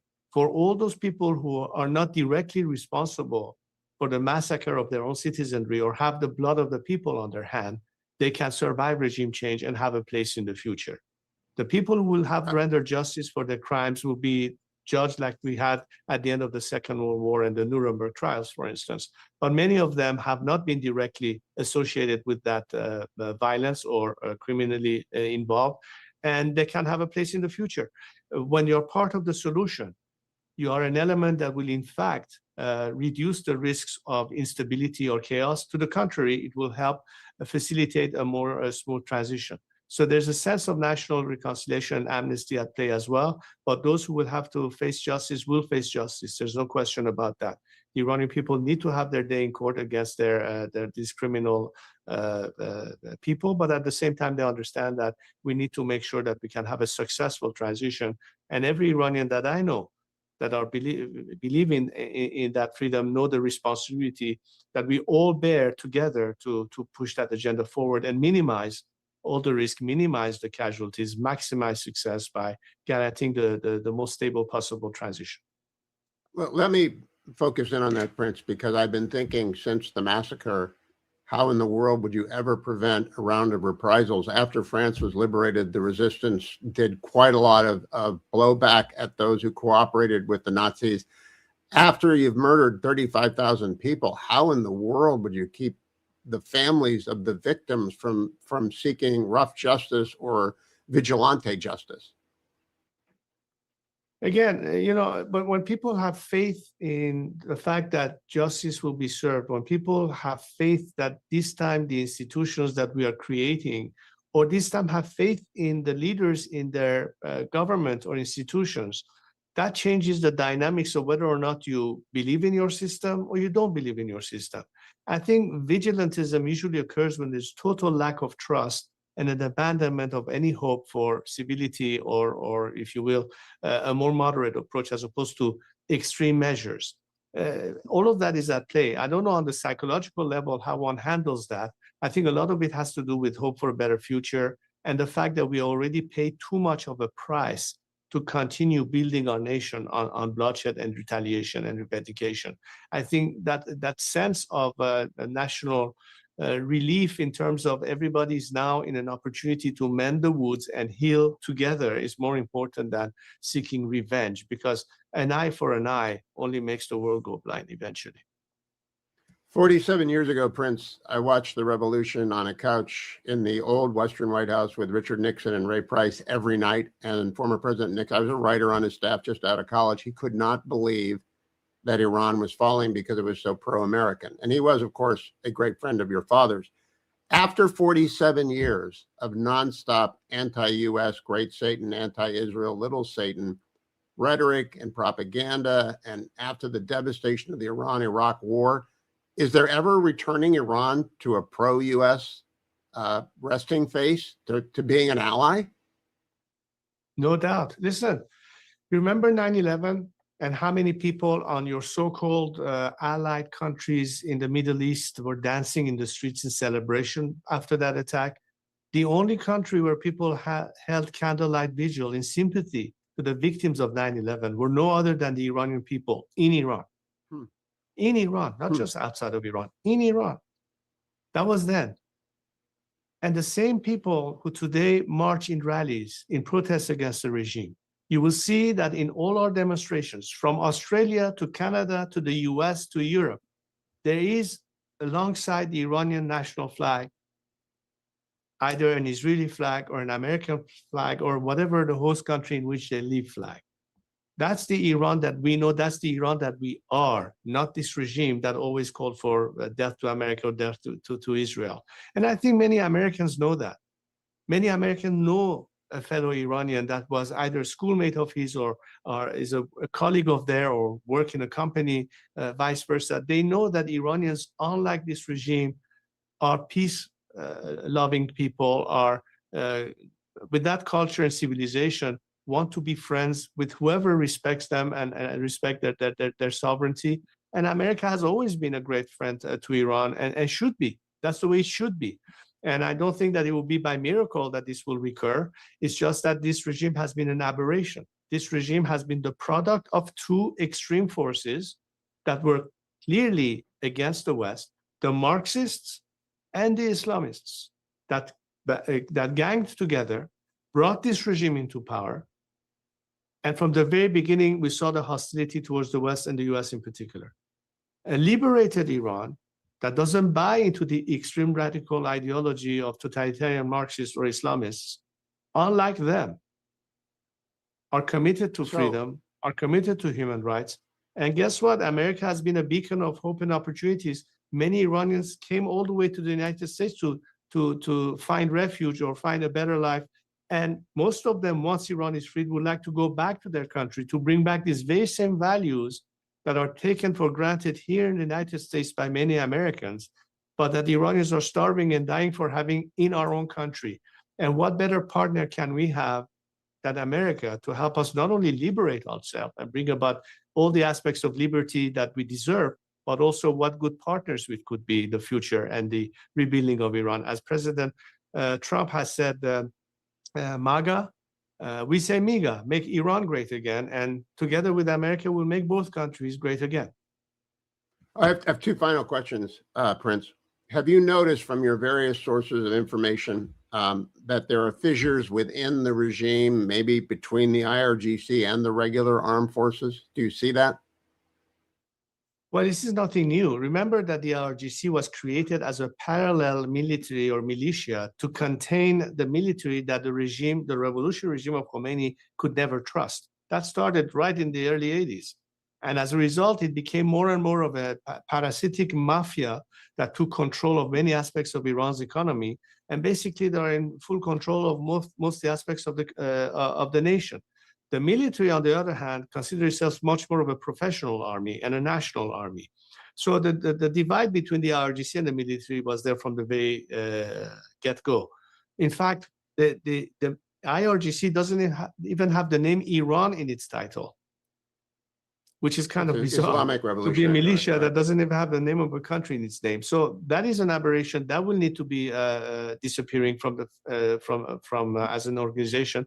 They can be reincorporated into the military or go to the private sector. We won't have a parallel militia. So obviously the military will be a professional army in charge of protecting our territories, and the rest of them could be distributed into various aspects of either private sector or other aspect of either military institutions or like a national guard of some form. Anyway, there are plans for that as well. Now, even within the IRGC, mind you, there are some who want to defect. There are some who want to abandon ship. There are some who are disillusioned. There are some who maybe thought at some point that this was a sacred cause to fight for. But guess what? Many of them have their children on the streets that are being shot at. They also are paying the price for having been associated with this regime. And as I said, those who haven't been criminally involved can abandon ship, can join with the people. This is their last chance to do so. And at some point, they would have to be accountable for having helped preserve this regime rather than to come to the rescue of their own citizenry. The choice is theirs to make. But I think this is the outcome that we hope to push for and minimize the last pockets of resistance there is out there, and hopefully not through vigilantism, but to proper planning and make sure that they don't even think that they have a chance of resisting and creating some distractions in the path. It won't be easy, but it can be done. A last question, Prince. You mentioned Persia is very old. It's 25 centuries old. Cyrus the Great and others. It's been an empire forever, and it defeated the Parthians. It goes way back. But Islam is very old in Iran as well, and there are these enormous centers of learning for Islam within Iran. After a iteration to democracy, what will be the position of those traditional Muslim studies and Islamic scholars and mullahs? Will they have their freedom? Yeah, Islamic scholar is an oxymoron. You can't be a scholar of like Islamic scholar is like, it's like the most ridiculous thing ever. I'll show you guys. Islamic scholars are the ones where you have like the weird imam who's like talking about how like Allah created women for men, and it's just like sheep or something. Recognized and protected as well. Well, freedom of religion should be one of the guarantees of a constitution that is based on the Universal Declaration of Human Rights. And therefore, when we say we want to have a secular alternative, that doesn't mean that we have anti-religious thoughts. But as much as religions have to have their right place in society, what about the right of atheists? What about the right of the LGBTQ community? What about... Oh, Armin's going to love that part. I don't think Armin's seen this interview. Oh, that's fantastic. Makes a very good point. Freedom of religion should be one of the guarantees of a constitution that is based on the Universal Declaration of Human Rights. And therefore, when we say we want to have a secular alternative, that doesn't mean that we have anti-religious thoughts. But as much as religions have to have their right place in society, what about the right of atheists? What about the right of the LGBTQ community? What about human rights in general? I think a future constitution that will be guaranteeing those rights, among them includes freedom of religion. Now, to this point, let me also remind your distinguished audience that is listening to this program that we have many clerics in Iran that never believed in this velayat-e-faqih, which was Khomeini's version of establishing an ideologically based regime that is so radical and treats everybody in an inferior way and has been discriminating against other faiths and other religions, that have spoken against this regime and also believe in a secular alternative. In fact, one of the most prominent religious clerics that we have in Iran, who is a Sunni cleric leader in Baluchistan, his name is Molavi Abdul Hamid. He's been calling for a secular government in the future because he recognizes, among many other clerics, that it is in the best interest of the faith itself not to be in any shape or form directly involved in politics. In fact, being directly involved in politics has weakened the faith and have weakened our religious establishment. They'll be the first one to tell you that. So therefore, they realize that they'll have their place in society like in any other free secular country where nobody is questioning the fact that people have a right to practice their faith, as long as we have a separation of church from state as a prerequisite to democracy, which is another thing that has been proven in almost every democracy we see around the planet today. Prince, you've been very generous with your time. Thank you for it. And good luck and prayers for the success of your movement so that there is, in fact, an iteration and evolution of the regime there. Thank you very much. Okay. Beautiful milk. That's what we're here for. So that was fantastic interview. I'll share it here in the links as well.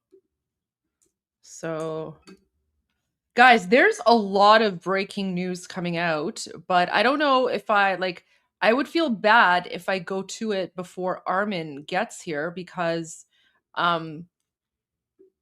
there's a lot of video footage coming out of Iranians who are demonstrating against the regime. Right? Because tonight is the it's the anniversary. It's the eve of the anniversary of the Islamic Revolution, right? So I don't know if I should share some of these videos with you, but then Armin's gonna feel bad because Armin's not gonna be here for the news. Okay, we'll wait for Armin. What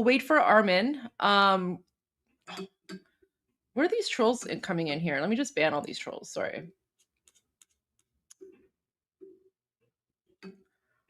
And they're all going into Armin's chat because they're going into Armin's chat because they can't come into mine because they have to subscribe and be a subscriber for 20 minutes. So sorry, Armin. Okay, you know what? When Iran Revolution is over and Armin and I stop the joint live streaming, he'll have to go in and unban all of these jihadis who are in his chat.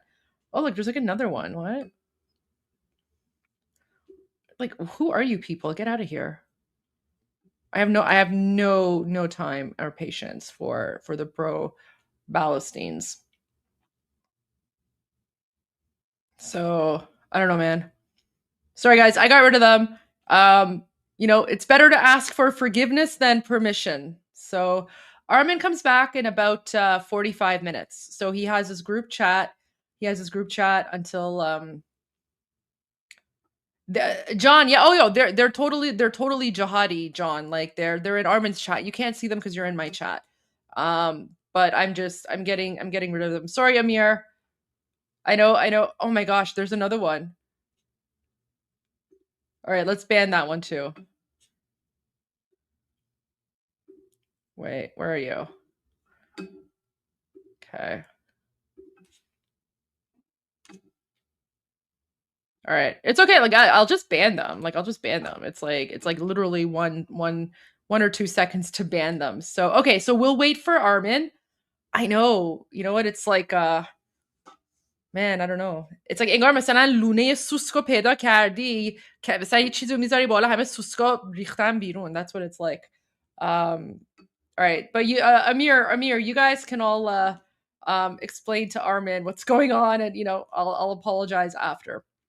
So I just don't have the patience or tolerance for them. There you go. Oh my God, they're back. Too funny. Okay, yeah, we'll wait for Armin for the news then, because this is good. Armin's gonna enjoy that. Okay, so if that's the case, then maybe what I'll do is where's that documentary that I wanted to watch? There's a documentary that I wanted to.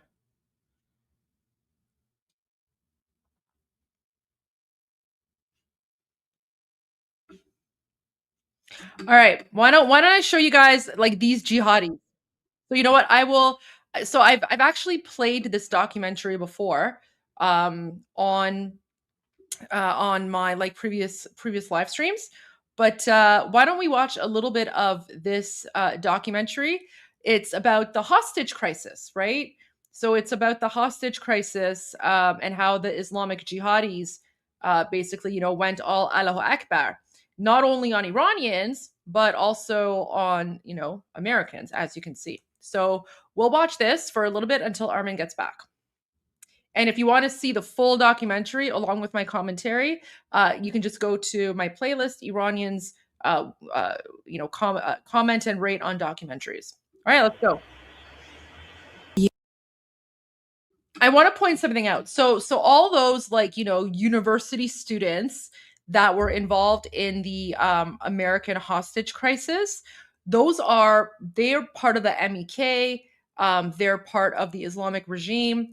And those university students are now the ones in power. Okay, so keep that in mind. Keep that in mind. These university students were the ones that the Shah had put in jail because they were terrorists and they were like jihadis and communists, right? So there you go. So all the people now that are threatening war with the United States, this is what they were doing 47 years ago. Oh my gosh, why is this like cockroach back? All right, ban you again. All right, I'm just gonna turn off the comments here for a little bit. So we don't need the comments anyway. All right, let's continue watching. Did you catch that? So the hostage crisis was organized and incited by Islamic leaders in the universities. Guys, right now, all of your American, Western, Canadian, European, UK universities, they all have Islamic centers. Okay? Keep that in mind.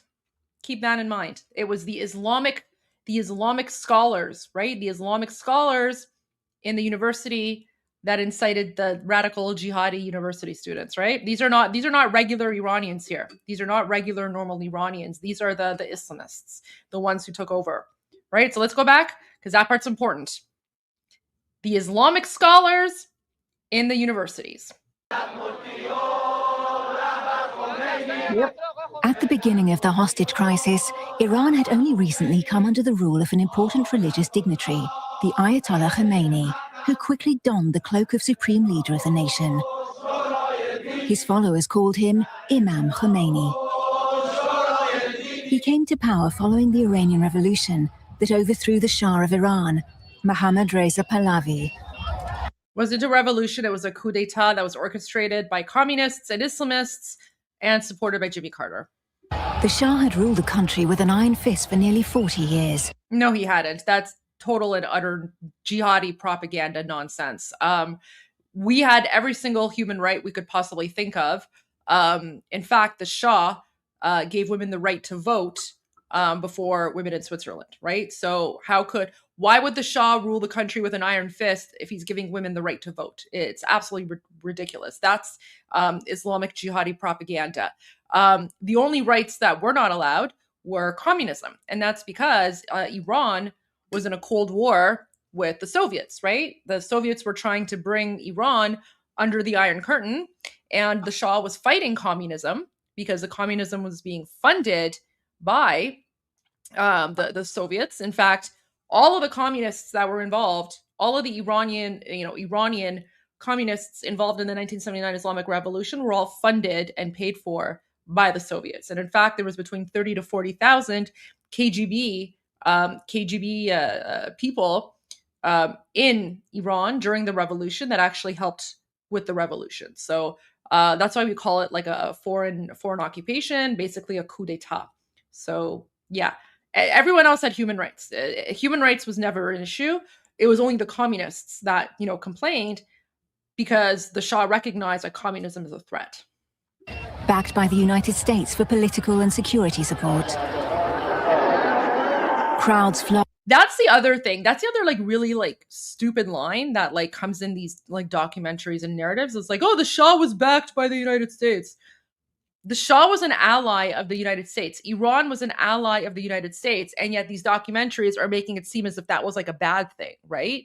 Like, why is it a bad thing to be an ally of the United States?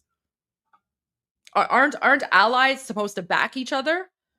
I mean, Iran, the Shah of Iran backed the United States in 1973 when the United States military fleet was, going somewhere and all the Arab countries refused to give oil to the Americans, but the Shah of Iran backed the United States by sending them oil.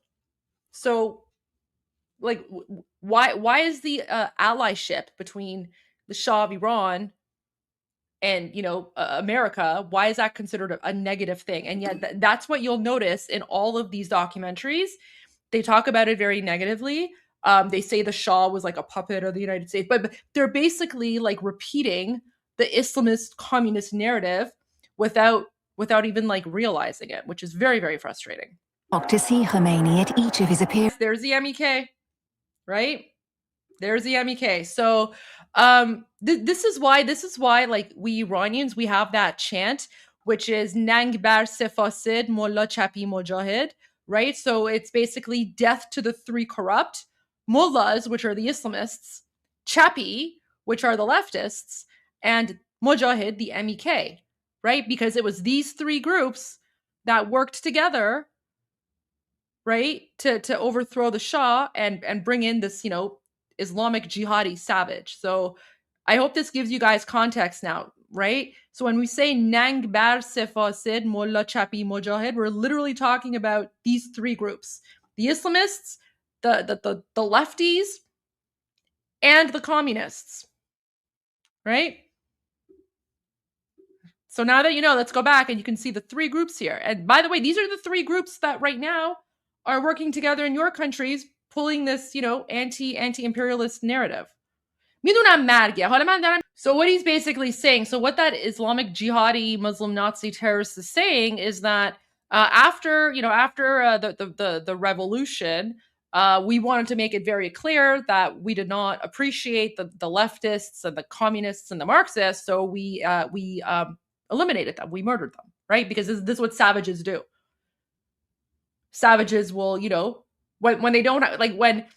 Think about like, all the savages in the Middle East, right? Like when they're not attacking Israel, they're attacking one another, right? But they're united in their hatred for Israel. So when it comes to Israel, they'll all unite and, attack Israel, right? Because Allah Akbar, whatever. But when there's no war with Israel, they're fighting amongst each other and killing each other because they're literally savages. That's what they do. Nail Bunny, I'm seeing your posts. Where are they getting deleted? On mine or somewhere else? Could it be a YouTube issue? I'm seeing your posts, Nail Bunny. Guys, I'm seeing all your posts in the chat. Like I don't know what you guys are saying. Okay, so so guys, it's a YouTube chat issue. All right, it's not me, guys. It's not me. Because I'm seeing all your messages here.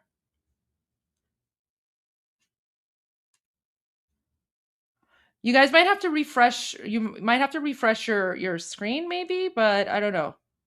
Because I'm not like removing any of your comments.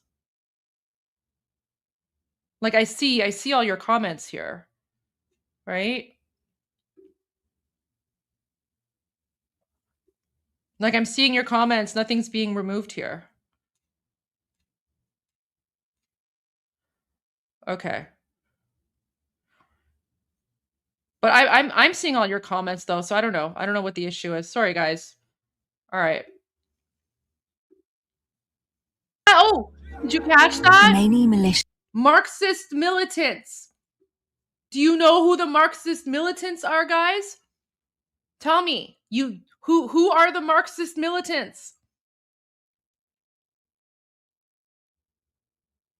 Who are the Marxist militants? Exactly. Oh, where's that? Exactly, the MEK, right? The Marxist militants. Very interesting. It's very interesting how this documentary isn't actually calling them out, right? All they say is Marxist militants. But you guys know who they are because you guys watch Iran Revolution Live. So there you go. These Marxist militants, right? These Marxist militants are the ones today that have infiltrated American politics, right? These are the Marxist militants that Newt Gingrich and Rudy Giuliani and Mike Pence, right? Pompeo, I think, as well. John Bolton. All these, like, so-called American conservatives who are attending MEK demonstrations and speaking at these MEK demonstrations. This is who they are. This is who they are, guys. They've infiltrated conservative politics. Yeah.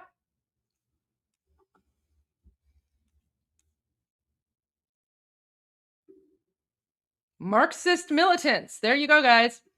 The Marxist militants were the ones who were taking Americans hostage and yelling Allahu Akbar, right? This is why we call it, like, they're Marxist Islamists. Guys, I know the two ideologies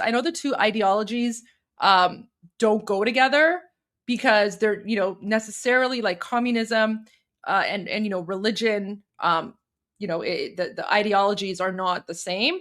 However, unfortunately, in the case of Iranians, we have, like, this weird cult, right? Like, they're so stupid, they're so uneducated, they're so inbred that they've literally combined Marxism and Islamism in, like, some weird, right? Like North Korea on jihad, right? It's North Korea on jihad, basically.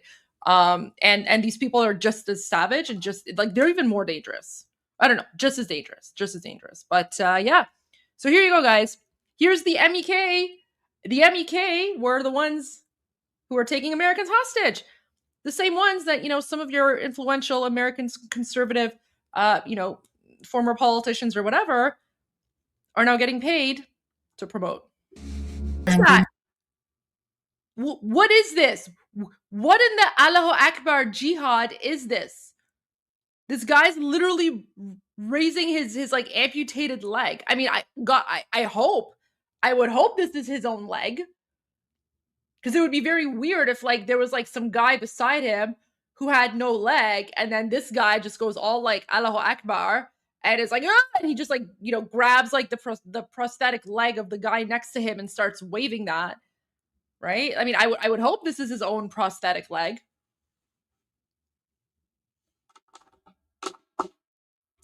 Do you see the nonsense that we have been dealing with for the last 47 years? Literally a bunch of, like, inbred savages. Literally, he's holding a prosthetic leg and yelling Allahu Akbar. Jeez. Yeah, just when you thought they couldn't get any more, guys, I'm telling you, like, these people, you have no idea how weird these people are, right? Like, I mean, you have to have, like, a very weird mentality in the first place to, like, believe this, like, jihadi nonsense. But then on top of that, right, like, he's yelling Allahu Akbar, waving a prosthetic leg. Hi, Armin. Welcome. Hi. Hey. What did I just walk into? Whose leg is that? I don't know. We're trying to figure out. I mean, I would hope that it's his own leg, because I would pray that he didn't just, like, grab the prosthetic leg of the person next to him and just, like, yank it and start yelling Allahu Akbar. So we decided to watch a documentary about the hostage crisis while waiting for you to come back so that we could go to the breaking news. Oh, okay. Wait, there's breaking news? There's a lot of footage. Yeah. So remember the videos, we only went over like one or two videos. Okay. And yeah, now we decided to wait for you to come back. So if you want to take a quick break to, like, eat some food or something. I have my food. I brought my food with me. Okay, great. Yeah, I'm going through, like, some soup as well myself, but Yeah, okay, let me just finish this part here. But yeah, like Armin, so and I was explaining. Anyways, so okay, guys, that's it for the documentary. But if you guys are interested, I can go back to the documentary later tonight if you guys want. We can do a documentary watch party later tonight. But we are going to go to the breaking news. So welcome back, Armin. Thank you for. I appreciate you guys waiting for me for the breaking news. I'm so touched. That's amazing. Well, of course. Well, because we also want to give people an opportunity to go to your discussion group, right? So. Oh my God, Goldie, you're just the best. I don't know. Oh, thank you. That's nice of you to say. So, so what we did is we went over all the rallies. So I went over the list of all the rallies in the first half, or the first little bit, and then played a little bit of my interview with Ariel Whitman, and then I encouraged everyone to go and watch that. And then we played the Shaw's 20-minute interview from yesterday with Hugh, and then afterwards we started our documentary watch party about the hostage crisis. So no, this is a lie. No, that never happened. That never happened. Oh, what did you say? No, actually, I didn't. I didn't. I didn't. So she's just causing drama. But I did ban some people in your chat though. It's okay. Okay. They were basically like just pro-Palestine people, and they just had the flag of Palestine, and they were just like swearing at people in your chat. They weren't even contributing anything. So what I said is it's better to ask for forgiveness than permission, because when they were swearing, I couldn't like have the chat because they were ruining the chat stream here. And I was like, once Iran Revolution Live is over, and we stop streaming together and we unlink our accounts, you can go and you can unban all those people. Right? No, thank you. And then you can deal with the do what you need. Yeah. Oh yeah. Oh, Armin, I was so proud of the chat. Everyone did very well on the pop quiz about the MEK. Really? I'll show you what I mean. I was very, very, very impressed by that. So here, let me go back here. Where was it? Really, you have educated our audience, huh? Well, both of us. Here, I'll explain to you. Where are we here? Let me pull it up. Good job, guys. So proud of you. People are paying attention, which makes me really happy. I think we have the most educated audience on Iranian affairs. We do. Our embassy is occupied. Wait for that. And our people are taken hostage. The embassy itself was the target of an attack by Marxist militants.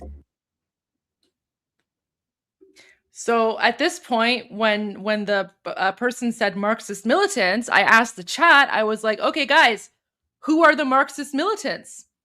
And everyone immediately said MEK. And I was like, there you go. Right. Yep. So that was to that you could also add the to the party to add that as well. Pretty much all the communists. Yeah. Pretty much all the communists. Job, guys. So yeah, no, everyone did very well on that pop quiz. All right, Armin, did you want to go to the videos that you have and share the videos that you have? Right. Yeah, let's do that.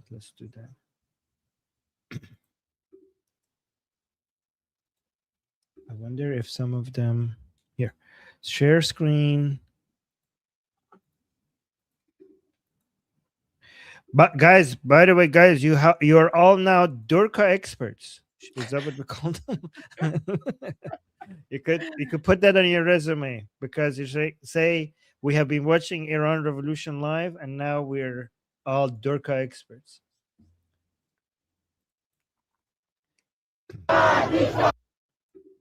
Okay, so let me see. Oh no, this is not from tonight, but let me just show it real quickly, because look at this cute little baby.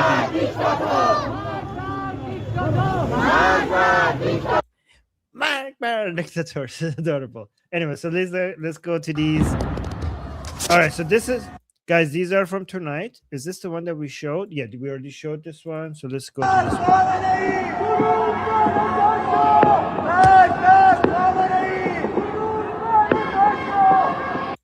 Durud bar Reza Shah. So, guys, this is supposed to be tonight. It's the anniversary of the 1979 Islamic Revolution in Iran, and the regime is trying to celebrate it as they do every year.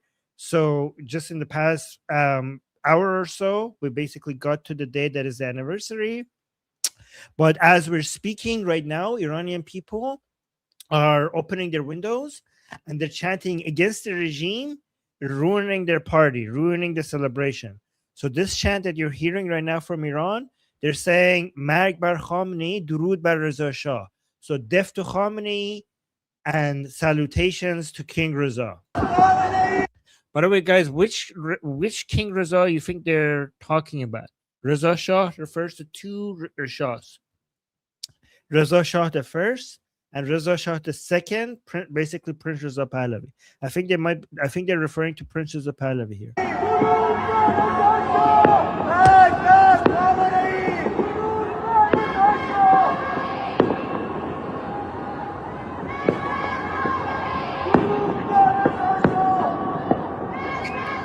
Oh, some people in the chat are saying both.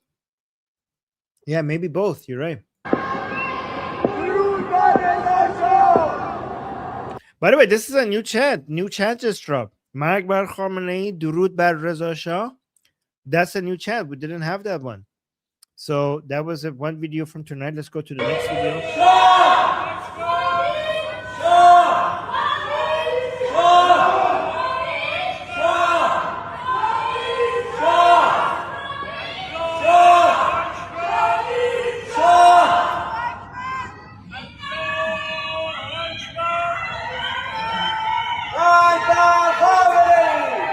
So, guys, it's a competition. You can see it's a competition.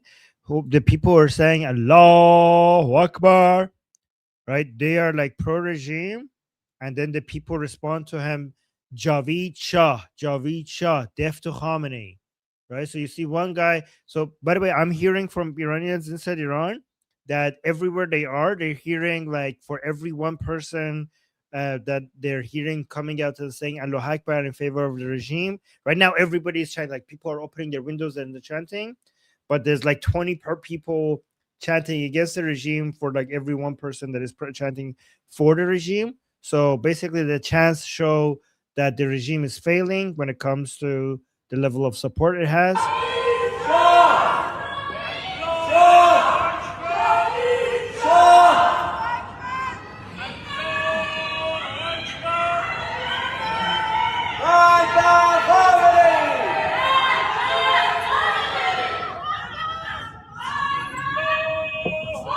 So there's one guy saying Allahu Akbar, and you can see everybody else is chanting against the regime.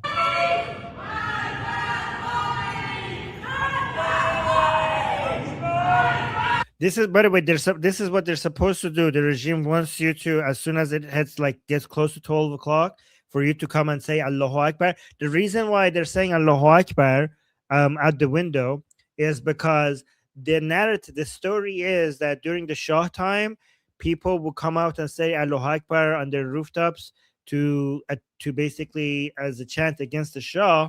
So they want to repeat that every year as a way to celebrate the revolution. That's why people come out and say Allahu Akbar. But you can see most of the chants are not that. So you see, in آخرین نبرد پهلوی برمیگرده, which means this is the final battle. Pahlavi will return.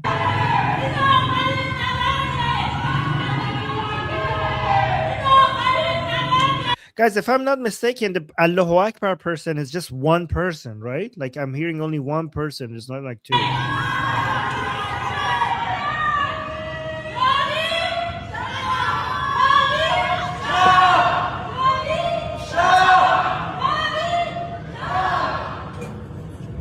Yeah. Let me see what this one is. What is it? Oh.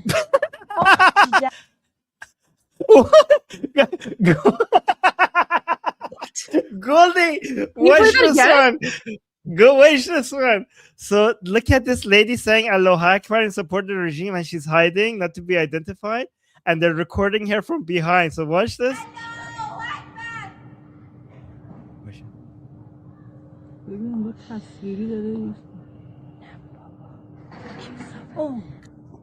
She fall?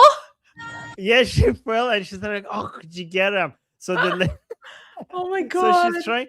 Look, she's trying to say Allah Akbar and record it and post it, and she And she fails. And the fell. ladies, and the ladies recording her, they're like, "Oh, she get him." They're basically they're happy that she fell. Gosh, so funny. So they're so happy that she fell. Watch this one more time. The two ladies recording her were like so happy. Look at this. Oh wait, why did it turn like this here? Let's go.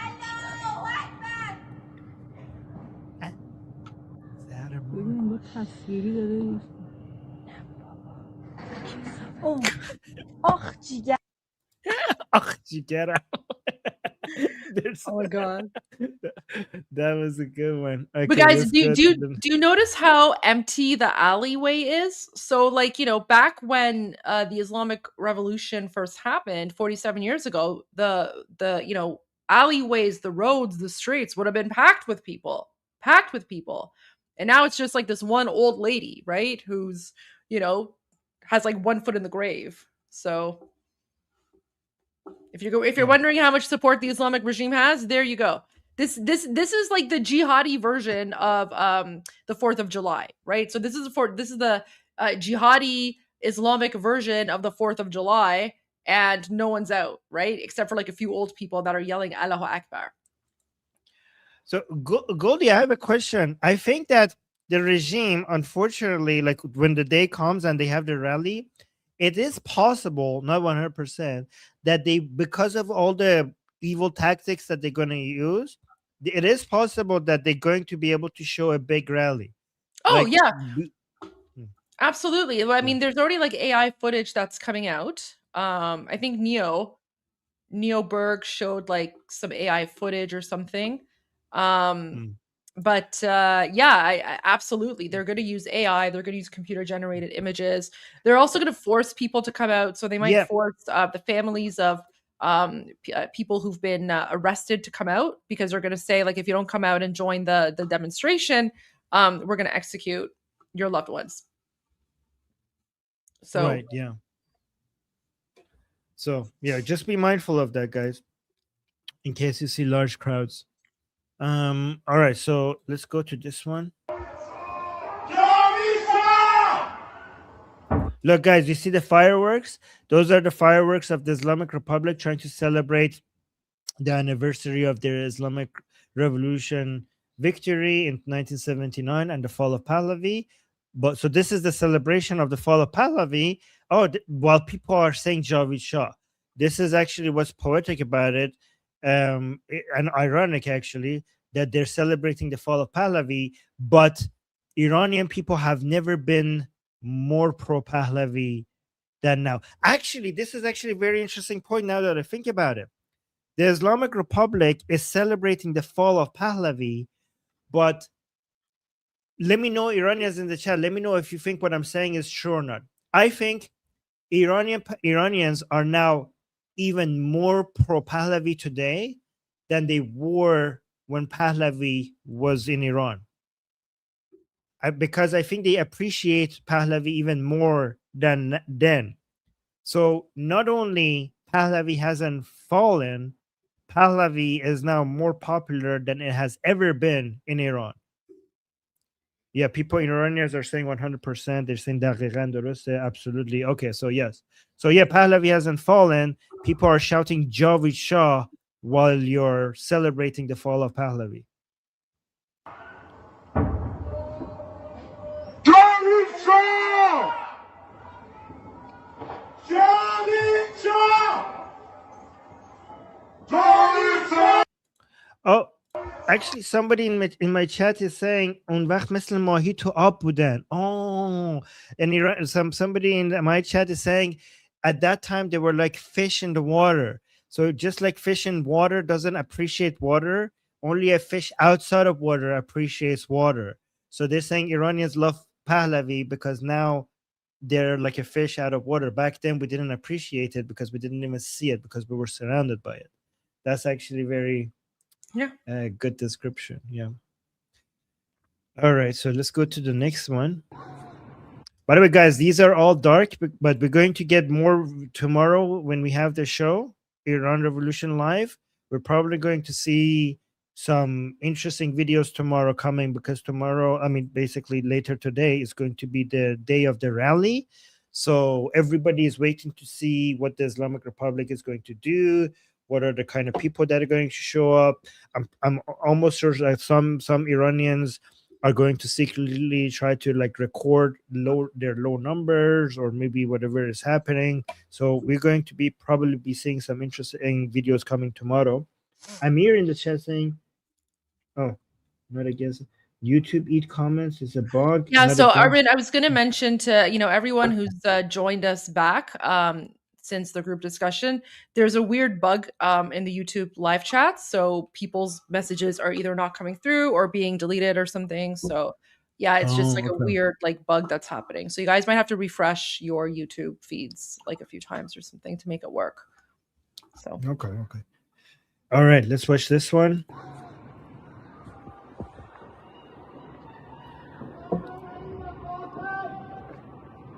So you see the fireworks, but in the distance, somebody says, a woman chanted, "Death to dictator," and this one is saying, "Khamenei qatil," means murderers Khamenei. Khamenei qatil zehi khiyal batil. This refers to the Elon Musk tweet. Remember, Elon Musk tweeted zehi khiyal batil, which means like in your dreams, in a very poetic Persian way. So now Iranians have turned that into a chat saying Khamenei qatil zehi khiyal batil, which means murderers Khamenei in your dreams, like your victory in your dreams. So again, this is like the Elon Musk chant.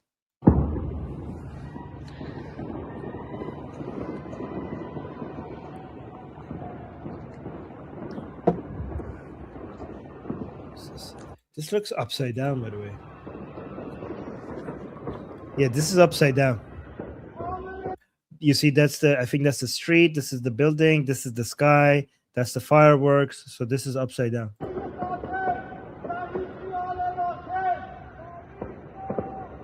So, you hear the Javid Shah in the back. Guys, this is actually very like beautiful and poetic.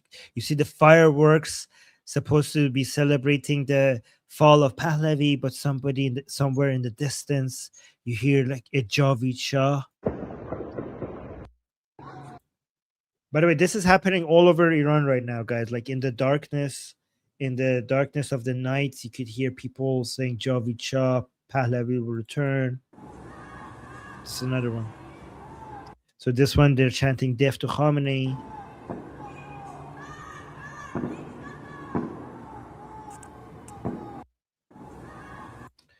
And then we have this one.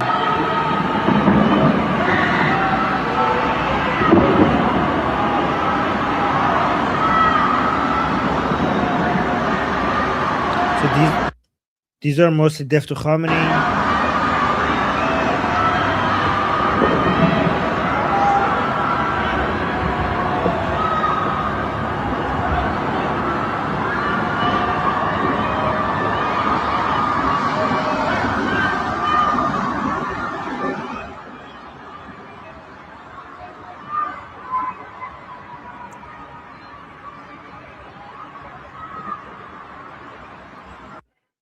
All right, so let me see. Then we have this one.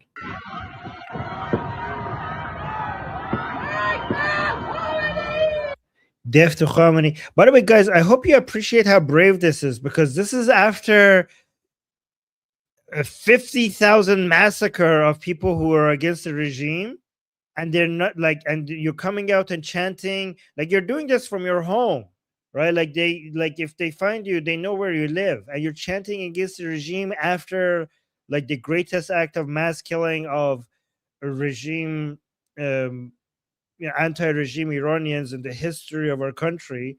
People are still chanting against the regime. That is like a lot. You would think they would be like, okay, that's it. We're not doing that anymore. Let's go home and call it quits. But no, look at this.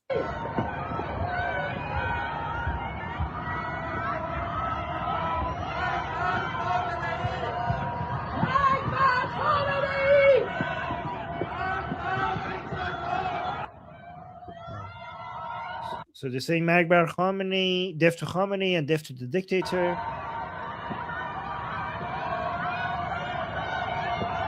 Look at this, guys. Look at how many people are chanting. Like, because this is an area which you can see apartment complexes, so you see a higher number of people shouting. But like, if you open your window, like most people like are like there's a wave of people chanting against the regime. Death to dictator. Like, that's a lot of people chanting against the regime. And guys, by the way, notice in this video where you have this many apartments, like this many people opening their windows and chanting, like not a single Allahu Akbar here. So not a single chant in favor of the regime. Somebody in the chat is saying, is ARMIN Iranian? Like, how do you not, like, you're a member of my channel. How do you not know that? Yes, I am Iranian. Like, okay. Okay. Right. Yes, I am. Thank you. Oh, sorry. Let's start a rumor. Armin's not Iranian. Hey, that's not okay. That's not a good rumor. Like, no. You know, there are a lot of Basijis on the Persian channel that come and say that. Like, to Irani nisi, to Irani khafe sho, to Irani nisi. Oh my gosh. Yeah. What, you're supposed to have like a Durka accent, like from Karbala to Iranian? Jeez. Yeah. So guys, I tell Goldie that on the Persian channel, I have some, because I still, like, when I speak Persian, because I've been away from Iran for so many years, I have a little bit of an accent. So many people, Basijis, will come on my chat and they say, like, look, you're not even Iranian with your stupid accent. So they deny me being Iranian. Oh, I saw this. First, like, I haven't watched it yet, but this was on my to watch list. This is important. Like, I was going to mention this to you. This is what we watched while you were away. You need to go back and watch the whole thing. But there was one part here. There was one part here that the chat insisted that we have to watch together. So okay. I haven't seen this yet. A last question, Prince. The you mentioned Persia is very old. It's 25 centuries old. Cyrus the Great and others. It's been an empire forever, and it defeated the Parthians. It goes way back. But Islam is very old in Iran as well, and there are these enormous centers of learning for Islam within Iran.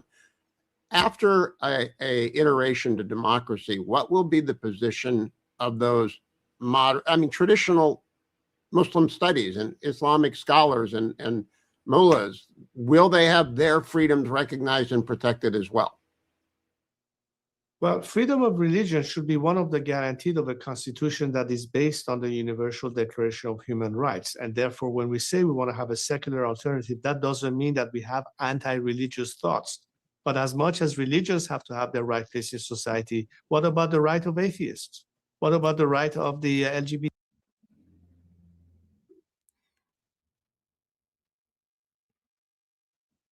Oh my God. He said the word atheist. I didn't think I could love this man any more than this, but apparently I could. Thank you. He started with us. He started with atheists. Oh my God. Oh my God. Oh my God. Usually people just say non-religious. They don't mention the atheist. You want to hear that again? Yes, please. Thank you. Well, freedom of religion should be one of the guarantees of a constitution that is based on the Universal Declaration of Human Rights. And therefore, when we say we want to have a secular alternative, that doesn't mean that we have anti-religious thoughts. But as much as religions have to have their right place in society, what about the right of atheists? What about the right of the LGBTQ community? What about human rights in general? I think a future constitution that will be guaranteeing those rights, among them includes freedom of religion. Now, This One is what we've of been us. fighting for. One of us. You're one of us. There you go. I mean, of course, like there was never an issue there, but there you go. This is, guys, this is what we've been fighting for so long. It's not just freedom of religion, but freedom from religion is a very important right as well. Freedom from Perfectly religion said. is just as important as freedom of religion. Perfectly said, Goldie. And also, I want to, like, guys, think about the position of Islam in Iran, that the guy has to even ask that. Like, we don't need to deny the freedom of religion to Muslims. The fact that we already gotten to the part where the reporter has to ask, like, but what about the Muslims? What about their right? Already shows how far they have fallen. That you have to be concerned about the position of Islam in Iran. Like, you wouldn't be worried about the position of Islam in Iran if Islam was popular in Iran, right? You wouldn't be like, oh, but what about Islam? Islam must be dying in Iran that you even have to ask that question.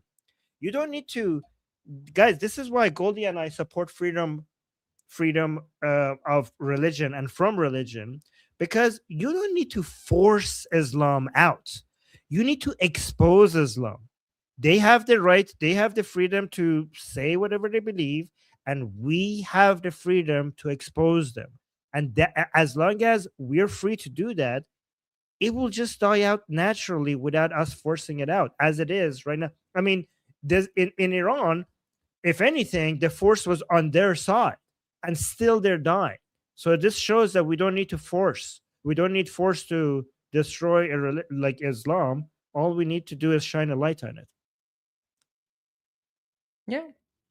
Yeah. Someone was asking about the Baha'is, guys. So there was freedom of religion in Iran prior to 1979. So prior to 1979, people who are of the Baha'i faith lived freely in Iran, just like everyone else. It was only when the Islamic regime took over that they started persecuting the Baha'i people. So we're fighting for everyone, right? Freedom of religion, that includes the Baha'is. Like, why would we exclude the Baha'is? Like, guys, we're not like Allahu Akbar jihad savages, right?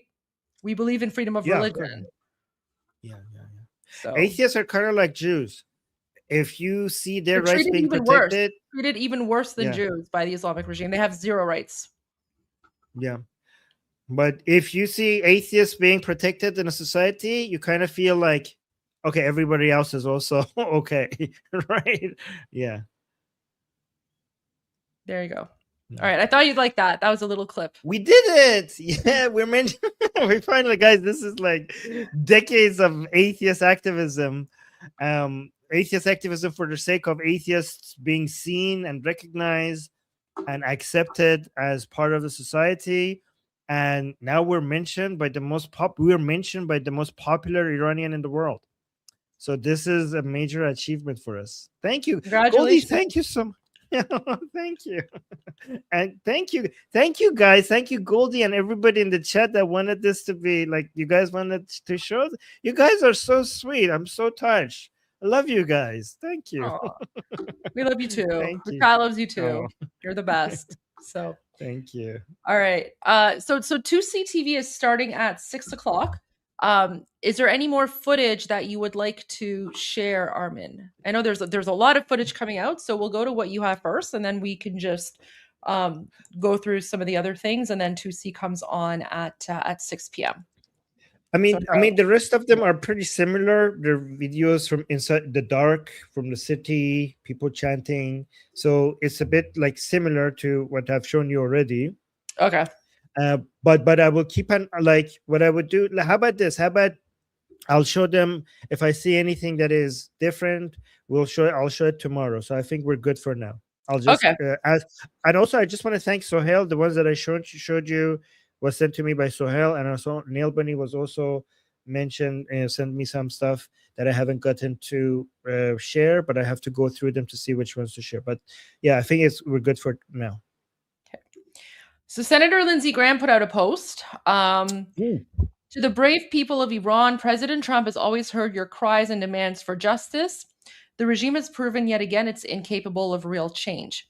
If this regime continues the course they are on, then I believe President Trump's statement that help is on the way is becoming more real by the day. Unfortunately, a lot of Iranians are misinterpreting that, and they're being like, well, what do you mean? Was it not real before? Was he lying? But like, this is President Trump is speaking through Senator Lindsey Graham. So like, he's sending a message here. And then when you take this message, right, of help is on the way, and then you put that in context of what King Reza Pahlavi said yesterday, right? Like this is what I'm trying to explain to people. Like you can't just look at one person or one individual and think this is it. You have to look at all the pieces of the puzzle, right? So what Senator Lindsey Graham said, when you take it in the context of what King Reza Pahlavi said yesterday, it makes sense. هم میهنان شجاع و مبارزم. همانطوری که خوب می‌دانید جمهوری اسلامی همیشه تلاش کرده است که ایجاد یأس و ناامیدی بکند. ما این همه جوان و مردم هوشیار از دست ندادیم که بقیه شما امیدی به زندگی نداشته باشید. بالعکس ما با زنده ماندنمون ایرانمون رو نجات خواهیم داد.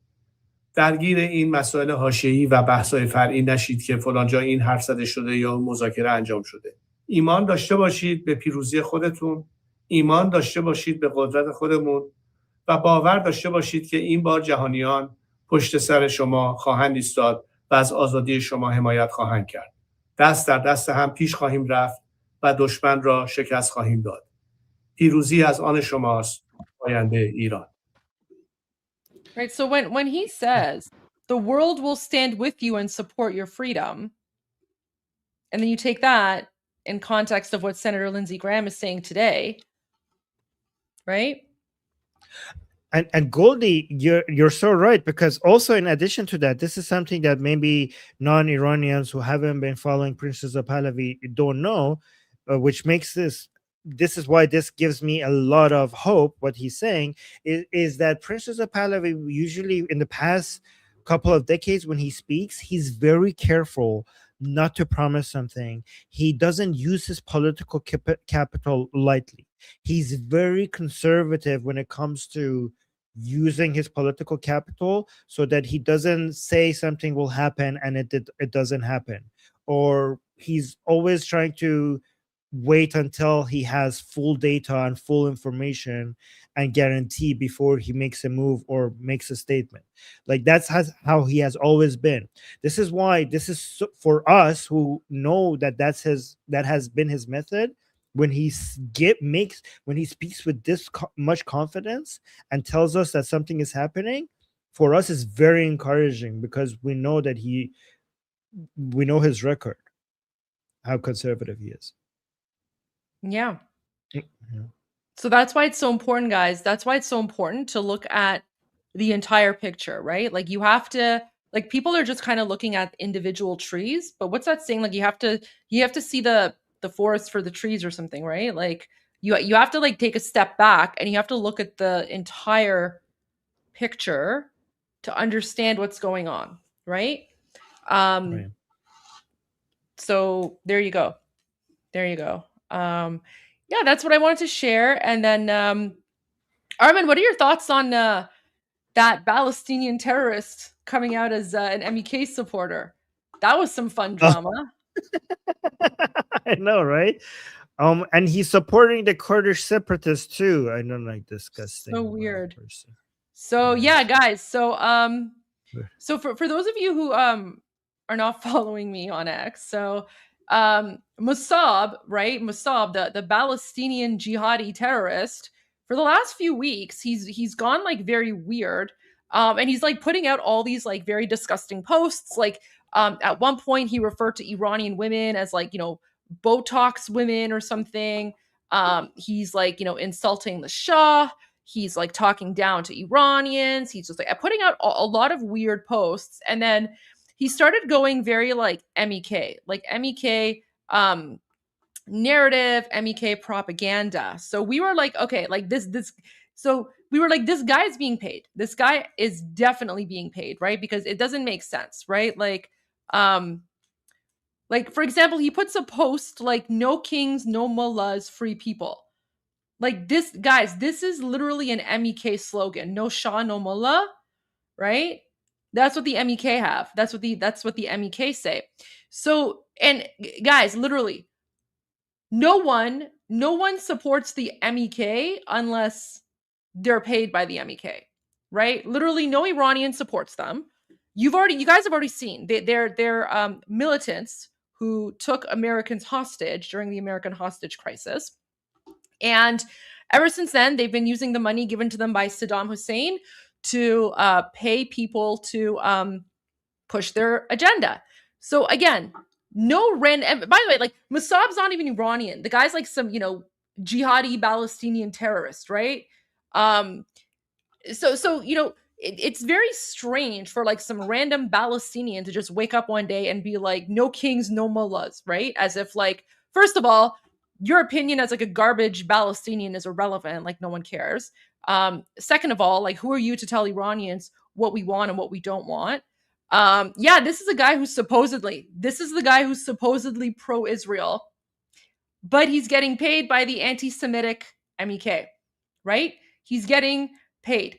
And I'll explain how I know. So, whenever stuff like this comes about, like this is like a red flag for all of us Iranians. And we're like, what is this? Like, what's going on? This guy must be getting paid. So we start.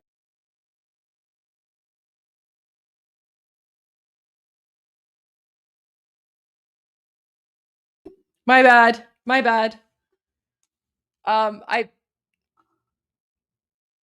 Wait, I can't hear your voice. I was like, what the hell happened? Did MEK get you?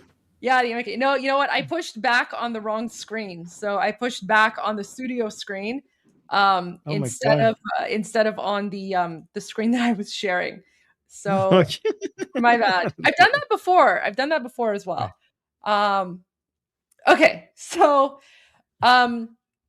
he posts this, right? He posts this like no kings, no mullahs, like this MEK garbage nonsense. And I'm like, all right, like this is like this guy he's definitely being paid by the MEK.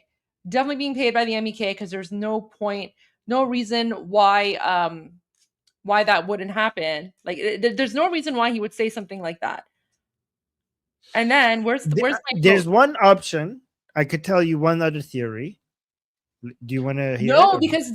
Because terror. No. We don't need the theory because Terror Alarm confirmed it. Okay. So Terror Alarm, and by the way, guys, so this Terror Alarm account, like this account is not a pro-monarchy account. Like this account is actually not supportive of Pahlavi at all, right?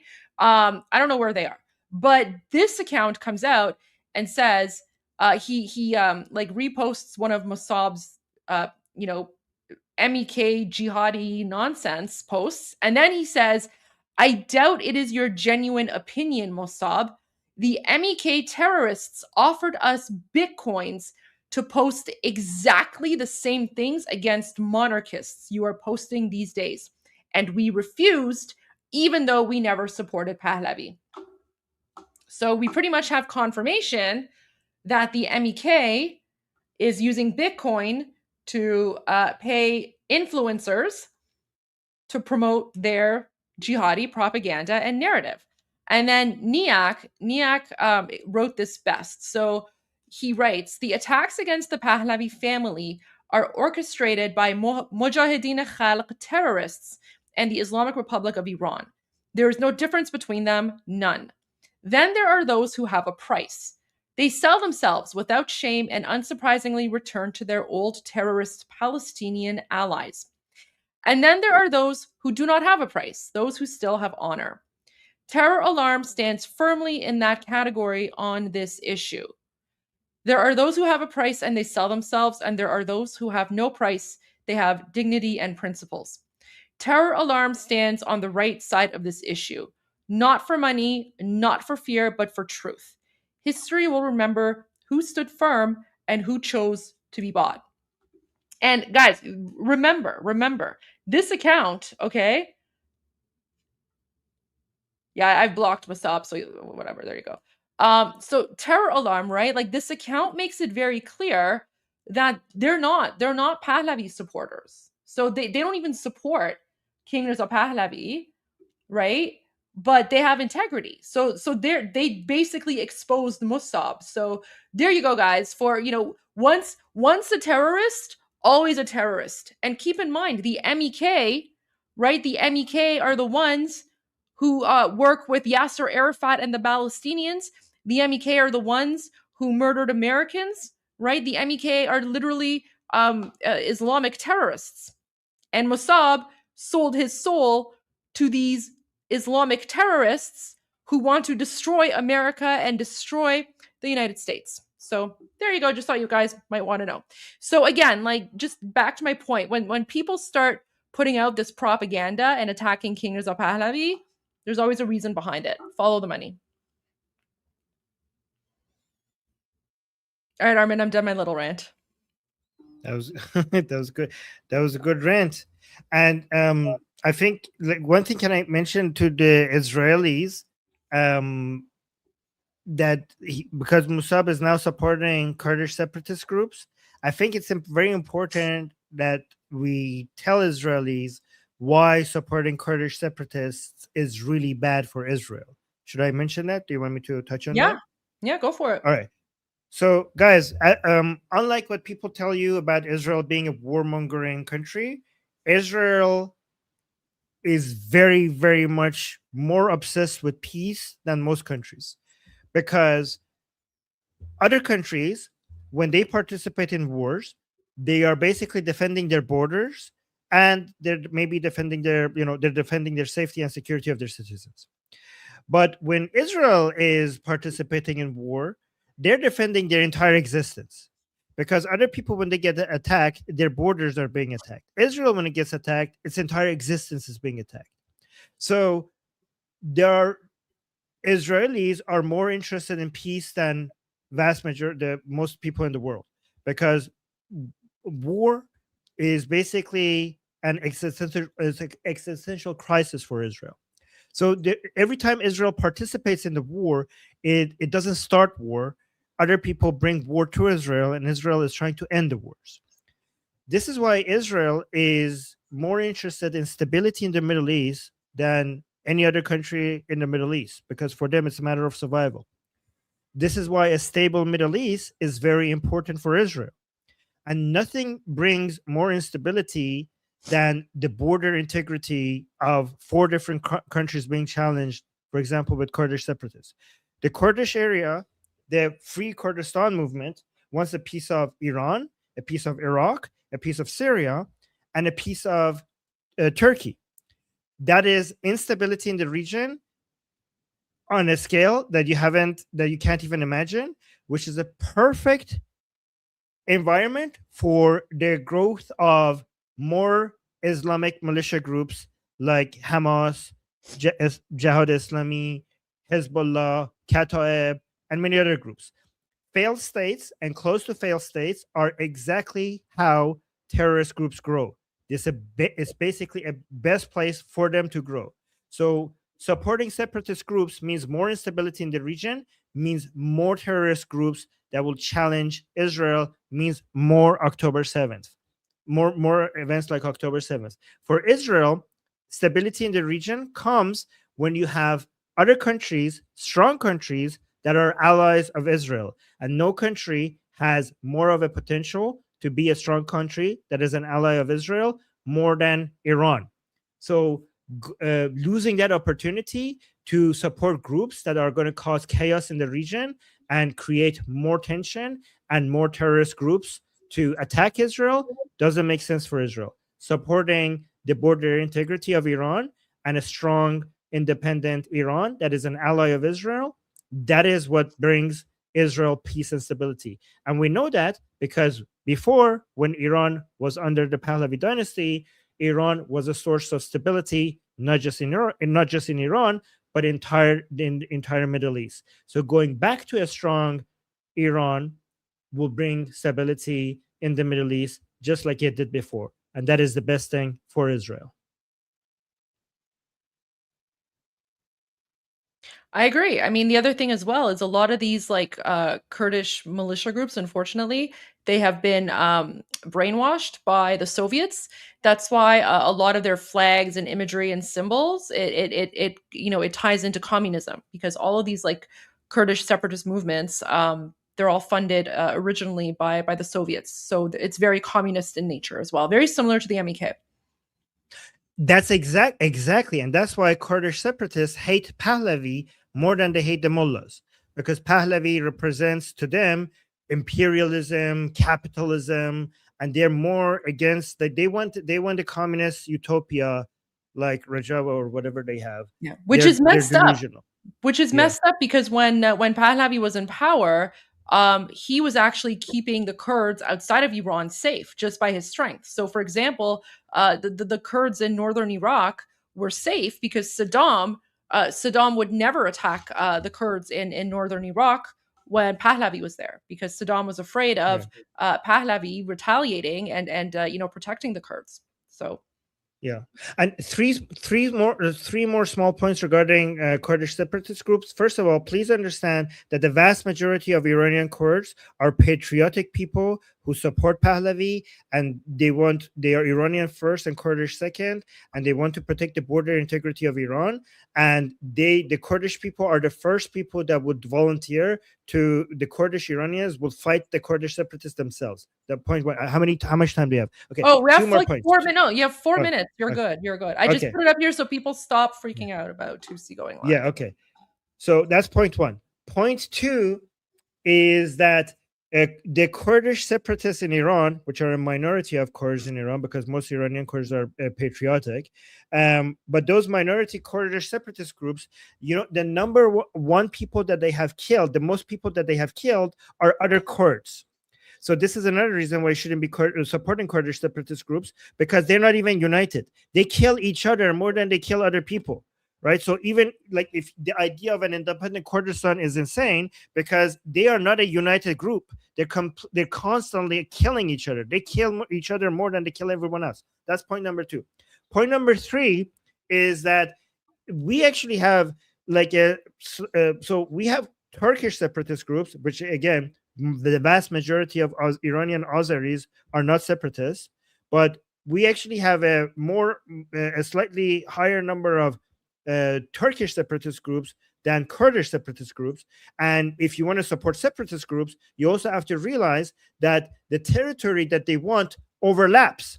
So if you're supporting separatist groups, you're going to have chaos between the Kurdish and the Turkish separatist groups fighting each other, because the areas that they want as their territory independent overlaps with each other. So the Kurds and Turks don't even agree with each other. It's not like there's going to be their Azerbaijan separate from the free Kurdistan state, separate from each other. No, they're going to also be fighting each other over territory. So this is how you're going to have decades of bloodbath in the region. Oh, one last thing is that the Kurds, there's a video of 3 Kurdish Iranian women demonstrating how much they value them being Iranian, because they were, all 3 Kurdish women, they were speaking Kurdish and they couldn't understand each other. So their Kurdish dialect was so different that the only way that they could communicate, so all 3 of them were speaking Kurdish, but none of them could understand each other. And the only way to communicate among them was to speak in Persian. So they released that video to show how their Iranian identity bonds them, because their Kurdish dialects were so different that they couldn't communicate with each other using Kurdish. So these were some points that I just wanted to add. I want to go to one of the questions. So this is a really good question, guys. So someone's like, the historical grievances during Mahalbad 1946. Guys, were you not paying attention to a single thing that I said? I told you that these Kurdish separatist groups are literally funded by the Soviets, right? It was a destabilization. This was all part of the Cold War. Literally, all you have to do is Google Republic of Mahalbad, okay?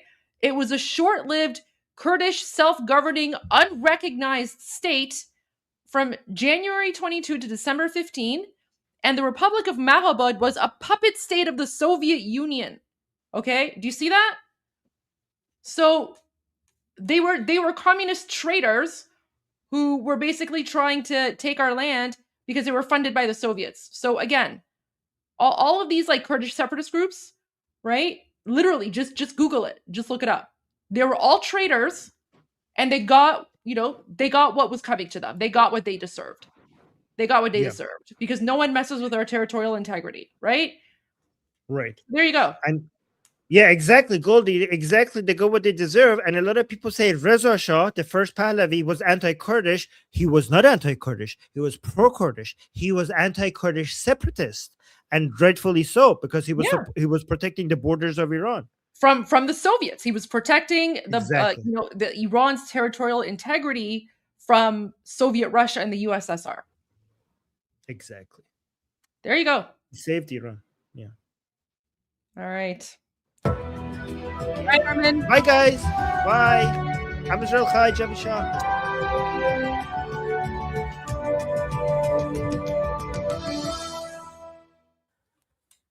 Welcome back to 2C TV. Ladies and gentlemen, this is your global news channel. I'm Maya 2C, and Iran are seeing once again protests against the Islamic Republic as the IRGC are preparing their 47th anniversary of the paramilitary coup of 1979. The Iranian people are confronting them, they are challenging them, and they are drowning the sounds of fireworks by chanting, well, death to Khamenei and long live the king. As tensions escalate between the United States and the Islamic occupation of Iran, the Iranian nation, as you guys know, they are basically in the largest prison in the world. Millions and millions of people, 90 million people have been taken hostage by the Islamic Revolutionary Guard Corps. We have a number of videos to show you guys a couple of the confrontations on the streets between the regime forces and, of course, the freedom-loving Iranians, and a number of other updates about the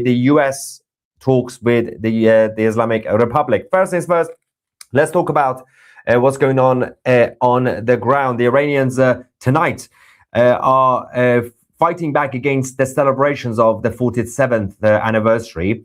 Of course, there are fireworks, whatever's going on by the regime, but people's voices seem to be a bit louder than the regime's fireworks.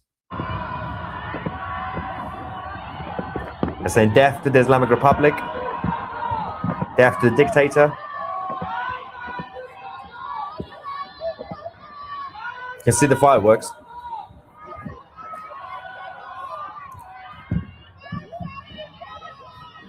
Now, one thing to consider is following the recent wave of uprising, people are very cautious and careful not to film around to show anyone's faces or basically any group, especially people's windows.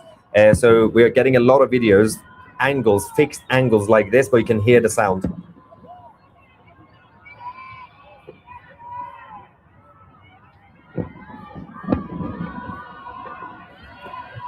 Hang on.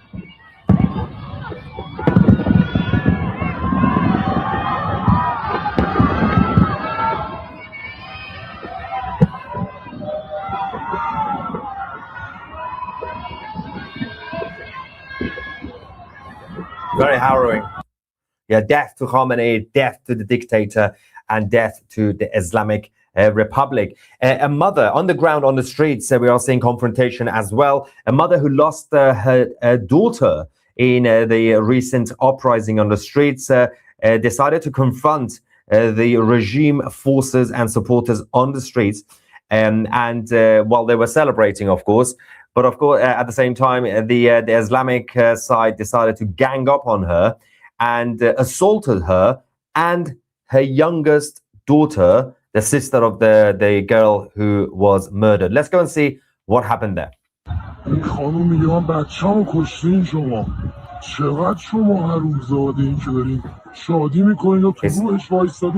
I'll translate. زن مردم که میگه من بچه‌مو کشتی رو دارم میزنم.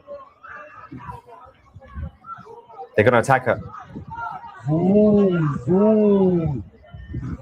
این خانومی که با بچه‌ش اومده میگه بچه منو کشتی، اینا باز دارن بهش توهین میکنن، خوش میدن. وای وای، این واقعیت دین اسلامینه. نگاه کن.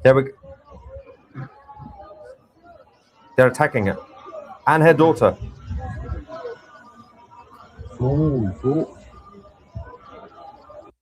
This is the reality right now on the ground. So, yes, the man was just explaining. Obviously, there was subtitles, but in case you couldn't see it, that the woman was confronting the regime. They're out there celebrating the anniversary of the paramilitary coup of '79, while obviously they also killed her daughter.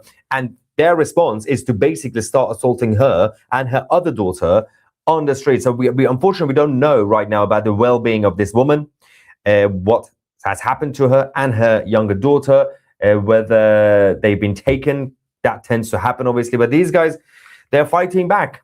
They've got nothing to lose right now in Iran. As I said, there are 90 million hostages right now. This is the largest prison that we are currently having. Massive borders, massive forces walking around the streets, obviously patrolling the streets and closing down with checkpoints, literally like living in a massive prison. Confrontations continue by the Iranians as the regime celebrate their anniversary.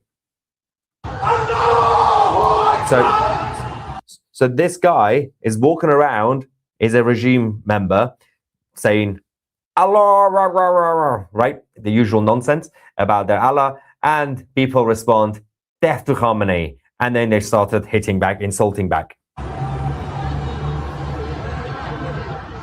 It's trying to fight back.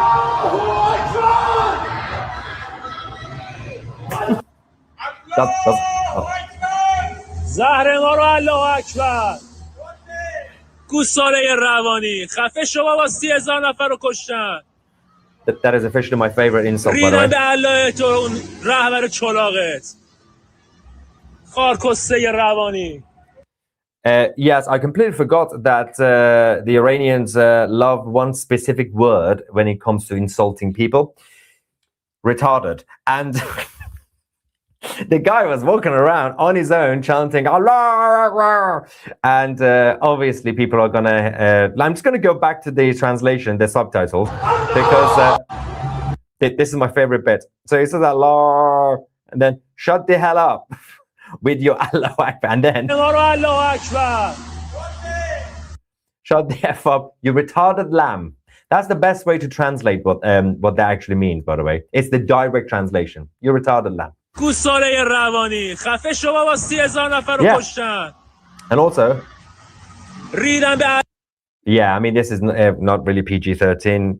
Yeah, he did a number 2 on the Allah and the leader, Ali Khamenei. Yeah, don't mess with the Iranian people right now. They're not really happy. They're not really patient. But unfortunately, obviously, a lot of people who have been murdered, their deaths have, of course, affected their families and their loved ones. A lot of people are depressed. A lot of people are ready to fight back. But one man, Sajjad Samadi, he wanted to have a birthday. He organized his birthday party. He called his friends. He invited them. And of course, the uprising happened and he was killed by the Islamic occupation forces. His friends and relatives and family decided today is his birthday. They decided to still have a birthday party for him at his grave. Watch.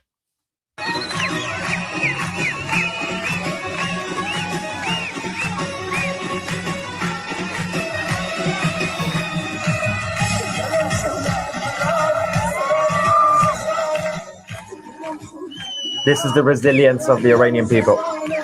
This is how they're fighting back.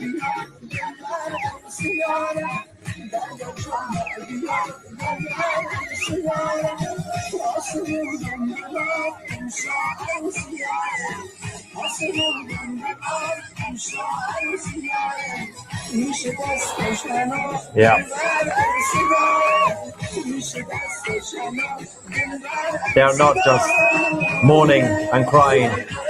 They are still fighting back.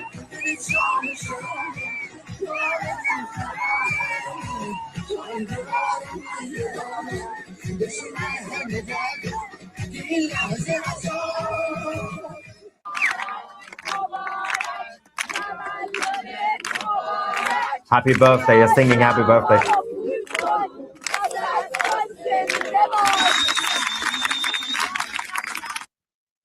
sad, but this is the power of the Iranian spirit right now.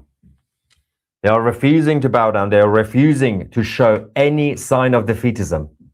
And this, it's killing the regime every time they see these sort of things, because they want people to be on their knees. They want people to surrender.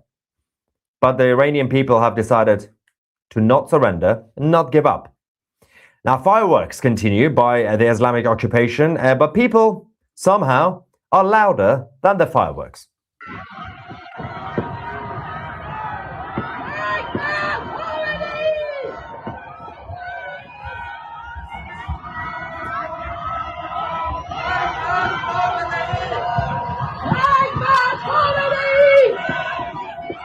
You can just about hear the fireworks. Just about.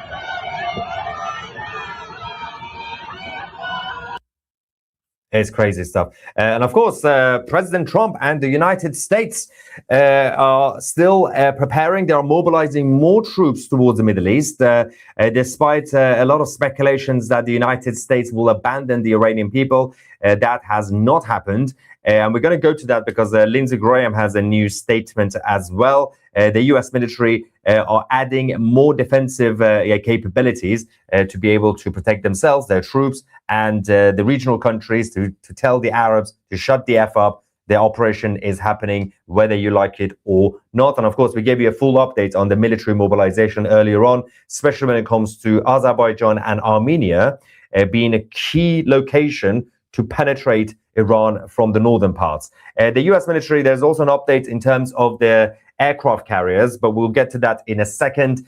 Tonight, in Iran, occupied Iran, the chants of long live the king. And of course, people are still out. This is bravery, by the way. What you're doing, the guy is basically writing long live the king on a billboard.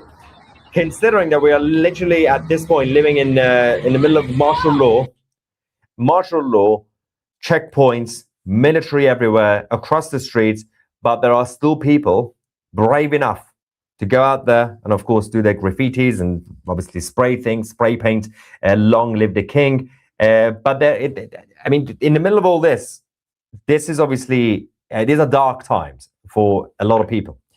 Having said that, the best medicine at times is a bit of distraction with laughter. Now, it's time to make fun of the IRGC. Ladies and gentlemen, a lone IRGC woman decided to fight back against millions of Iranians right now who are chanting across the country. They are chanting death to Khamenei. They are chanting long live the king. One single lone IRGC woman decided to go on her rooftop and decided to single-handedly chant Allah Akbar, right? The problem with that is that, one, nobody responded. Two, a bit of a whoopsie happened. She fell down. Watch, keep watching.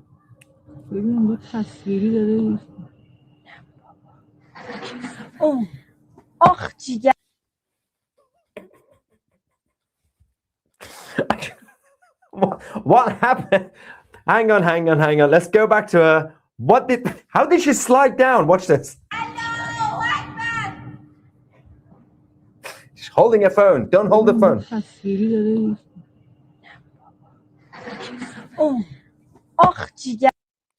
Every time. Every single time. Now, this is now officially my favorite meme of the revolution. This moment symbolically, perfectly paints the picture that the Islamic Republic is literally falling. They are sliding down. Okay, I know we saw it. Just one more time. This is the last time. I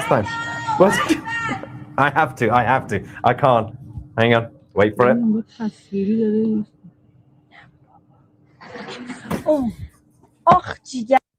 She called for her Allah, and her Allah said, "Come here, you B word." Now, that aside, we're not really sure how she is doing right now.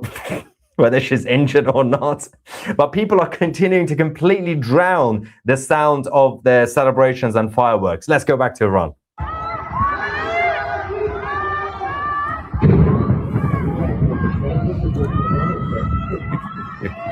Listen to that.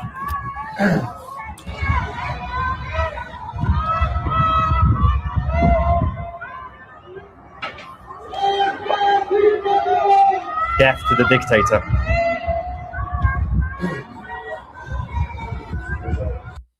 Now, the Iranian hostages continue to also chant and shout, "Long live the king," from their windows.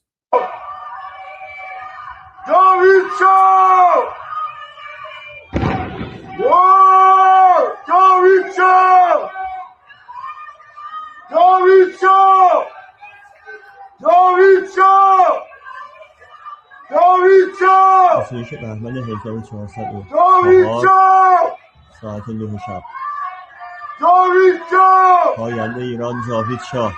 Long live Iran, long live the king. Death to Khamenei.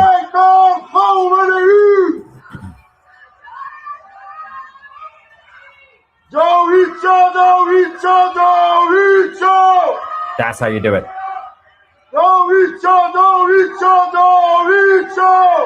Somebody in the live chat said, Carol, of course, Carol, said, Tusi is enjoying thoroughly the lady falling down. Yeah. If you're going to go around living your life screaming, Allah, and killing people, yeah, I'm going to laugh at you when you fall over. It's funny. Karma's a bitch.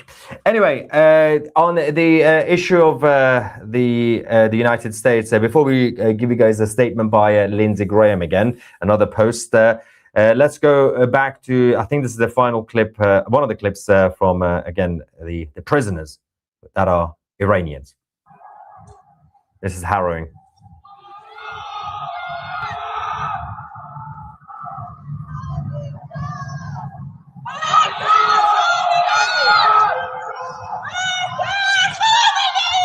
After Khamenei. Look how beautiful the country is. Completely wrecked. But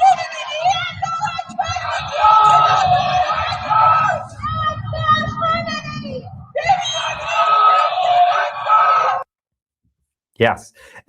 Lindsey Graham decided to post earlier on, a couple of hours ago, to the brave people of Iran. President Trump has always heard your cries and demands for justice. The regime has proven yet again it is incapable of real change. If this regime continues the course they are on, then I believe President Trump's statement that help is on the way is becoming more real by the day. Now, whether Lindsey Graham says this or not, we already know the trend right now. As things stand, unless something unexpected happens this week, we are technically having the next round of negotiations scheduled for next week.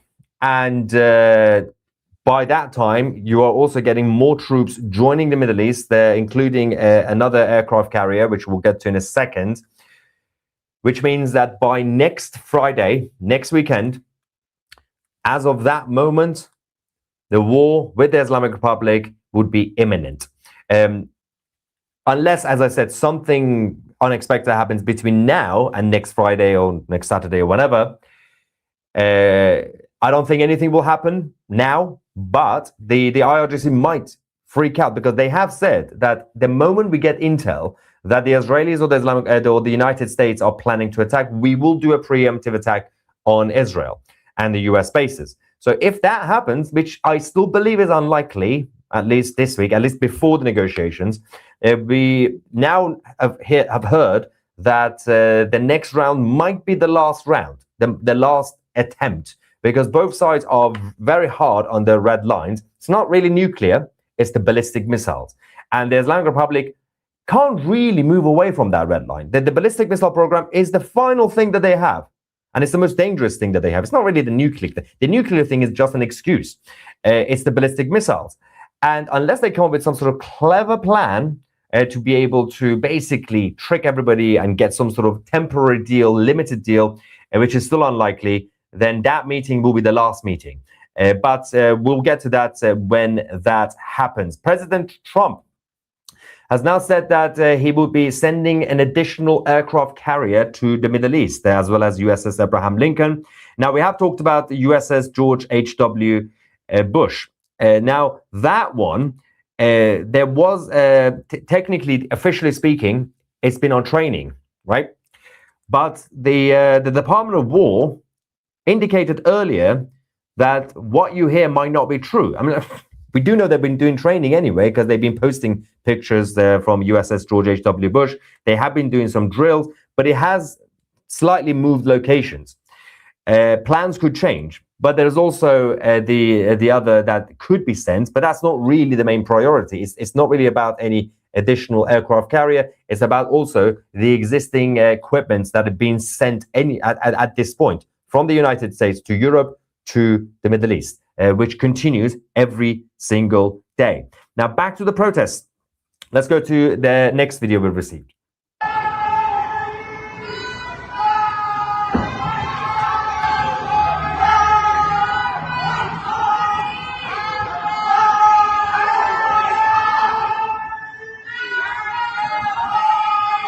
Death to Khamenei. You can still hear it.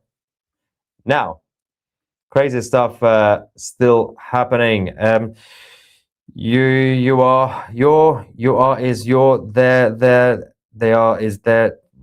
What? Okay. Don't know what's going on with that. Thank you very much for this. I forgot. Okay, I don't know what's happening here. What chances do you think the US will intervene? At this point, it's 99%, unless the Islamic Republic find a way to not necessarily trick the Americans, because the Americans can't be tricked in that sense. But if they could find a way to massively compromise, even if it's a fake compromise, but they have to then sell it to their own people. It's a very, very difficult position right now. The Islamic Republic will have to find a way to, for example, sacrifice the ballistic missiles, which is very difficult, because if they do that, firstly, as I said, it's very important to them, but also, if for those who think that the Islamic Republic are just one group and they're all very united and whatever the leadership says, everybody follows, you are very wrong, because you've got the hardliners inside the country. The moment they hear, even right now, they are chanting and they are screaming that Abbas Araghchi, the foreign minister, and the government are sellouts. They are already saying that you are surrendering by even talking to the Americans. So for the people in the Islamic Republic, they're not even happy about the talks. Now you have to, if you are the negotiating team by the Islamic Republic, you have to, even if you find a way to sacrifice just to make a deal to buy some time, it's not going to be a real deal. It's not going to be a peace deal. It's not going to be a deal to save the Islamic Republic, because the regime is falling anyway, with or without the US intervention. But if they try to do, to buy some time, they have to sell it to their own people. There will be a coup inside the Islamic Republic if they are not careful. And that is the biggest problem right now, biggest obstacle. A lot of people are worried about Witkoff and Jared Kushner and President Trump. Oh, what if they sell it? Or what if they get tricked? Why is it that nobody's worried about the biggest crisis right now inside Iran, which is the leadership of the Islamic Republic? If Abbas Araghchi even decides to somehow sign a semi-deal with compromises, they're going to kill him the moment he gets back to Tehran. So based on that, there's not going to be a deal. So even if they manage to get Khamenei to convince him, the rest of the hardliners on the streets, they're going to go absolutely mental. There are currently 3 or 4 wings in the Islamic Republic. The IRGC itself has been split into like 3 or 4 different wings. And that's going to be completely problematic for them. And the regime is weaker than ever before. So the threat is not really just about the external threats, Israel or the US. And it's not even the Iranian people. It's their own people. And that is the biggest thing that they have to worry about right now. Let's quickly go to another video. The chants of long live the king.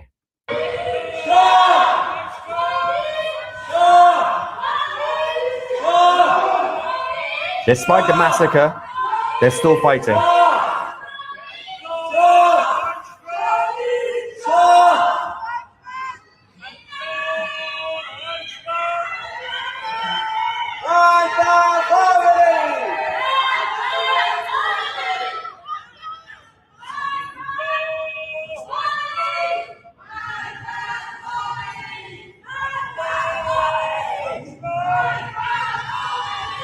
Yeah, someone said, hang on.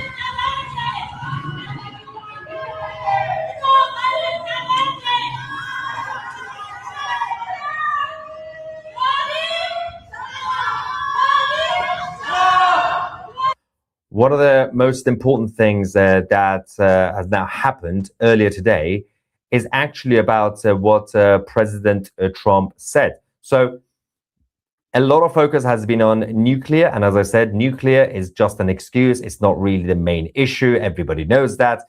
It's everything else, from the support of the proxies, the existence of the Islamic Republic, and the ballistic missiles. President Trump said, double down on that red line, that Iran or the Islamic Republic will not possess nuclear weapons or ballistic missiles. That the nuclear thing, they're not going to possess it. We know that. Ballistic missiles. That they're doubling down massively on that, which means it's going to be very, very hard for the Americans to compromise on ballistic missiles. Hypothetically, there could be a bit of a fake compromise on nuclear. The Islamic Republic could say, you know what, fine, we're not going to enrich uranium anymore. Let's just transfer it to a third country, right? Russia, Turkey, whatever. They could even do that, but they can't compromise on the ballistic missiles because, as I explained, they can't compromise on two red lines. Their own people will kill them. And once they compromise on nuclear, President Trump is not going to compromise on the ballistic missiles anyway, because that is the final red line. This is the biggest problem. And goes back to what this person says. I think Trump saying that ballistic missiles are part of the deal is major news today. These are the technical things that are extremely important when it comes to this conflict. There are no real negotiations happening. This is not real. This is just part of the dance. Now, fireworks continue with harrowing sounds in the background.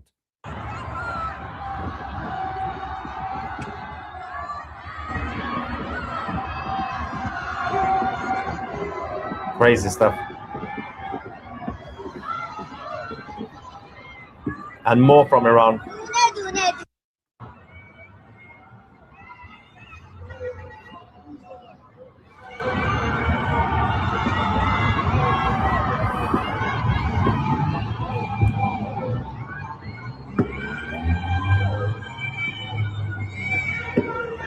Death to Khamenei, the murderer.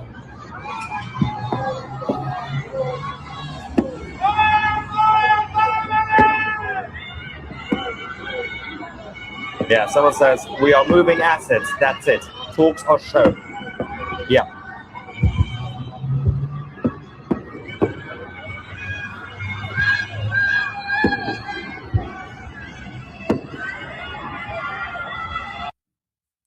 Crazy, absolutely insane. There are a couple of spammers I need to get rid of. If you copy and paste, yeah. And Michael says, I know TC mocked for this, I think, but I genuinely don't understand why monarchists and MEK can't work together.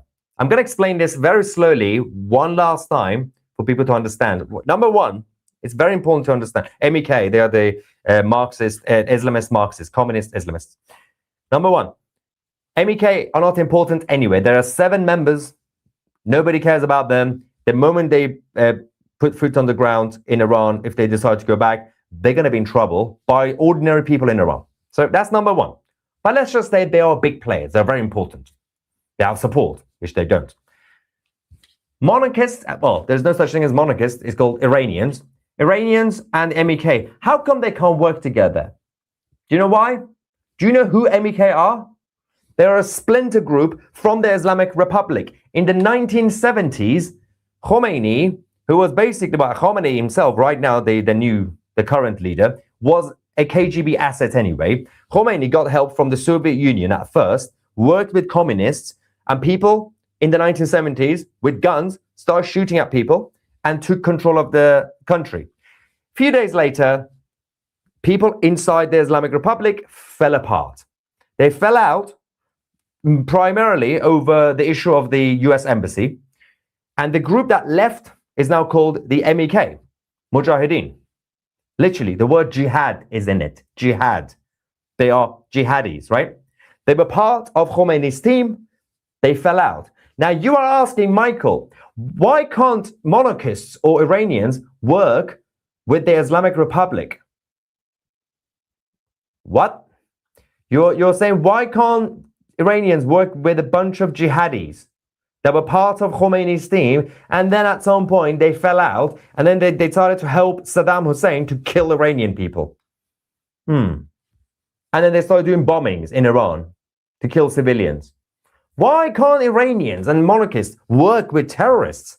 Damn, it's so difficult to understand. Maybe because the Iranians don't like jihadis. That's why. Anyway, in terms of their military activities, the Brits are also pretty active right now. The Royal Air Force's Eurofighter has been active. Obviously, the UK, the Royal Air Force has been sending out a lot of equipment and troops. They are not going to be involved in any offensive tactics as part of the operation. They are simply there to defend. They are simply there to help the Americans and the Israelis and the Persian Gulf Arab countries to stay safe and, not die. And that is the primary goal of the RAF. And they've been obviously doing their own things around Al Udeid Air Base in Qatar, and also around Jordan and Bahrain. So the Brits are also present. The British government have deployed a number of the RAF jets towards the Middle East. But while we're here, there is somebody says we need a history of how Khomeini took over. Well, I have the perfect solution in case you don't know. If you want to know how Khomeini took control of Iran, the best thing you can do is become a member of 2C TV Plus by scanning the QR code or visiting 2c.tv. When you become a member, you get full access to our documentaries, our original series and interviews. And one of the series that we have is about Iran, is about the Islamist takeover of Iran. And of course, you can check it out, which is also on the website and on the app. If you are using a mobile device, the best thing you can do is just use the app. But if you want to use the browser, use the laptop. Much easier. The browser on the phone is not the best. Use the app, the 2C TV app from your app stores. But yeah, become a member, get full access, and there's a whole explanation by our good friend Potkin Ozam, who was our special guest and did a whole series on this topic. Let's quickly go back, and that was a perfect segue to do a bit of a promo for 2C TV Plus. Ivan says, how can the IRGC defeat these good people? Well, they can't, because they can't even successfully stop their own infighting. A bunch of idiots. Also, somebody in the live chat reminded me that Gusfala actually, it kind of means goat, not lamb. So that insult you heard, retarded lamb, should actually be translated into retarded goat, which is even more appropriate for the Islamic side, because, they're like goats, as long as the goat is a virgin. So yes, if you see an IRGC supporter, if you see a Palestinian supporter, feel free to call them retarded goats. You always learn something from this channel, right? Now, please explain the significance of the Taliban recognition. Yes, thank you so much for the reminder, Mr. or Mrs. Miller. Earlier today, the Islamic Republic of Iran decided to recognize the Taliban as the legitimate government of Afghanistan for the first time in history. That is quite interesting, right? Because, of course, Iran and Afghanistan are neighbors.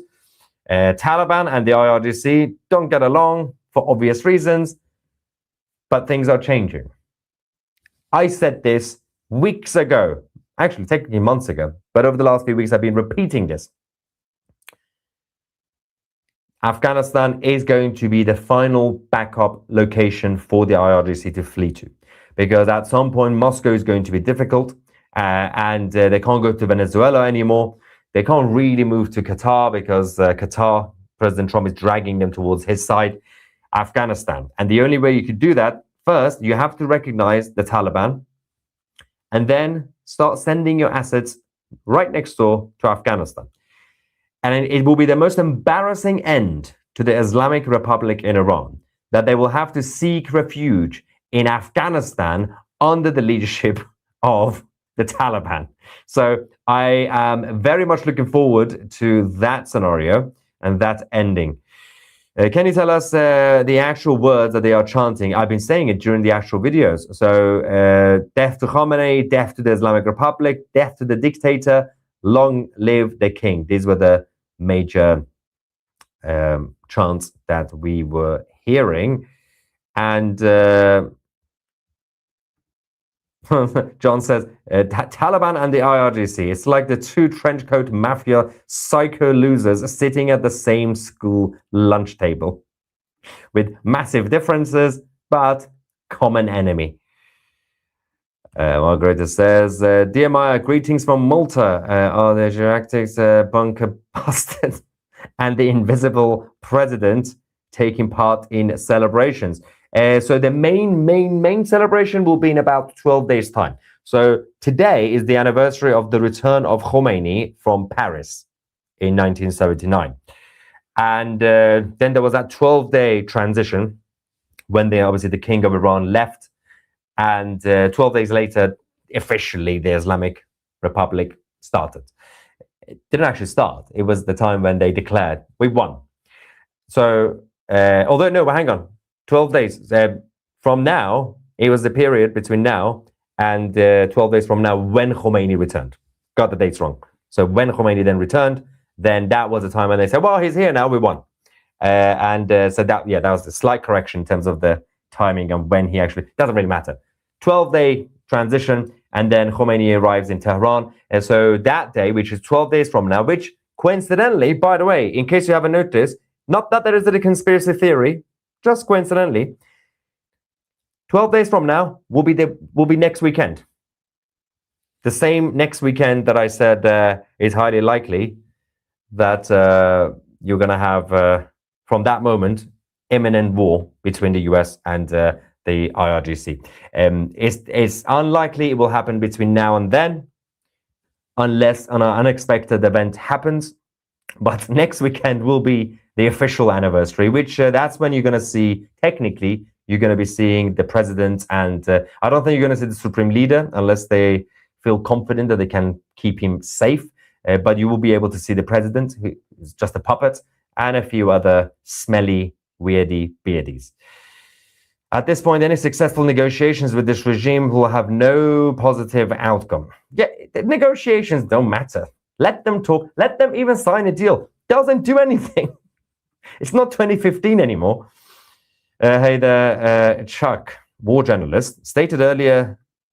Oh, you're not Chuck. Chuck, I think it was Chuck. Chuck stated earlier today that Xi has supplied Ali Khamenei with equipment to search out Starlink units. Were you aware of this? There were some reports which we couldn't verify. We know that Winnie the Pooh in Beijing, or Xi Jinping, has been sending out not just defensive equipment to the Islamic Republic, but also things to help with communication. Obviously, we exposed some of that last night in terms of the phone lines and the text messaging services and everything, basically, the internet, that's been supplied by the Chinese side.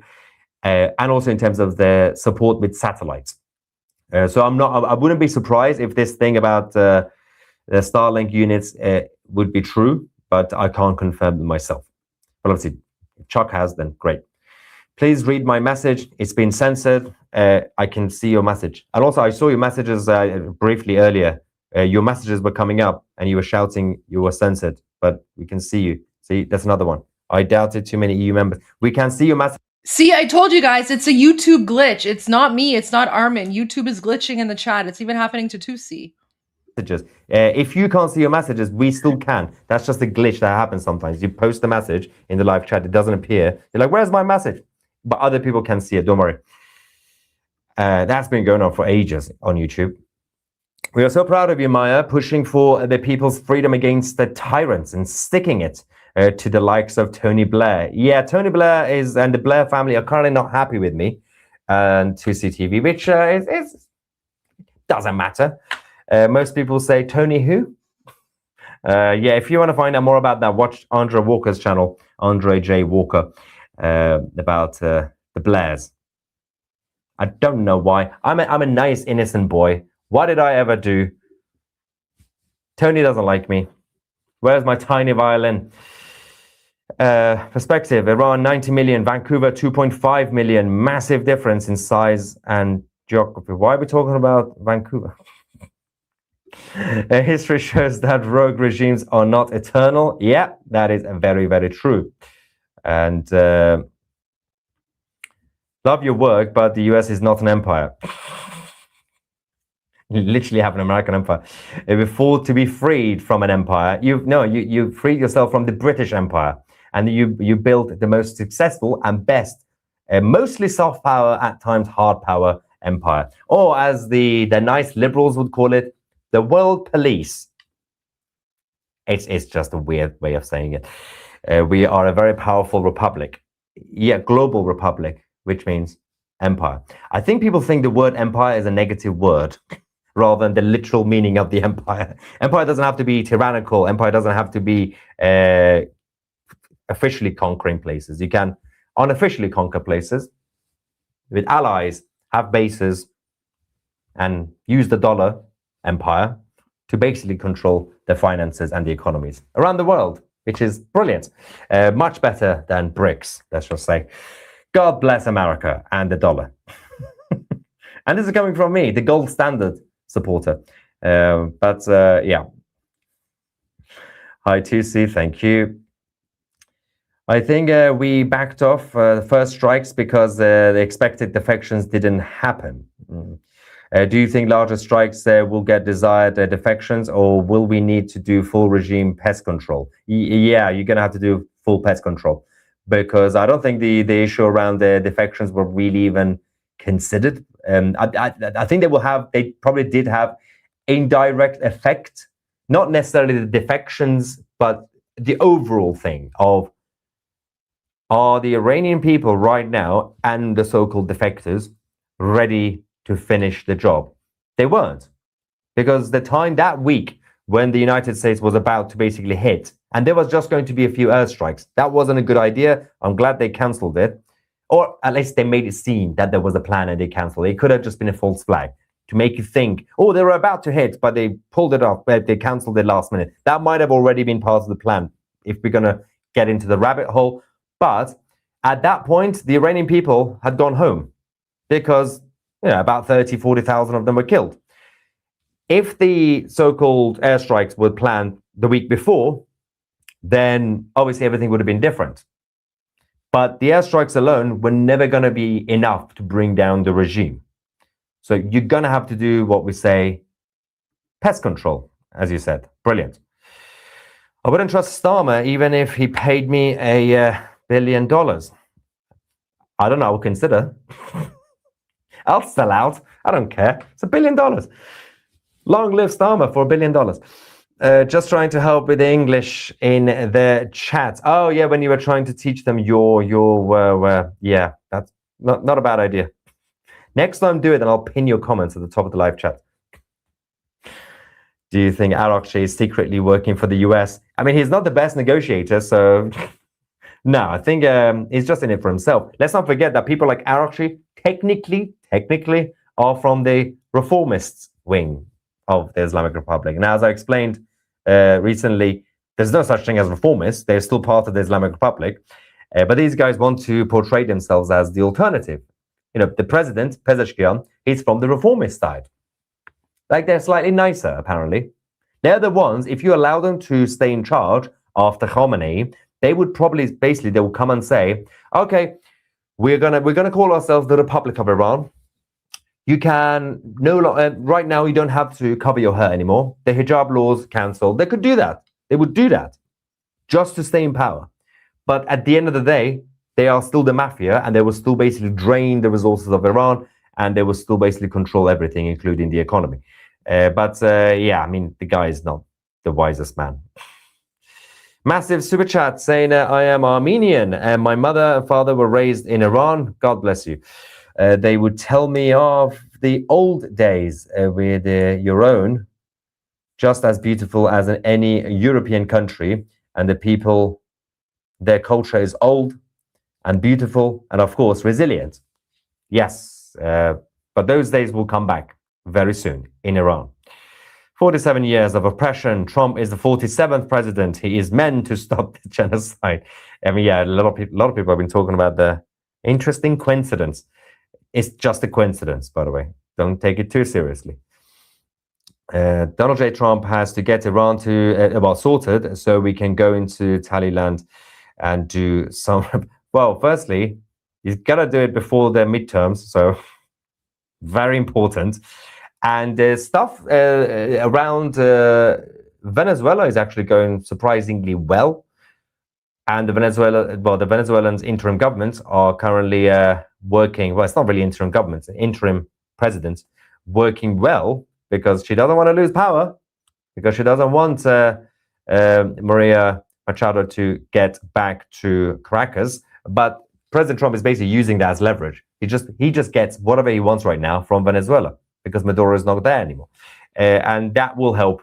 And you will see the effects of that in the United States just before the midterms. What happens to Hamas and Palestinian, their movement nationwide, once Iran is free? They will suffocate, and it will end. Because after the IRGC, you're going to have to sort out the Muslim Brotherhood, funded by Qatar, and then that's it. Because the Muslim Brotherhood would basically replace the IRGC as the godfather of the Palestinian movement, but from the Sunni angle rather than the Shia angle. Believers pray for the freedom of the people of Iran and justice for the tyrants. Your prayers matter. Pray with your loved ones for Iran. Thank you so much. What will happen with the policing the people? What do you mean, in general or in life or now? I don't know what the question refers to. Is it, if you mean after the revolution, then just like any other revolution, the police will continue to do their job. I don't know if you mean after or now, because now there's a bit of military presence on the streets. Thank you, Tusi. If you were my history teacher when I was in high school, I might have paid more attention. I have learned a lot since the uprising, including the insult retarded goat. The important things in life. Get used to the Persian insults. Anyway, we're going to keep you guys posted on this issue and everything else around the world. Thank you so much for watching. I'm Maya Tusi, and we are the media.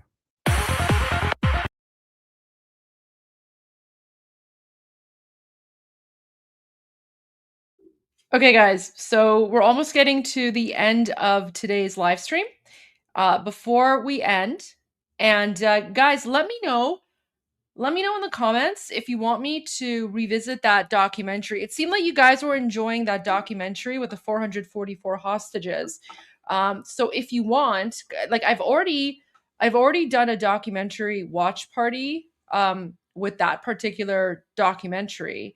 But if you like, once I end the live stream, I could restart and do like a documentary watch party. Yeah. Okay. All right. So let me finish Iran Revolution live stream, and then I'll start another live stream soon afterwards, specifically for the documentary, and we'll go through it. Okay, guys, because that's what I used to do. That's what I used to do before the revolution started, right? I would have 2 live streams every day. The first one would be, around 12 noon. It would go for about maybe 2 hours. And then I would have one in the evening. I would have another live stream in the evening where we basically went over documentaries together. And then myself and the Iranians in the chat would provide commentaries. So, okay, I'll do that. I'll do that when the live stream ends, because Okay. So that's only going to be on my YouTube channel though, because that's like something that I do separately from Iran Revolution Live. Yeah, that was the old school, so all the OGs know about the documentary watch parties. We would do that every night. So, okay. All right. I will revisit that, and I'll do the documentary watch party after we're done. So we're going to be done the live stream very soon. Before we end, though, I do want to go to the rallies, okay? Because on Saturday, February 14, right, we are having the biggest rallies for Iran ever in the history of Iranians, in the history of us fighting against the Islamic regime. So, without further ado, let's go through all of the rallies. And I'm going to share all the info with you, okay? So, why are we rallying? So we have six asks of the international community to support the people of Iran. Protect Iranians by weakening the regime's repression apparatus, especially the IRGC and its leadership. Impose maximum economic pressure by freezing regime assets and shutting down its shadow oil fleet. Guarantee internet access in Iran by expanding Starlink and blocking regime shutdowns. Expel regime diplomats, prosecute officials for crimes against humanity, and prescribe the IRGC as a terrorist organization. Secure the immediate unconditional release of all political prisoners. And finally, prepare for a democratic transition and recognize a legitimate transitional government. So the global day of action is going to be on Saturday, February 14, Valentine's Day. So you guys, if you go to a rally, be our Valentine. Guys, on February 14, you can be the Valentine of Iranians by joining us at one of our rallies at the main hubs or others around the world. So the first major city is in Los Angeles, Saturday, February 14, 1 p.m. There's more info there. So join us from across America, 1 to 4 p.m. Then we have Munich. Munich is the next one. So if you're in Europe, go there. Go get your liver eaten. Yes, go there and say "Jigar to bokhoram." There you go. That's what you want to do. Yeah. Make sure when you go, just say Javid Shah and you'll be welcomed in. Bring your liver. Yes, you should absolutely. You know what? You should either bring your jigar to the Valentine's Day rally, or who knows? Maybe you'll go there and maybe you'll find a jigar. Maybe who knows? Maybe that'll be your future, love story where you went to a pro-Iran rally and you found your jigar there. You found your sweetheart there. Okay. Next we have Toronto. So Toronto is happening at 1 p.m. as well, Young and Steeles. These are the three main rallies. Apparently, Vancouver is added as a fourth main rally. We're still waiting for the posters. It's Jigar. Jigar. Jigar. You guys in the chat, you can explain to him what Jigar is. All right, so we're still waiting for the official poster from Vancouver, but no need to apologize. No need to apologize. I'm glad to assist. But the people in the chat will explain to you what jigar means. It's one of the Persian words that we learned a few weeks ago. So, but you're learning Persian, which is fantastic. I just want to get through all of these rallies here, so that's why I'm not going to be paying too much attention to the chat. So Vancouver 14 is happening. That's going to be the fourth major rally. I'm still waiting for the poster, so the organizers are going to send it to me when they have it. This is just the email that they sent to me yesterday. There's no poster yet, but we'll send you a copy as soon as it's available. It will be held in Pool Plaza, Winter Olympic 2010 Torch Place, as it was used for the January 25 gathering. So if you're in Vancouver or close to the area, that's where you should go. Next, Frankfurt, Germany is having a rally on February 11th. So if you want to go to a pre-rally, if you want to get warmed up, Frankfurt's having one on February 11th. Lisbon as well. Lisbon's also having a rally on February 11 as a warm-up. Now we get to the actual demonstrations. So the first one is Adelaide, Australia. And this is happening, of course, February 14th. So all the details are there. And guys, I'm just going to go through the cities very quickly because you already have the website. And you know, when you go there, as you can see, I've sorted it by date and I've sorted it by city. So you can literally just go see if your city is there. And this is the most updated one because I was checking my email while 2C was speaking. So Adelaide, Australia, Athens, Greece, Atlanta, Georgia, Auckland, New Zealand, Belfast, Northern Ireland, Boise, Idaho, Boston, Massachusetts, Brisbane, Australia, another for Brisbane, Australia, Calgary, Alberta, Chicago, Illinois, Christchurch, New Zealand, Dallas, Texas, Denver, Colorado. Oh yeah, this one's new. This one is one of the ones that I got like an hour ago. So people who are asking about Denver, Colorado, there's the one for Denver, Colorado. Edmonton, Canada, Fort Lauderdale, Florida, Houston, Texas, Jacksonville, Florida. This is Lisbon, Portugal, London, UK, Louisville, Kentucky. This is the bus information for people who want to go to Milan. So, sorry, for people who want to go to Munich from either Lugano or Milan. So if you're in Milan or if you're in Lugano and you want to attend the rally in Munich, this is the bus information there. I actually received an update about Milan. The organizer sent me the wrong poster. There is no rally in Milan because everyone in Milan, they're going to Munich. So that's why there's no demonstration in Milan. Then you have Madrid, Spain, Melbourne, Australia, Mexico City, Mexico. The organizer for Mexico City is asking for everyone to support if they can. So if you're in Mexico City or you know, Mexico or close nearby, please go and join us. Again, this is the bus information, people who are in Milan and want to go to Munich. Then you have Nashville, Tennessee. You have Nicosia, Cyprus, Orlando, Florida, Oslo, Norway, PEI, Charlottetown, Perth, Australia, Porto, Portugal, San Francisco bus information, San Jose bus information. This is the bus information for people in San Francisco or San Jose who want to go to the Los Angeles rally, because the Los Angeles rally is the main one, right? So everyone's trying to make it to LA. Then you have Saskatoon, Saskatchewan.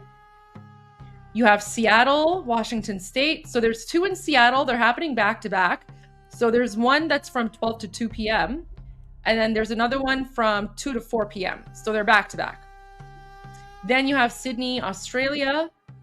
Then you have Tampa, Florida. Wellington, New Zealand.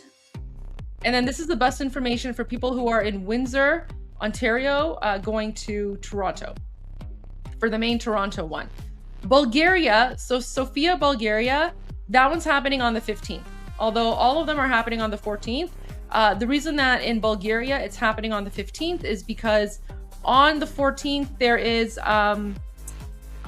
Bulgarian nationalist groups will be holding marches throughout the city center from morning until evening. Therefore, the event has been moved to Sunday. And then this is all the combined posters for all of Australia and New Zealand. Although one of them is not here. Adelaide's not here. So there's also Adelaide, but that's just the combined one. So, all right, guys, there you go. There's the list of all the posters. You can find it, tinyurl.com/Iran Rally. I'll be checking my email inbox again tomorrow morning. And of course, updating you guys as the information comes in. But if you guys want to make history, you know where to be. You know where to be. Be our Valentine. Be our Valentine, and join us on Saturday, December 14. Okay, guys, I want to thank you all for joining us for today's episode. today's live stream, I guess, of Iran Revolution Live, day 45. We'll see some of you tomorrow for day 46. For those of you who are following me on my X or my YouTube or Rumble, stay tuned because I'm gonna restart the live stream in about, I don't know, 15 minutes, and then we're gonna go right into the documentary. I'm not gonna do like a 1 hour pre-show, okay? I might play like maybe 1 or 2 songs for you guys, just, you know, to give me like a break. So I'll play 1 or 2 songs, but we're just gonna dive right in. We're gonna dive right in and we're gonna watch the documentary together. So if you guys are interested in the documentary watch party, make sure you're following me on YouTube or X or Rumble. All right, guys. Thank you so much for being here. Thank you for your support. See you soon. پاینده ایران جاوید شاه. غرق انقلاب است. Wait, I messed that up. There we go. کشور ما تاریخ ما تفسیر گر فرا گرفته گویی اهورا مستا دوباره در نور خود مرا گرفته اکنون سرودی سر میدهم باز فارغ از رنج و تشویش ایران غرق انقلاب است به پیش به پیش به پیش ایران غرق انقلاب است به پیش به پیش به پیش هن ای پدر هن ای پسر برخیز و با ما شو همگام تا درد آن تجربه تلخ ما را نکشیده در خواب بگذار هر دم بغرند گرگ‌ها دم لباس میش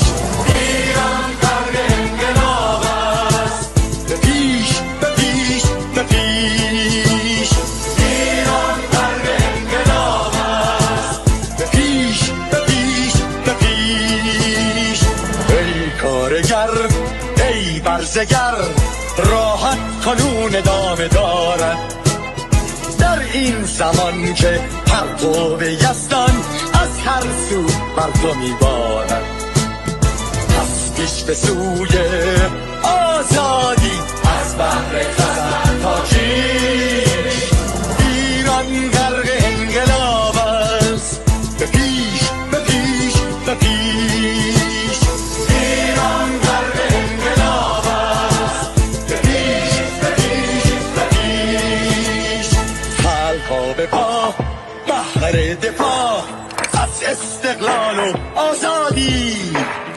تا بشکنیم پشت ارتجاع تیریزی ایران آبادی تا زنده سازیم سنت‌های می از هر آیین و کیش ایران غرق انقلاب است به پیش به پیش به پیش ایران غرق انقلاب است به پیش به پیش به پیش با امید روزی که تمام این دلبشور و انقلاب تموم بشه و ما در روشنایی نور و سعادت مردم کشورمون غرق بشیم نه خارجی نه بیگانه نه مستشارهای ویرانی نه چیر خاران نه کاسه لیسان فقط هم رزمان ایرانی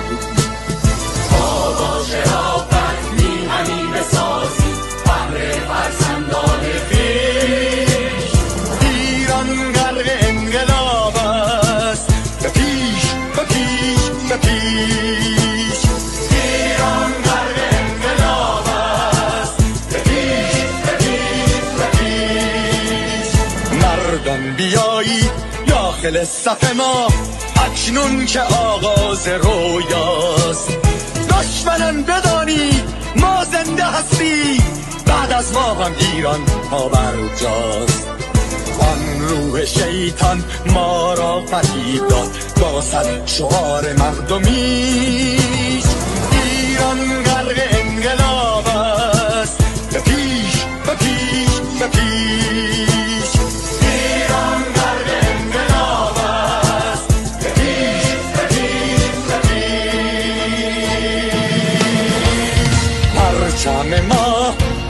پرچم ایران غرق خون شهیدان روی شانه هامان هم میکنیمش در هر خیابان و میدان تا ماسک دلغکان را برداریم از روی تسبیح و ریگ